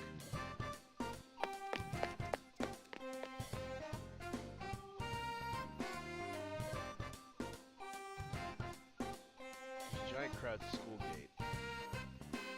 The gate itself has some funky decorations and a big ass sign. He won Grand Prix? I've seen those words somewhere before, but where was it? Where did I see it? My mind's all hazy, I can't think. Whoa, now what? Why? Do you think it's funny causing a commotion like this at school? I better see everyone involved in this heading home right now! What? What is going on? Turn around and at that whistle, where that whistle came from, see a female still standing holding a megaphone. Yup, that's Labris. She has very long ponytail and strong-willed eyes. Damn, she's really hot. Wait, you gonna take your shot, Yosuke? When did a girl like this end up in our school? And how did I know about it until now? Really skipped out, but I don't think I've ever seen her before. Where Try did your you shot, get this aren't you? huge set? Some people are always up to shenanigans. What? You almost see the anger baking off of her. She's definitely has a lot of spirit. Yet, none of the other students have so much as turned around. Gets ready to blow her whistle again. When our eyes meet. Hello. Oh, it's you. That Grand Prix contestant, DEUCE2CON. I mean, Captain Ressentiment. Oh, really? Right. I remember now. Pre-1 Grand Prix that showed up on the Midnight Channel. We used the sister complex scheme and she is the carnivore. Yeah, I'm Captain Ressentiment. I can't pronounce that word. What a fantastic nickname. I just want to go kill my... Really? You want to go kill yourself? Who the hell came up with this crap? Who the heck is P1 Grand Prix anyways? Don't tell me it's being held at school. You're fessing up to being part of it, huh? Well, listen up. You better cut this crap out quick. The student council didn't approve this. Huh? The student council? Come on. Don't tell me you don't remember who your student council president is. Student council president? Well, from a position like that, there's no way I wouldn't remember her. Hello, Ow. boys and girls of Yasogami! The P1 Grand Prix is about to begin! P1 Grand Prix, really, again? Of course. Is that Rise? She's here at school? Yep. They're even using the school PA system. How many times do I gotta repeat myself? This is your last warning! Stop this at once! They're not gonna listen to you. Oh no, it's Miss Sourpuss. Sourpuss, She's trying to really? stop our fun. Everyone, get her out of here! Really? After Rise gives the order, all the students turn around to look, and then they rush straight at us. Geez, not seeing one of them give a damn about their president up until now. Huh? Hey, you're kidding, right? Dude, Rise, do something about this. What are they trying to do to us? I'm not gonna start anything crazy here. But this probably isn't the time to start taking things easy either. At the very least, I should get to this girl to safety. Turn towards her. Surprisingly, she's standing her ground in the face of all the students. She's definitely staring back at them. I warned you all. Uh-oh. President tosses her megaphone aside and lightly taps one of her charging students and he slams to the ground as the end of the truck had hit him. Dang! Ouch! The other students seem to meet the same fate. It's like they didn't expect her to do anything. Before I know it, the student council president is the only one left standing. That's amazing. So much Yeah, for yeah. that! Then how about this? How about what? When Rise speaks, the monitor above the girl's head starts swinging back and forth. You're joking, right? Oh, my body moves out of instinct. Wait, what? Who is that? What are you? Who? I yanked her aside and shoved her behind me to protect her. I looked up and the giant monitor is right in front of my face. Oh. Oh shit! Ah! Oh. Persona. Huh? Am I dead? What was that you did? What? Did I destroy the monitor or what? I slowly open my eyes and see someone I know very well standing before us. The other me, my persona, Jiraiya. The monitor was cut right in half, with two pieces lying on either side of us. I was able to summon my persona. Huh? Wait, isn't this Yasogami High? You can only summon personas inside the... Hey, that's right, oh yeah! If I remember everything. I jumped inside the TV with you and the others. But wait. Then who is this girl? What the heck is our school doing inside the TV world? I'm sitting there confused when Rise's voice chimes in from the PA system. You should have just died. Really? Why would you What? say that? You aren't worth anyone's effort. You just get in the way and cause trouble for people around you. Rise. Oh my god. Dang, Rise's acting like a low-tier god right now. Your life is nothing! Your life is nothing! You serve zero purpose! You Now, I'm not gonna say what I want to say because this video is probably gonna get taken down. And give somebody else a piece of that oxygen in the ozone layer that's covered up so we can breathe inside this blue trap bubble. So what are you even here for? To worship me? Yourself. I mean that 100% with 1,000%. Yeah, you're telling other people to freaking die. So I guess she's inside the TV too. But I never expect her to say anything like that cruel. Yeah. What's going on here? I won't let you destroy the school. You're in the announcement room, huh? Well, wait there. I'm coming for you. Hey, what are you going to do? The student council president starts running towards the school building. He turns around and waves. Thanks for saving me back there. Yeah, you're welcome. After all that glaring, this is the first time I've seen her smile. Wow, she's cute. You could have said that you love her. After that, she runs off again like the wind. She fakes me too. So I got in. No, bad Yosuke. There's no time to get hot and bothered. Wait up! It's too dangerous to go alone. Legend of Zelda reference. It was really impressive the way she was tossing those people left and right, but it's too dangerous to run around here without a persona. Besides, a world like this and TV means. As I try to chase after her, the PA cuts into my train of thought. Sorry about that mishap. The first round's challenger is already here. First round? What's going on? Watching students are all looking this way. Wait, does she mean that this challenger is... Huh? Me? But first, the General has a few words for you all. General... Oh no. Hey look, it's General Bum. My monitor turns on. Teddy's on it. This day has finally come! I'm proud to announce the opening of our very own P1 Grand Prix! Teddy, you bastard! What are you doing? You disappeared and we... Bring out his opponent! Hey, listen to me! Why you're gonna ignore him? Loser. Alright, let's see who our first opponent is. Smoke shoots out, enveloping everything. Wait, someone's stepping out of it. And our first opponent is Chie. You're already late! Chie? Oh, it's Yosuke. What a letdown. Geez, Really? sorry it's only me. Hey, what's going on here? Risa and Teddy both seem, why are you looking at me like that? What? Chie's acting weird. Okay, she's always acting weird, but this is even by Chie standards. What's going on?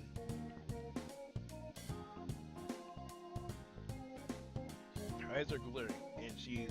What the hell? Why is she looking at her lip? Hey, Yosuke, can I eat you?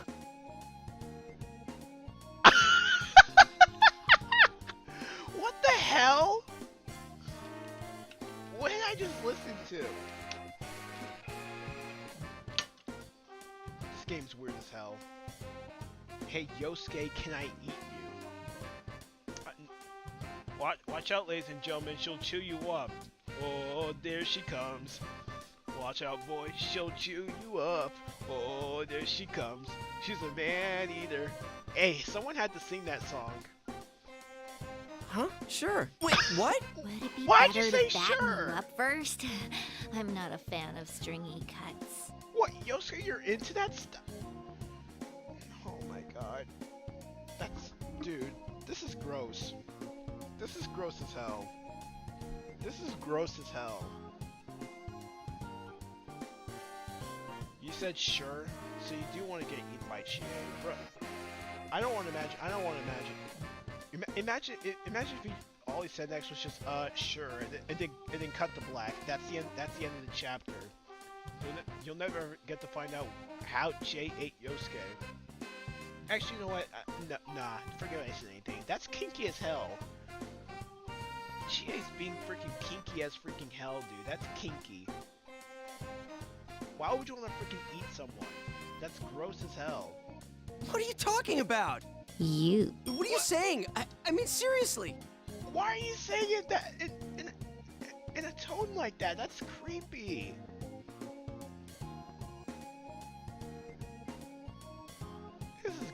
hell. Wait a second. Maybe it's just a figure of speech for something more. Oh my. Whoa, whoa, whoa. Why are you blushing? She had no way to get sit right in front of everyone. Out of the panic, Jake strikes a kung fu pose and makes a forceful declaration. You want to hear the reason I eat meat? Because it's there! So that is what you mean. And why are you saying that like you're quoting someone? Yosuke, don't worry. It'll be painless. What the hell right now? What the actual hell am I listening to right now? Someone tell me what the actual hell am I listening to? This is kinky as hell. This is kinky as hell, bruh.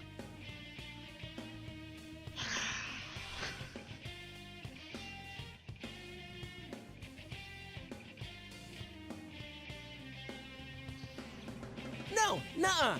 There's no way it won't hurt. You'll continue to live inside me. Forever! This is gross as hell. Ew. You're not Melina. Shut up. Yeah, in your stomach. Thanks for the food! Persona! That's I feel like throwing up right now. I feel like throwing up right now. Blech. Blech. Blech. Blech. Blech.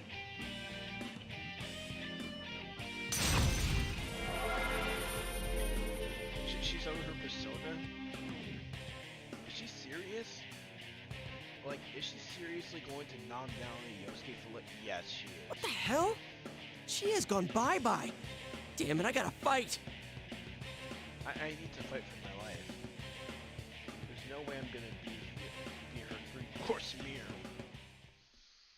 Oh, here we go. First fight for Yosuke, and this is how it is, huh? Yeah, so if we lose, then Chie's gonna freaking eat me. This is gross. No.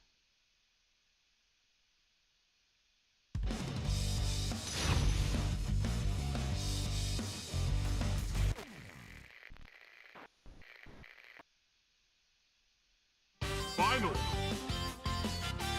I don't even know. Confusion.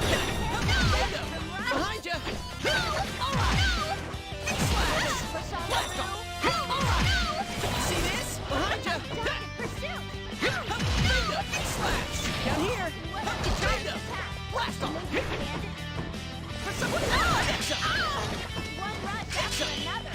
Truly a vicious Go get it. Slash.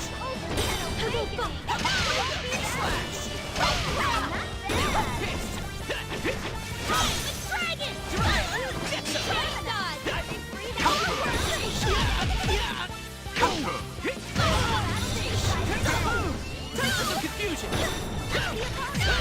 Behind you. Just getting stuff. Blast off. All right. Such a what? Shut up. All right, it's over. Time to leave. Time to leave, but I can't leave though. There we go. You're not going to be eating Yosuke anytime soon, Chie. Lay off with the meat for once, will ya? Why don't you try something else? Oh, wait. All you can ever think about is meat, so you won't ever try anything else. Man. Think about some other food for a change, will ya?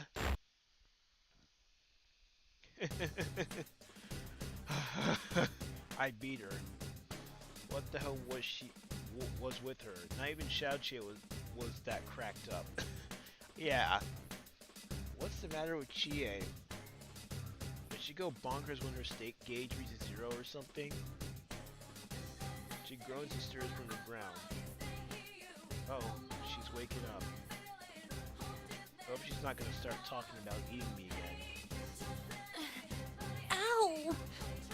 I hope you've learned your lesson and never even think about attacking your friends again. I quickly put some distance between us and yelled from a ways apart. I think my voice shook a little, but can you blame me? I was really scared. First you insult me, then you kick my ass. Ugh, you moron! Insult you? What did I say? All I remember about what we were saying before the fight was her eyes cold and sinister, like a tiger stalking her prey. I'm getting goosebumps just thinking about it. You went on and on about how I'm a coward and a brat. When did I have time to say anything like that? You were about to eat me. What? Eat you? Yeah, you were acting all freaking kinky. Why would you want to freaking act all kinky for? Yeah, you act all kinky talking about eating someone. Bruh, someone's gonna freaking take that line out of context. I can already tell someone's gonna say something inappropriate in the chat. I already know that I already know someone's gonna say something inappropriate in the chat, and I want to say what I want to say, but I'm not gonna say it because, you know, I ain't gonna roll like that. That had better not be a crude innuendo for anything.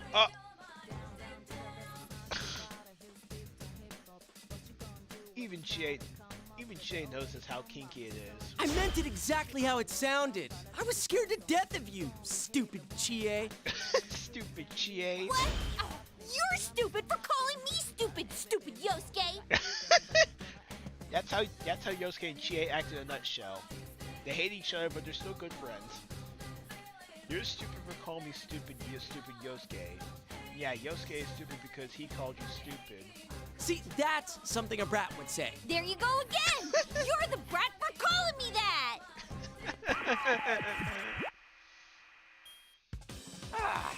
Aren't you done fighting yet? Nah, let them keep fighting. They argue like a married couple. They both get along pretty well. Monitor turns on. Teddy looks annoyed. How are you annoyed? Hey, we're the ones who should be annoyed with you. We're done. Sheesh, what's up with this? Come on, head over to the school building. Your next opponent's waiting. The school at least you tell Yosuke where to go. Why didn't you tell you where to go?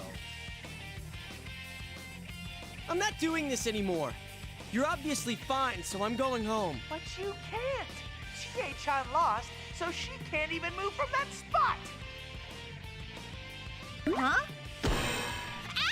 Ow! There's something here! Chie ignores Teddy and starts walking away, but then suddenly sits down and clutches her head. Huh? No one gets to leave until the tournament's over. Wow. Only the one who fights to the bitter end and is crowned victor can earn freedom. Good luck!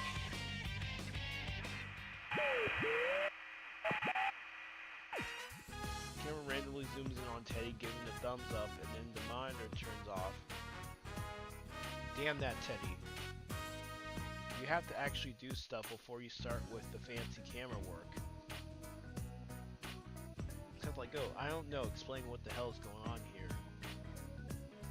While I'm staring at the monitor, I can hear Jay yelling in the background. What's she doing? Yeah! Jay is doing jump kicks, but every time she does, she stops in midair before she lands. What the? That's a neat trick. Is it like pulling punches but in midair?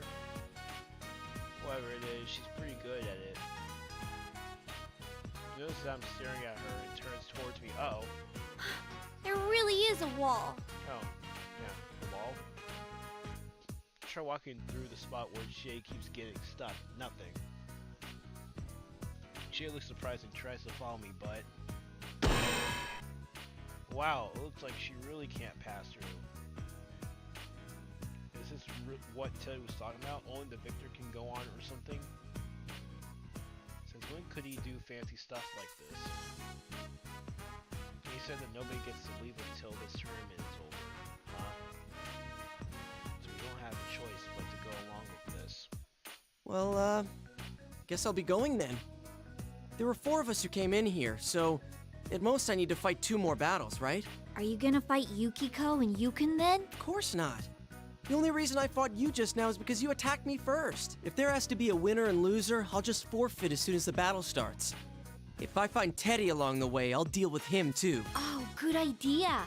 In that case, don't be so harsh on your next opponent before the match, okay? You're the one who was doing that. I hope you don't start eating things off the floor when you get hungry. Ew, Yosuke. Why would I do that? I'll be waiting, so be careful.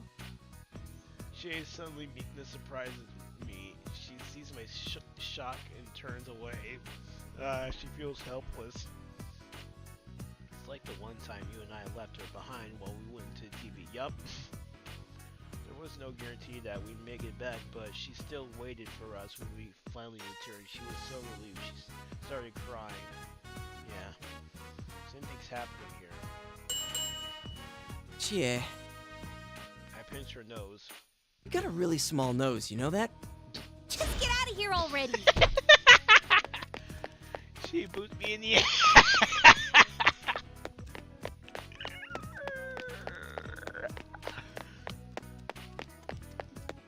Damn. She boots me in the ass. I head over to the school building. The way I'm reading that just sounds hilarious. Oh my god. She just doesn't know how to handle being teased by a guy. Yeah, because she hates your ass. Still, with the looks on her face, there was nothing else I could do. Or hurry up and finish this Grand Prix. Pick my pace, but I know something. There are students peeking out of the windows at me. Wait, what? No, they're not students. Take a closer look at them. They're something else, taking the shape of students. Guess they popped into their true forms while we were fighting for some reason. They're like silhouettes. Are they shadows? They don't really look like monsters. They don't feel like they're actually hostile. I mean, they're not particularly doing anything either. They're just standing there. Just extras Teddy made for his drama of this? Not any danger, then I guess I don't really have to figure them out. Still, threat or not, they're just pretty damn creepy. And if there are things like shadows around here. This is definitely inside the TV. But what's going on? Why is it a school? Damn it, I don't get this at all. I have doubts, but I keep on running.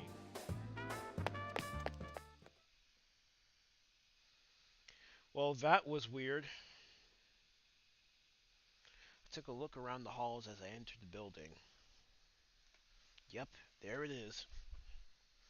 There's a monitor in front of the stairway that I don't remember being there before. It's supposed to be where the second round is going to be. I raised my voice. Alright, is this the place? Bring out the next challenger. Who we got? I got the response. Monitor turns on and tell you stupid con student fades in. Hey, that's my line. Jeez, stop throwing me off like that. Shut up. If you don't stop this prank soon, I'm going to make your next shift a living hell. Usually a threat like that would have Teddy begging for mercy, but he just hums a little as if nothing's the matter. What's with him? That's not Teddy. Not just Teddy. Rise is helping him out too. That's not Rise either. This all be a surprise for you?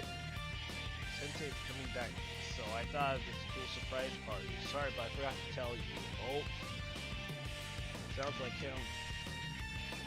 Sounds so like him.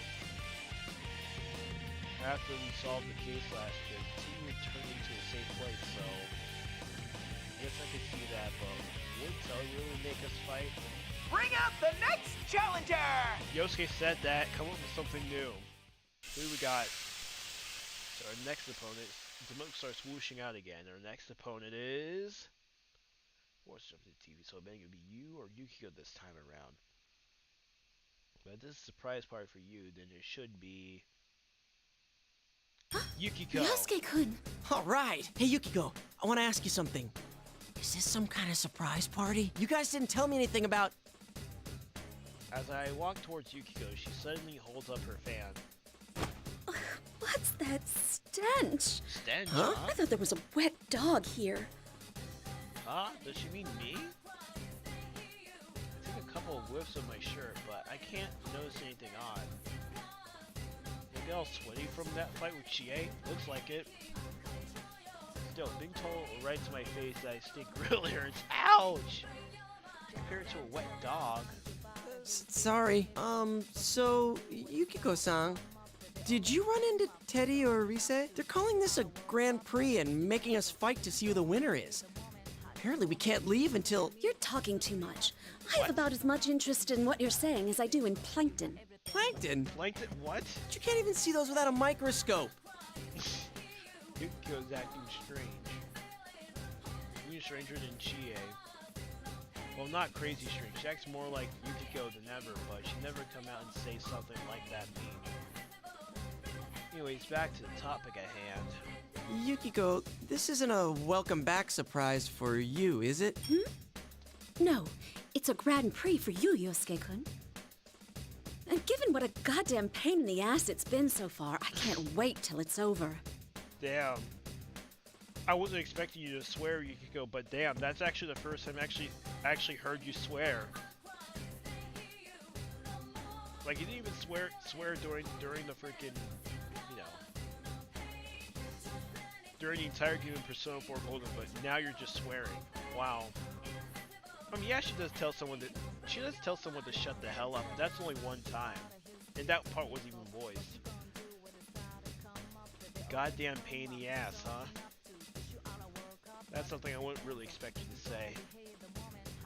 Dude, what's with the language? Have even you gone nuts? What the hell, man? Yeah, what is the language? It's not like you to swear. Wow, this is the exact opposite of how she normally acts. She really is a Snow Black. Wait, so if that's what the commercial called her, and the way Shay was acting. Oh, so that's why hers was carnivore. That makes sense now. Those nicknames had some truth to them then. But why? Because Teddy told them to act that way. They're not all crazy, are they? But the Grand Prix for me? What's that supposed to mean? Now you're ignoring me? Ugh. Even if this is all an act, it's still soul-crushing. Hey, listen. We can't leave here until the Grand Prix ends, so let's just half-ass this. If you don't mind going on to the next round, I'll forfeit without attacking you. Oh, though if we did it that way, you'd have to fight again. It'd be faster if I won and got my hands on Teddy. I hate to make Yukiko go on ahead and have to fight even more of us. That's probably not such a good idea. Hey, Yukiko, will you lose this round for me? Even though you've lost in the battle of life? Yikes, this Snow Black is really bad for my fragile ego. Oh. Yukiko slowly opens her fan in one fluid motion. Oh, here we go. Time to fight. Smiles faintly, but her eyes aren't smiling. Oh. Wait, she's pissed at me? So what? Now Snow Black can't take me called Snow Black? Why is my fan so large? Why, my dear? The better to shut up that filthy mouth of yours. It's the wrong fairy tale. Oh, fine. I'll end this as quick as I can, so bear with me for a bit. Here we go. Wow, things are starting to heat up. Let's get this battle started. Wow, you really are into this, huh? Dang it, Rise, quit goading her on. Yukiko's being nasty in a different way from the carnivore, but I got to take her on. Damn it, looks like I really have to overcome the Amagi challenge if I want to get out of here. Yeah, I definitely have to, otherwise you're eating Yukiko's curry.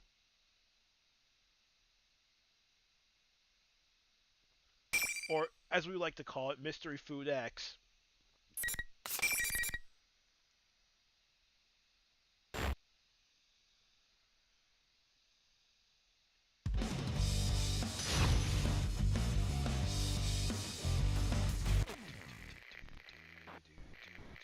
Here we go.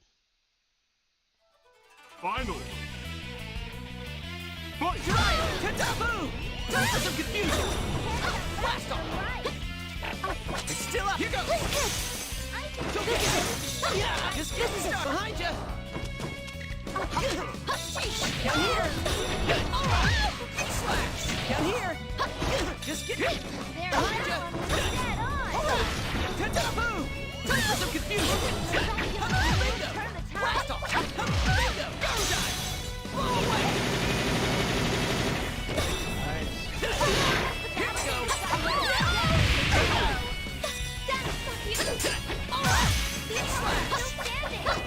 Mine! How about this? How unfortunate. Better luck next time.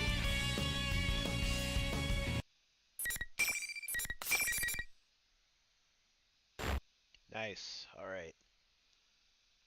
Jay came to her senses when I beat her, so what about Yukiko? I'm still scared out of my wits, but I try to talk to her. Yukiko, are you all right? Oh, thank goodness. You've gone back to your usual self, Yosuke-kun. What? Huh? Oh, are you back to normal too? Huh? But you just seemed so eager to fight no matter how I tried to stop you. You said things like, I was taking the easy way out. I was sure that you just weren't in your right mind. You noticed that Tere and Rise-chan are acting strange too, right? I think maybe they're under the enemy's control. That doesn't sound good. Crap, so this isn't an act? They're being mind controlled or something? That explains a lot, actually. Damn it. Some surprise party. Still, Teddy's controlling people? Or is Teddy being controlled by somebody else? Control? Who could make them act that weird? No ordinary person could pull that off. And why would they do it to start a stupid tournament like this? Think back to what Yukio said before we fought. It's a Grand Prix for you, Yosuke-kun. For me? Like hell it is. I'm not getting anything out of this. I'm not enjoying it. I'm not! In any case, I'm gonna go put an end to this Grand Prix. If it's just us four, there's only one more battle to go. Yukio didn't know what was going on either, so I explained what I had found out. Only the winner can move on. I know I can leave until there's a champion. In that sense, I thought Chie and Yukio, my next fight should be with you, and that would be the end of it. Oh, and one more thing. There was a student council president. She wasn't in that intro movie that aired in the Midnight Channel, and she acts like she is against this whole thing, so I don't think I'll end up having to fight her. But since she doesn't know about Persona, so I can't just let her run around loose. Oh, do you mean the girl with the ponytail? You met her? You met her? When I talked to her, she said she was going to the announcement room. I tried to stop her, but an invisible wall blocked my path. Oh yeah, that's right. She said she was going to the announcement room to stop Rise. That's not good. If Rise's being controlled by someone behind all this. That girl's in danger. Really? Sorry, I gotta go. I'll end this as fast as I can and come back for you. Oh, okay. Be careful. And try to help out that girl. I'm sure you can do it, Yosuke-kun. Got it. Thank you. Yukiko's clear, strong voice gives me that extra push. This tournament might look stupid, but if there is some third party behind it, it may be more serious than I first thought. Here we see the announcement room. Feats don't fail me now. Alright. Upstairs we go. Into the hallway. Damn it. It's supposed to be pretty easy to get to the announcement room. But thanks to all these stupid invisible walls, I have to take the scenic route. I finally managed to make it to the second floor. If I keep going straight, I'll get to the stairs and I'll be right there. Miss President! Oh. I found her. I can see her running up ahead, her long ponytail trailing out behind her. There was another shape next to her, a round familiar one. Over here! Over here! Teddy? Teddy! Damn it, was I too late?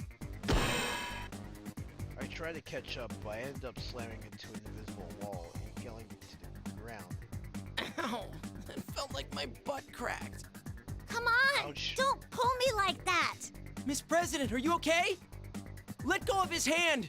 That bear's not in his right mind! I shout out hoping that I can at least get my voice to reach out, but the two of them disappeared through the emergency exit at the end of the hall. Really? I knew it. She might be strong, but Miss President isn't a match for a persona-toting Teddy. She has definitely to being be captured. controlled. Teddy's not the type to kidnap a girl like that. I think. I mean, he wouldn't do anything if she didn't want him to, at least. Where is he taking her? Is he up to something? Then it dawns on me. If that girl doesn't have a persona, how did she get in the TV world? In order to get into a TV, you have to either have the power to use the personas or get someone who does to help you. Yeah. By help, I mean that person could force you to. Actually, what was happening in the series of murders last year. Horrible thoughts start to race through my mind. That's what's going on there, Mr. President? Is she just another victim? Victim. That word brings me Saki-senpai. Oh. Well, that's someone that I liked in those murders. I couldn't save her and she died. Mr. President was also forced into this world like Saki-senpai then. You're gonna try Damn to it, save her. I'll save her. Teddy went through the emergency exit. If you went upstairs, then the announcement room should be right there. As my growing desperation was enough, this stupid invisible wall only makes things worse. I managed to calm my racing heart and begin running to make my way to the announcement room. Alright, in the announcement room we go then. We're in the music room now. While avoiding the walls, the next spy I managed to make it into was the music room. Damn it, I want to go up, not down. There was a familiar monitor hanging from the ceiling. So this is where the next fight's gonna be, huh? Hello! Looks like you're on a roll! Teddy, what did you do with Miss President? Aw, how nice of you to worry about someone else. Can't let your guard down in this battle. Come on, bring up the next challenger! Alright. And it's gonna be you. It begins blowing out as Tate makes his announcement. So it appears. I can tell who it is already. There's no way I can mistake that shape. And it is... besides, by process of elimination, there's only one more person it could be. Nanako! You! Uh-oh. Whoa, that's the first thing he has to say? I knew it would be you. And Sister Complex Kingpin, just like the others. Yep, good old you, my partner. And his embarrassing nickname. Then again, Nanako-chan always was precious to you, so... Yosuke, it's true that this is a battle you have long desired. But I have something I want to say first. A battle I long desired? I thought that there would be no reason for us to fight. Until now. Huh? How dare you? Calling her Nanako-chan in that intimate way! Yes, sir! I'm sorry, sir! He looks ready to kill me. I bow as deep as I can, so I have to see his bloodshot eyes. Dang! Oh god, it's horrible. Dang, he was pissed off. If only I had the camera so I could show him this later. Forgetting Nanako-san for the moment, it seems like there's someone here besides us. She can't use a persona, so I thought maybe she was dropped in here. You? Oh. His eyes turn dead and he raises his sword. Uh-oh. Why would you forget Nanako? That's ridiculous! I mean, come on, Nanako-san really likes you no matter what. She's always telling me how you're such a nice big brother and how you're so cool. I just want him to calm down so we can talk. Yeah, you calm down.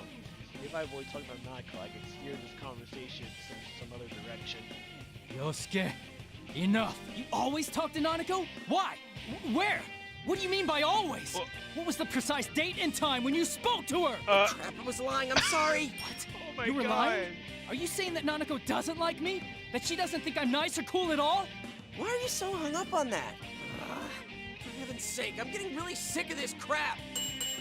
So let's just fight. We'll get this over with, okay? And then we can both calm down and talk like rational people. I'm not gonna hold back at all. I know you can take it. Anyway, here goes! Alright, here we go. Time to fight. If he's not gonna listen, then I got no choice. I just realized something. The fights are actually going faster are going faster. Meanwhile, youth fights just actually take a while to get into. That's probably just me, but that's what I think. But probably because you are coming as a protagonist, so it makes sense. I'll give him to fight me and bring him back to his senses. It's a better use of my time than trying to talk to him down anyway. Sorry, Nanako-chan. That Nanako-chan! What a dummy, right? Dang! That's it. Ouch! Your life is forfeit! Oh no! Your life is forfeit! really had to call her a dummy, huh? Well, you're dead, Yosuke. Rest in peace, Yosuke. A prayer for your soul. I'll fix you up, partner. But damn, his eyes are scary.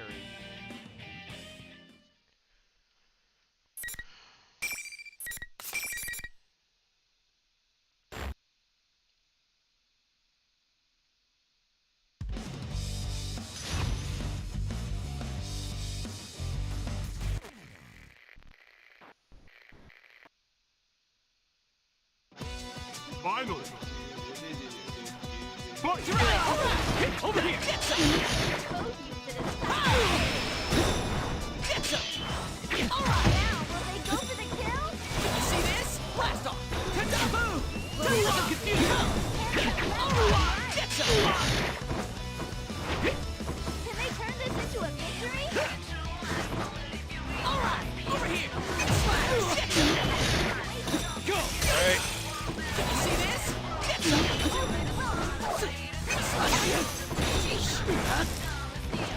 Come! Tadaboo! You see this? I'll show you man's potential. Blast off! Persona! Go dive! Oh, wait, Ron. Closing it! Slash! Battle been decided? Snap! Bingo! Mine! Over here! Persona! Alright! Get some! Are they out of their ridiculous side? Jiraiya! Alright! Tadaboo! And it's over. In the end, the victor was no surprise.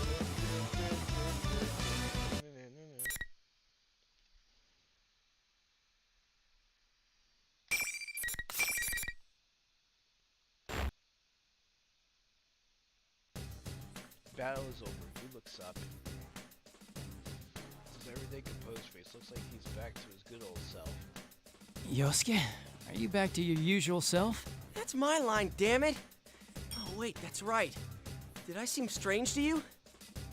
You know, Yu-Gi-Oh said the same thing. Oh wait, so did Chie. Something's not right. Carnivore, Chie, Snow Black, Yukiko, Sister Complex, Kingpin, Yu. I was wondering who'd be powerful enough to brainwash all three of them into acting all weird, but that is what's really going on here. Now to remember what they said to me before our matches. Hell, they even seem to think that I'm the one who's acting all weird. So maybe it's not the case that they're being controlled. What if I was the one being tricked here? Well, then that means I'm the one who needs to wake up. I really start rubbing my eyes. Maybe I'm still being fooled. You know I'm acting crazy. You opens his mouth and say something. You said that I wasn't your partner, so that was a surprise. Like I'd ever say that. Yeah. Good. He's relieved. It doesn't show on his face, but I can tell. Guess we're okay now. Hang on. There was something messing with my feet. You know, Akame knows the one sitting right in front of me. So I told you about what's happened so far. Most importantly, the victim. That is the student council president that Teddy had kidnapped. I see. Then the reason the Midnight Channel seemed so clear was because that girl was already in this world? Oh, you're right. I forgot how that worked. That's right. There are two ways that the Midnight Channel appears. The subject isn't the TV world yet. The video's all fuzzy and hard to see. But if it's clear, then that means somebody's been thrown inside. Looks like our fears were real. There was a victim already. The question is, who put her in here? I don't know. But whoever came up with this is trying to make us fight each other in the Grand Prix. Maybe they're hoping we'll take each other out, since they'd be no match for 4 Persona users at once. Even as they say, I start to really believe that's true. Whenever I talk with you, it's like my brain just clicks right into place. No, it's not just the 4 of us. Kanji and Naoto are probably in this too. You saw them on the video, right? If our enemy is hosting this, They've probably been forced to participate as well. Naoto's was something with an IQ of 2,000. That sounds strong. Kanji's was, Beefcake Emperor? No way! What? I don't want to run into him! Can't you go on for me? I'm begging you! Nah. You've begged me a number of times already. Can't only the winner move on? Yeah, the winner can only move on. I mean, he's fantastic. Inside his heart, he's celebrating, clenching his fist. I know it. There shouldn't be a problem if you win. Though if you lose against the Beefcake Emperor, you might be in some trouble. No, I don't want to be alone with him! Too bad. Deal with it. Fine, I'll go. This Thank must you. be what they mean by you have to cover your ass for the worst. You'll be fine. You mean me or my ass? No, I mean about saving that girl. You can definitely do this. It's in your hands now. You? Sorry for talking about my ass so much. Oh, gay. No, hey, wait. I mean, I was just a little shocked to hear that from him. Until now, he's always been the one leading the pack, followed by me. Now he's the one telling me that he's relying on me to get things done. He's trusting me. Sister complex or no, he's still my friend. Just leave the rest to me, big bro. I don't think I'm comfortable having you call me that. I'm not saying that you're my big bro. It's just you were going on and on about Nanako-chan a moment ago, so... Oh, yeah, that wasn't you. Yeah. I tried to cover my embarrassment by telling him a joke, but it didn't seem to help. Now I'm even more embarrassed. Anyway, leave this to me. I'll be going now. I tried to leave on a high note by acting in high spirits, so I waved to you and dashed out of the music room. And you get to stay by himself in the music room. Every time I think I'm getting close to the announcement room, I hit another wall, and I have to take a detour. I finally make it to the 3rd floor, though. And there's another wall right next to the door to the classroom. More or less, an invitation to go inside, right? And to judge from my past experiences, I'm in for another battle. Who's my next opponent? The Emperor? His Imperial Highness? You okay? You okay? No use dreading it. What's going on? Well, it looks like we're about to fight the Emperor in here then, I guess. Ah, Yosuke-kun. This president! Booyah! My ass is safe! Quit talking about your ass! I was expecting Kanji Bar. Student Council President and Teddy are waiting for me inside. Looks like I caught up with them. There's a ton of stuff I need to get straight. Start by throwing Teddy a single question. There's Teddy, Teddy, huh? what do you love most? A passionate battle with one's life at risk, of course! What? There we have it. Nice. Yeah, that's not Teddy. The real one would have said all the fly honey bears or something. Alright then, let's fight. I'll try not to make it hurt too much, but you gotta go down. Sorry, dude. Looks like you're enjoying the Grand Prix, Yosuke. Just like I hoped. I held this Grand Prix just for you, after all. I'm glad you like it, Yosuke. You've been saying that from the start, and it doesn't make any sense. It's only in this world that you can be serious about anything. Didn't the idea excite you? Wasn't this the first thing you thought when the Midnight Channel came on? Another problem that'll help me change. That wasn't... I can't let that get to me. Teddy's being controlled. Those are the words of whoever's making us fight. But as he continues speaking, it's like he's reading my mind. There is no enemy. You know that, don't you? That case is over and done with. The days where you could be special are all gone. You lost everything, and you've gone back to your boring, mediocre self again. Since you were having a hard time accepting that, I whipped up this Grand Prix. I'm on your side, Yosuke. That's why I'm hosting this. For you. There is no enemy? What? But what Teddy said goes along with something else. You said it. Yukiko said it. This Grand Prix was for me. Don't tell me this whole thing is to fulfill my wishes. What? I mean, I know that Teddy and Rise's personas are special and that they can connect to people's minds and stuff. Marisa can do a lot of other stuff too. Is it possible for her to make people hear things that nobody's saying when they're talking about? And did she use that power to set up this Grand Prix for me? For you? Deep in my heart, did I really want this to happen? It's not true. No. You were so cool, Yosuke. You were stronger than Chie-chan, or Yuki-chan, or even Sensei. You're almost the champion. Don't worry, I'll let you win this one. You're lying! What? What's wrong? Both of you are acting weird. This whole tournament's weird. I forgot about her for a minute there. Hey, yeah, what about her? I don't know. She has nothing to do with this. I never met her up until now. I prepared that girl as a heroine for you. Let's face it, there's no way you'd get fired up enough to win if there wasn't a pretty girl waiting at the end. Prepared? Yosuke-kun? What the hell does he mean, prepared? She's just a normal girl. No way. Tay didn't push her in here, did he? Did he? He didn't even get her caught up in this so that I can win the championship and save the wow. Damn, did he? It was way too much for me. I stood there with my mouth gaping wide open, unable to utter a word. No goddamn way. What the hell? I never asked for any of this.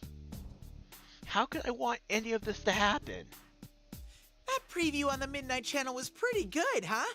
It's no surprise since you came up with it. My body suddenly froze. That's right. I felt it when I saw that ad on TV, didn't I? That was the beginning. That's something I've been waiting for. Something that would change me has come again. No, that's not true! I tried to clear that thought out of my head by shouting, but now that suspicion has snuck its way into my mind, I know that's stuck for good. Do I really hate this crazy situation? Can't honestly say I'm not enjoying it. No, that's not it. Shut up, you're being controlled! I'll help you come to your senses. Well, time to fight. That was quick.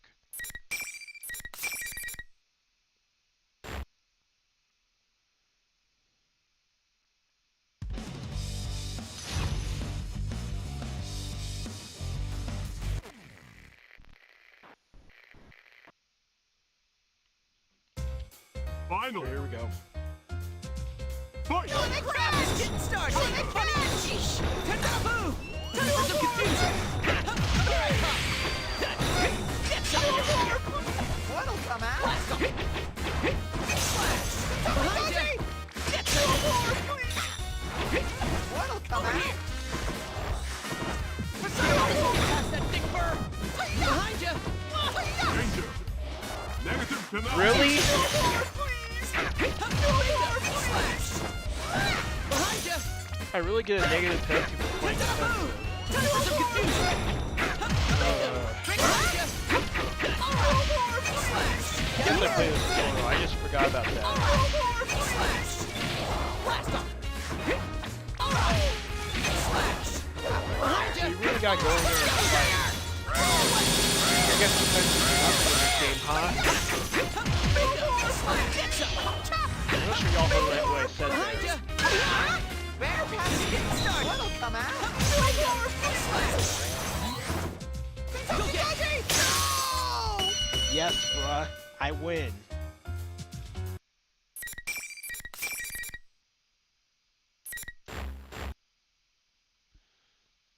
Teddy, Miss President, are you okay? Yeah, I'm alright. But what was that all about? Aren't you two friends? We are. I can't bear the look she's giving me. I'm not confused, but not judging, so I turn away.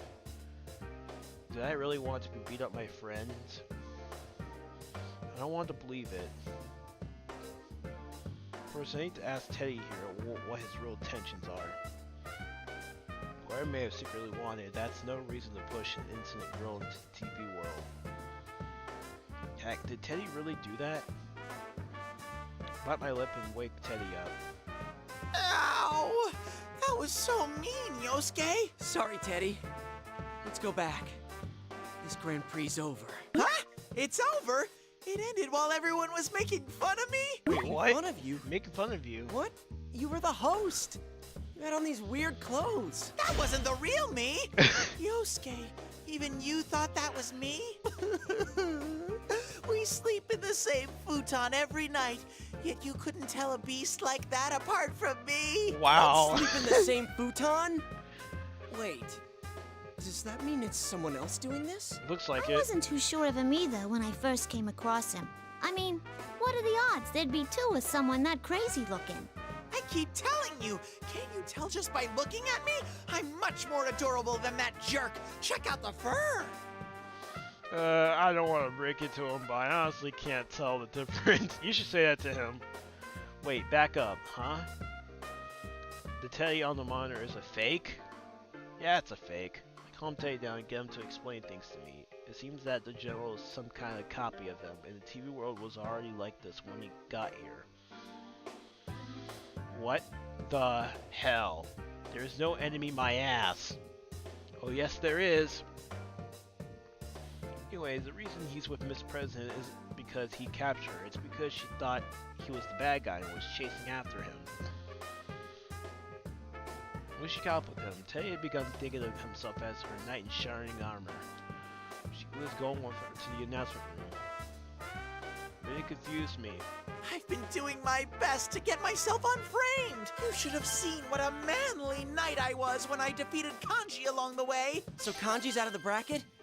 Phew. I mean, if you're not the host here, then who set this up for me? You're saying this Grand Prix is for you? About that. Bruh. Oh. Try to figure out some way to explain, but some familiar feeling like a ringing in my ear knocks the thoughts away.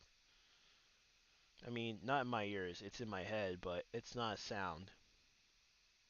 It's weak at first, but I know it's getting stronger. It's Rise. Yosuke-senpai, is Teddy with you too? Rise! I can hear Rise, but not over the school's PA system. For her to be talking directly into my head like this, she has to be using her persona. And maybe it's just me, but she sounds like she's been crying recently, or is about to start soon. I'm so glad. Ever since this weird fake Teddy kidnapped me, I've been all alone. The others are fighting each other too. Oh, I'm here too! And so is Miss President! Why are you having a time like this? Oh, you're right. I do sense one more presence there. Who are you guys talking to? Sorry, I'll explain in a sec. Hey, Rise, are you okay? The one who's been talking over the PA isn't really you, right? Of course not. I'm not that big of a ditz. I'm in the announcement room now. General Teddy was watching me, but he left, so I'm using this chance to contact you guys. Hey, don't do anything reckless, okay? But I can't just sit here and do nothing. Not while you're all being forced to fight. She sounds all ready for action, but considering how desperate her voice sounded at the beginning, I know she's just trying to act tough. She must have been scared all by herself. Poor Rise.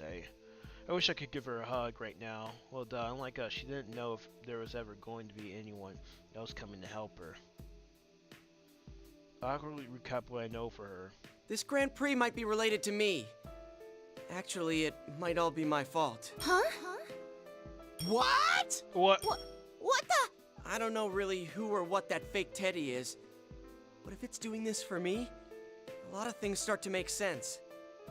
If Teddy isn't the one managing this tournament, then that makes all the stuff he said before the fight a lie. But lie or not, it did make sense. I mean, even if Teddy isn't the bad guy here, this Grand Prix is being held for my benefit. I mean, that's pretty much settled. I guess that makes you the bad guy, but you're not the bad guy, no! I think I have a good idea who the poor sucker is. Do you think maybe that fake Teddy didn't leave the room, but actually just disappeared? Huh? Give me a second. I'll search for him. Rise transmission stops for a second. My guess is right, then there's a big chance he's already gone. Really? Come on, let it not be there anymore. Rise came back online. Shadow! What that fake Teddy's actually a big shadow! A big shadow? He hasn't disappeared? He's not wow, gone? The size of this one! I think it might be the shadow of someone who entered the TV. But why is it mimicking Teddy? That's what I can't... What's going on? What's up? The person next to you, Senpai. Is that Miss President? Yes. Something strange about the reading I'm getting off of her. Oh, What? Is it because she's not a Persona user? No, that's not it. I don't know how to describe it. What? Sorry, something's coming. I gotta cut off this chat now. What's coming? That's fine, just don't do anything reckless. I'll try to get to the announcement room as fast as I can. I'll be waiting for you. Oh boy. If he's still around, it's not a good idea if he finds out that Rise can use her persona to contact us. I make sure Rise is actually disconnected before I turn back to Teddy. Teddy, wait here. Look after Miss President for me. Gotcha! I'm always up for spending time with a pretty girl like her. He's such a spaz. Yeah, you can say that again. It's not the first time you're falling over a cute girl. It's even one as hot as Miss President. There's a bad guy out there trying to destroy our friendships. Maybe he can be so easygoing about this because he truly believes that nothing could drive a wedge between us. Jeez, what am I thinking? Whether that's true or not, he did take down Kanji. I can trust him to look after Miss President. Anyways, now that Rise's checked, there's one thing that I am certain of. True identity of General Teddy. I'm sure he's my shadow. I mean, he's the only one who would bother setting up this Grand Prix just for me. I don't know why he's come back, but maybe I've lost my resolve or something. I was hoping that he would just disappear once I figured out what was happening, but I guess things aren't going to be that easy. Jeez, the thought of Teddy being the culprit was pretty hard to swallow, but this is even worse.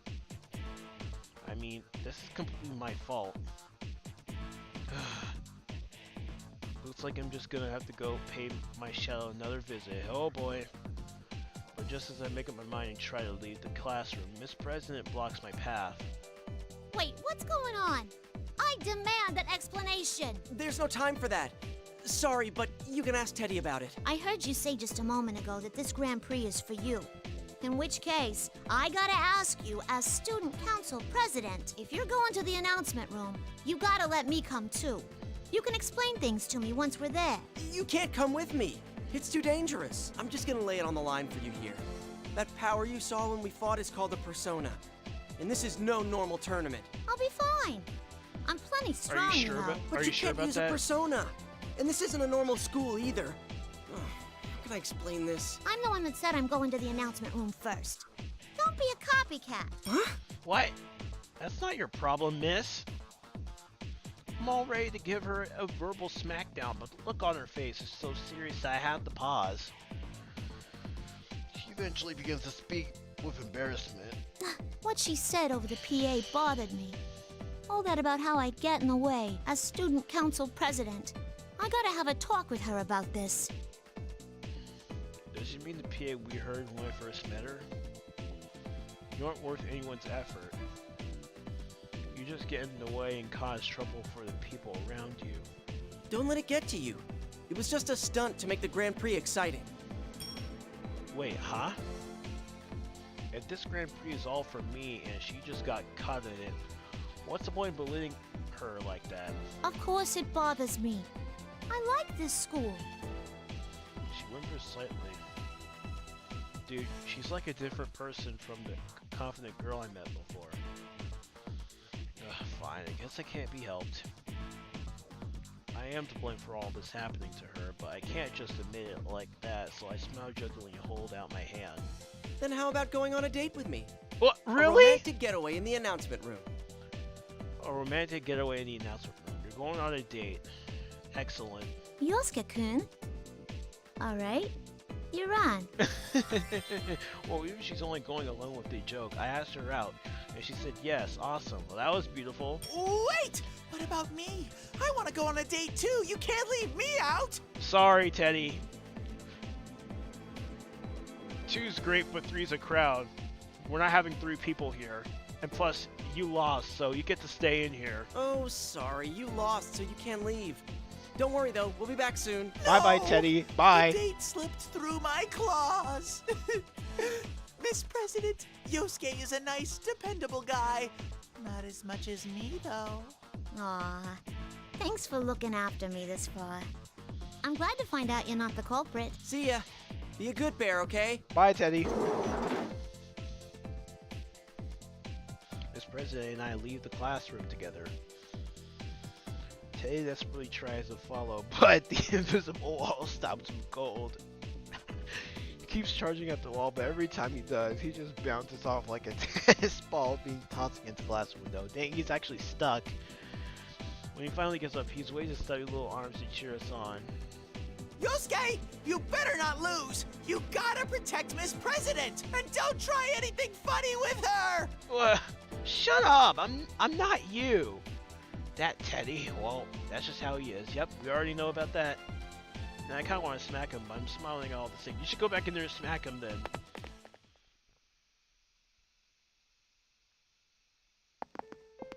Invisible walls block the way as usual. I'm starting to feel really anxious, but I can't let it show. I know that would make Miss President here worry. We're making progress, slowly but surely. I have to keep trusting that we'll get there. I really like this school. That was unexpected.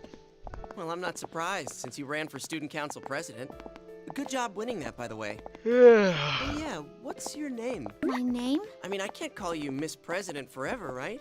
I guess your name was on the posters around school during elections, but I tend to ignore those. No offense. She clams up, so I try to get her to open up a little more, but what she says next took me by surprise. My name? I don't know. Huh? I can't remember it at all. I've been trying all this time. But I can't even remember what I was doing before now. Same goes for my name.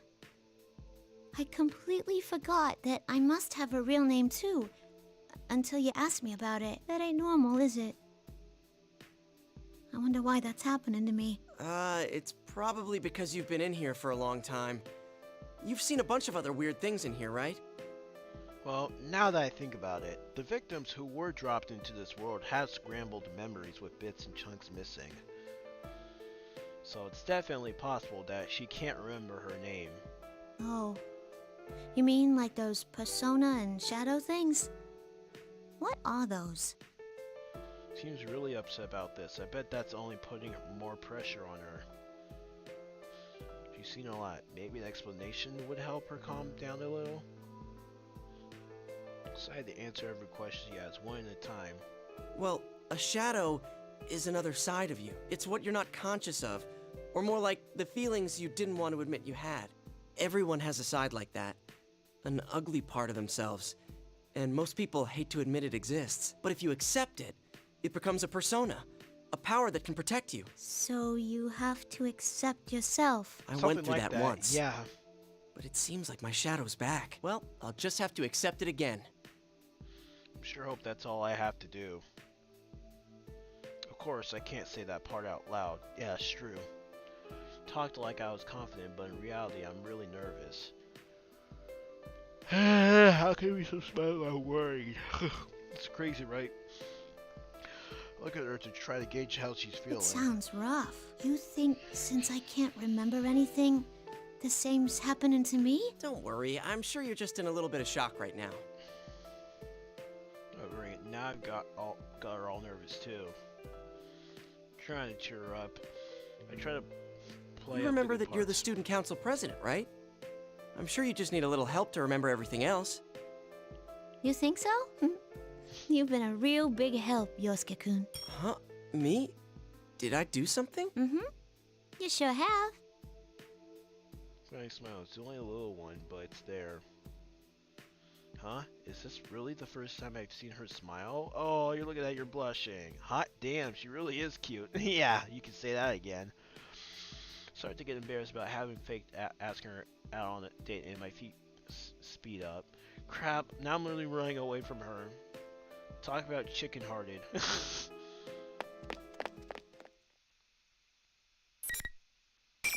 You actually just ran away from her, huh?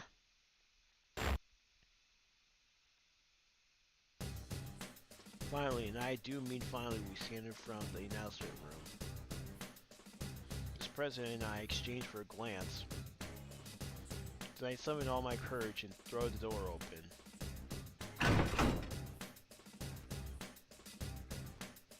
expected to see the fake Teddy, or should I say my shadow, in the room. Risei's the only one in here. Yosuke-senpai! Are you alright? Good thing you're okay. Where's the shadow?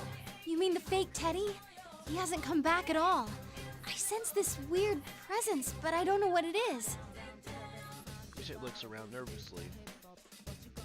I look around too. I haven't been in the announcement room that often, but I can tell that this is anything like the real one. The room is huge with monitors everywhere. Not to mention, the giant window taking up an entire wall with a crazy view outside. Yeah, this is Crazy Town, right? Crazy Town? That should be a real be a real TV show. Crazy Town. Hey, hey, hey, welcome to the Crazy Town. Hey, hey, hey, welcome to the Crazy Town. Yeah, the Crazy Town. I just made that up. It's not a real song, by the way.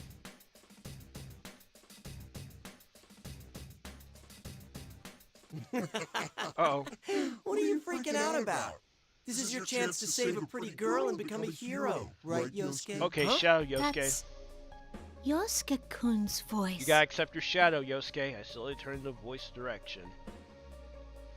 There was no one there a second ago, but now suddenly there is. And he has my face. His inhuman gold eyes narrow a taunting way. Ah, looks like I was right. Hey there, Yosuke. Yosuke-senpai's shadow?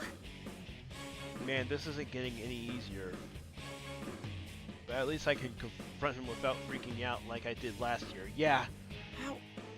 I thought you merged back with me. I'll come out anytime you start ignoring me. I'm always watching you. I am you, after all. This is a shadow? Yeah, that's right. You're me. You're the weakness in my heart. I admit it. Now get back here. I blurred out before I have time to have second thoughts. It should do it. Then the shadow starts laughing instead. Wait, what? Not bad, but that's exactly what I mean by ignoring me. You haven't changed at all since then. What? You just cover up whatever you don't want to see and paper over it. That's why I've returned. I'm not your persona anymore. Don't tell me. Hold on a second. Does that mean what?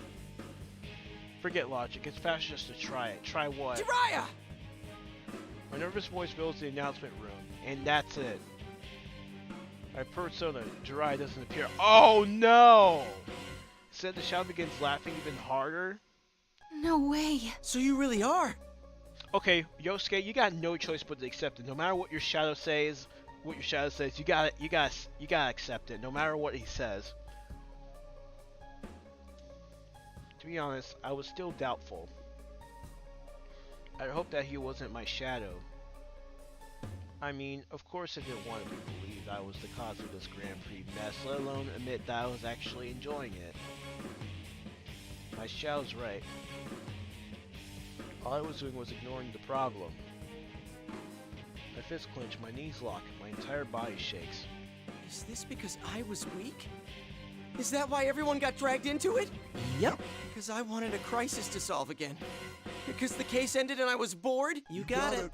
I'm sure you understand without me having to tell you. I couldn't save Saki-senpai. I didn't want to ever lose someone again, but I still wished for this.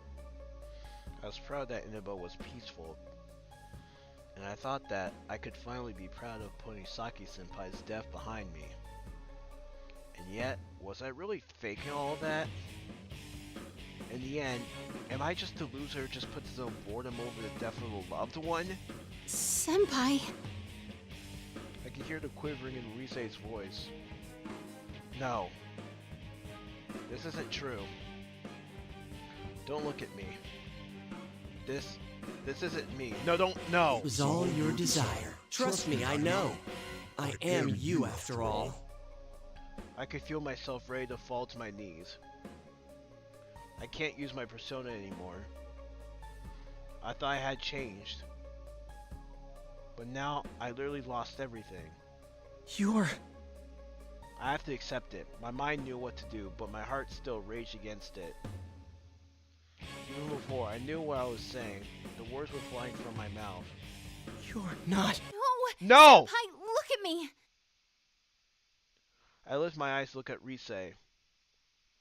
There she was with Miss President standing next to her. It was tough seeing the looks on her face. I look away quickly, but Rise scolds me. No matter what weaknesses you might have, we'll never stop liking you. So please, don't deny who you are.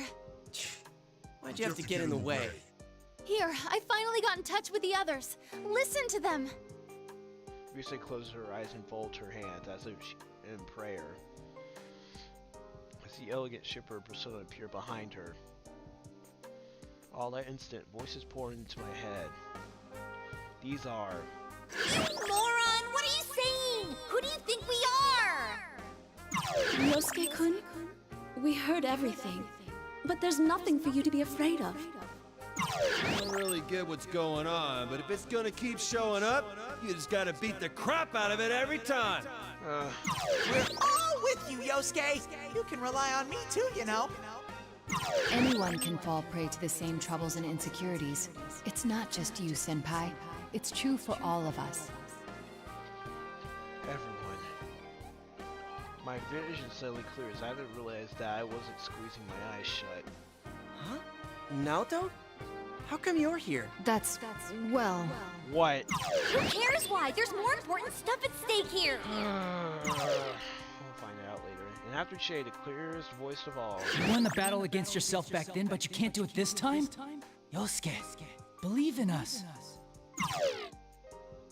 When I hear my partner's voice, I draw a ragged breath.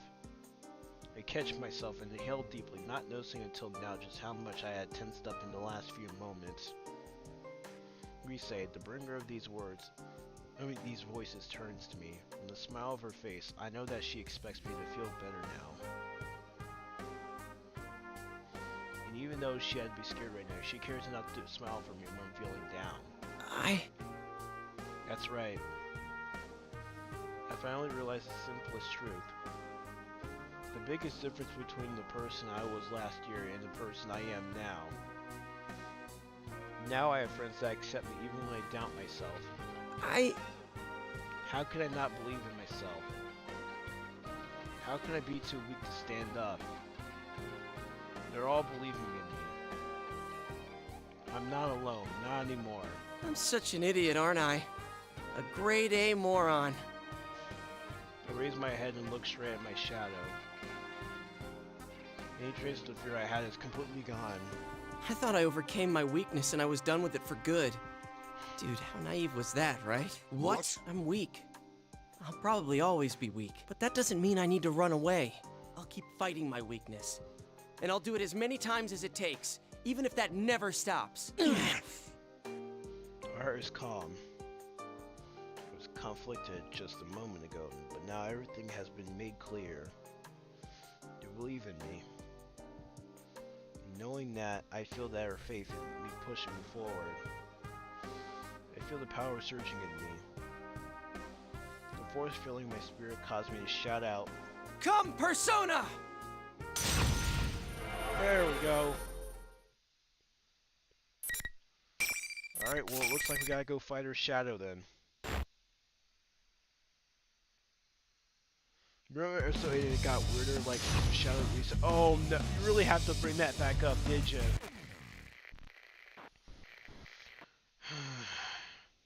Finally!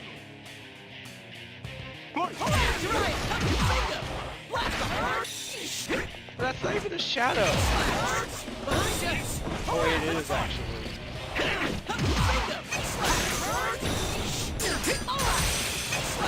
Down here! Why it's not using the same color as mine? That's strange.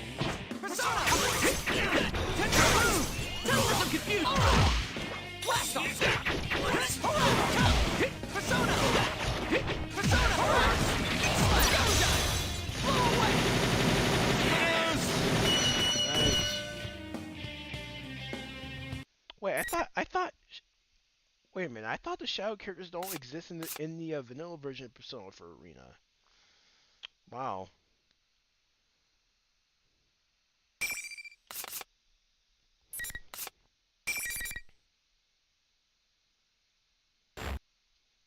Guess they updated just so they could keep it consistent. You did it, Senpai! That was awesome! I let Rise's evolution wash over me. But there's something bugging me, something that could be really bad for me. About my conversation with my shadow. Did you? I hijacked the school PA system. Wait, what? I knew it! Everyone had been backing me up because they've been hearing everything I said leading up to it. Only you saw my shadow last time. And now everyone got to listen in? Ah, so lame. That's not true. You were really cool, Senpai. Thanks. Oh, Miss President looks like she's having trouble finding words for this. Damn, she's horrified by me. I can't blame her. She was left out of the picture. Well, explaining it to her can wait. I need to do something about my shadow. But when I turn around, my shadow isn't there. It left? Huh? What? Where did he go? If he disappears, won't my persona... Wait. Something's not right. I used my persona during that fight. Yeah, you did! My persona is my shadow, so if my shadow left me, how could I use my persona? As I'm struggling with that, Rise speaks up. Something's not right. Uh-oh. Voice is stiff. And then she just think of the same conundrum that I did. And then General Teddy shows up. No, that's not all. There's an eerie presence all around. Even I can feel it. It must be hitting Rise like a drill of electricity. I can't let my guard down yet. Yeah. Rise, Miss President, stay close to... Uh-oh. Right at the moment. The lights go out and darkness covers the room. Uh-oh, that's not good. What the hell? What's going on? I can't believe you've made it this far. They repeatedly suffered the pain of fighting their friends, but they still didn't lose heart. The light comes back on. When I do, the fake Teddy is standing there. Why is it looking like that now? Wait, was it the one talking that weird voice? Fake Teddy ignores me and looks at Miss President. No one can understand you after all. What a shame. Who are you? Then you weren't my shadow? I want to make people fight. I especially want friends to fight against each other. Then maybe they'll understand how I feel. That was your wish, wasn't it? What are you saying? What does it mean this was my wish? And what's with that voice? Wait a minute. It's not talking to me. Then you mean... Senpai, get back! The shadow's reacting to Miss President! It was really her shadow! What? I can feel my brain cracking open like a dropped watermelon. That's Miss President's shadow? But it just said it was my shadow. But now that I think about it, this General Teddy has always been hostile to her ever since we met outside the school. That will explain Rise's voice on the PA system too. Well, duh. If a normal person's in here long enough, of course her shadow's gonna split away from her. I should have known that, after all, that's exactly what kept happening last year. Miss President just looks so healthy that it never occurred to me. This is just... As if to mock my astonishment, the shadow keeps talking in General Teddy's shape. I did exactly what you wished. So, how did that work out for you? They still couldn't understand you. No one can really understand how we feel, can they? Come on. How much longer are you gonna keep deceiving yourself? Didn't you hear them say you shouldn't ignore who you are? Here, I'll show you your reality. Uh-oh. With that sound, the enemy finally shows its real form.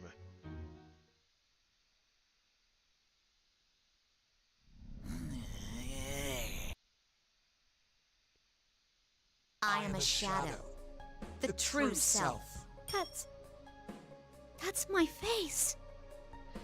But that's all that the same. Even though her shadow has the same face, her body's wrapped in metal. This president screams at what appears to be something from a Sci-fi Well? flick. You must remember now. No. I'm not like that. Uh-oh. No, Miss President, calm down. A shadow doesn't just take on your appearance. You look like a twisted version of you to agitate you even more. No. No. Try calming her down, but my words aren't reaching her. Just keeps shaking her head in denial. What's going on here? Shadows are things that exemplify what the originals want to be. I never heard of them transforming into other people. Shadow sees my confusion and smiles. It's an illusion. Huh? It's an illusion. Isn't that what you thought when you fought your friends? Your senses were being deceived. Warping what you saw. Twisting what you heard. That's how you made my senpai fight each other. Is that your power? Not just mine. It's actually our power. Isn't that so? Me. Our? What is she saying? No. I'm not like you. I'm human. This president crouches down and says the words that are always bad. With that, the shadow smile grows even more menacing and snaps its fingers again. Uh-oh. At that moment, something like TV static flashes across my eyes. I rub my eyes. Stack doesn't cover my entire field of view, but slowly begins to focus around this president. When it's clear, she's changed. Tight limbs stretch up from her uniform.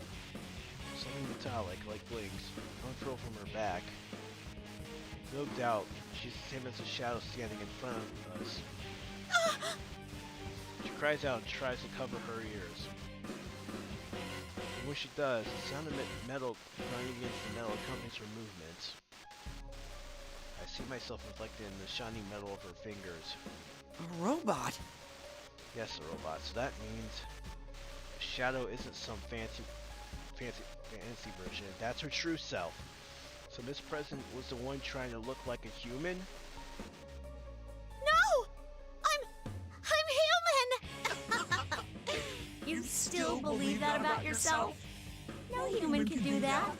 And you know it. The shadow points at me and I'm at a loss for words. I look around, but in the end, my eyes meet hers. We both fall silent. In those few seconds, I can feel the deep rift growing between us. Yosuke-kun? No, don't get me wrong. I was just a little surprised. I'm human! Wait, I'm sorry, Uh-oh! Suddenly, there's an explosion so loud I think my eardrums are blown out. What happened? The smoke makes me cough and my eyes tear up. I managed to focus and see a hole in the wall. A hole? I can barely see through the smoke, but I can see the hallway on the other side. A hole through the wall. Eventually, the smoke clears, and a shape steps through the hole. What the? I didn't sense anything until now. Thanks. A hole came through the wall. Dang. I wonder who could have that been. Who was that? I hear walking. Hey, nice entrance, Aegis. That was nice.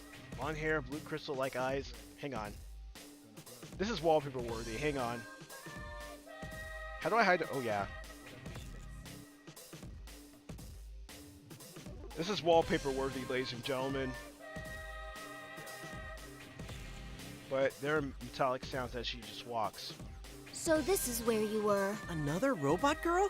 Yep, another one. It's another girl from the mechanical body, just like the Shadow and Miss President.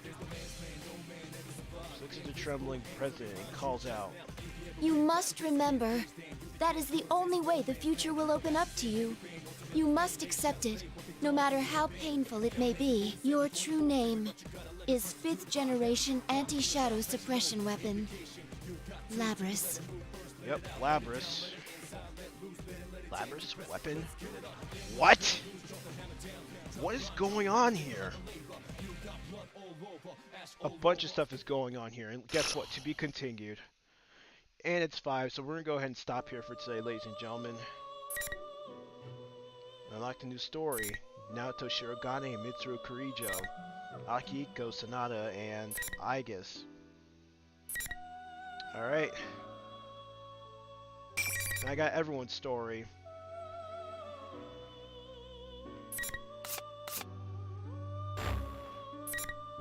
So next time, when we play this, I think I might go ahead and do. I think I'll probably do Chie and Yukiko's the next time we play this. But yeah, I'm done. I'm done with Persona 4 Arena for today, ladies and gentlemen.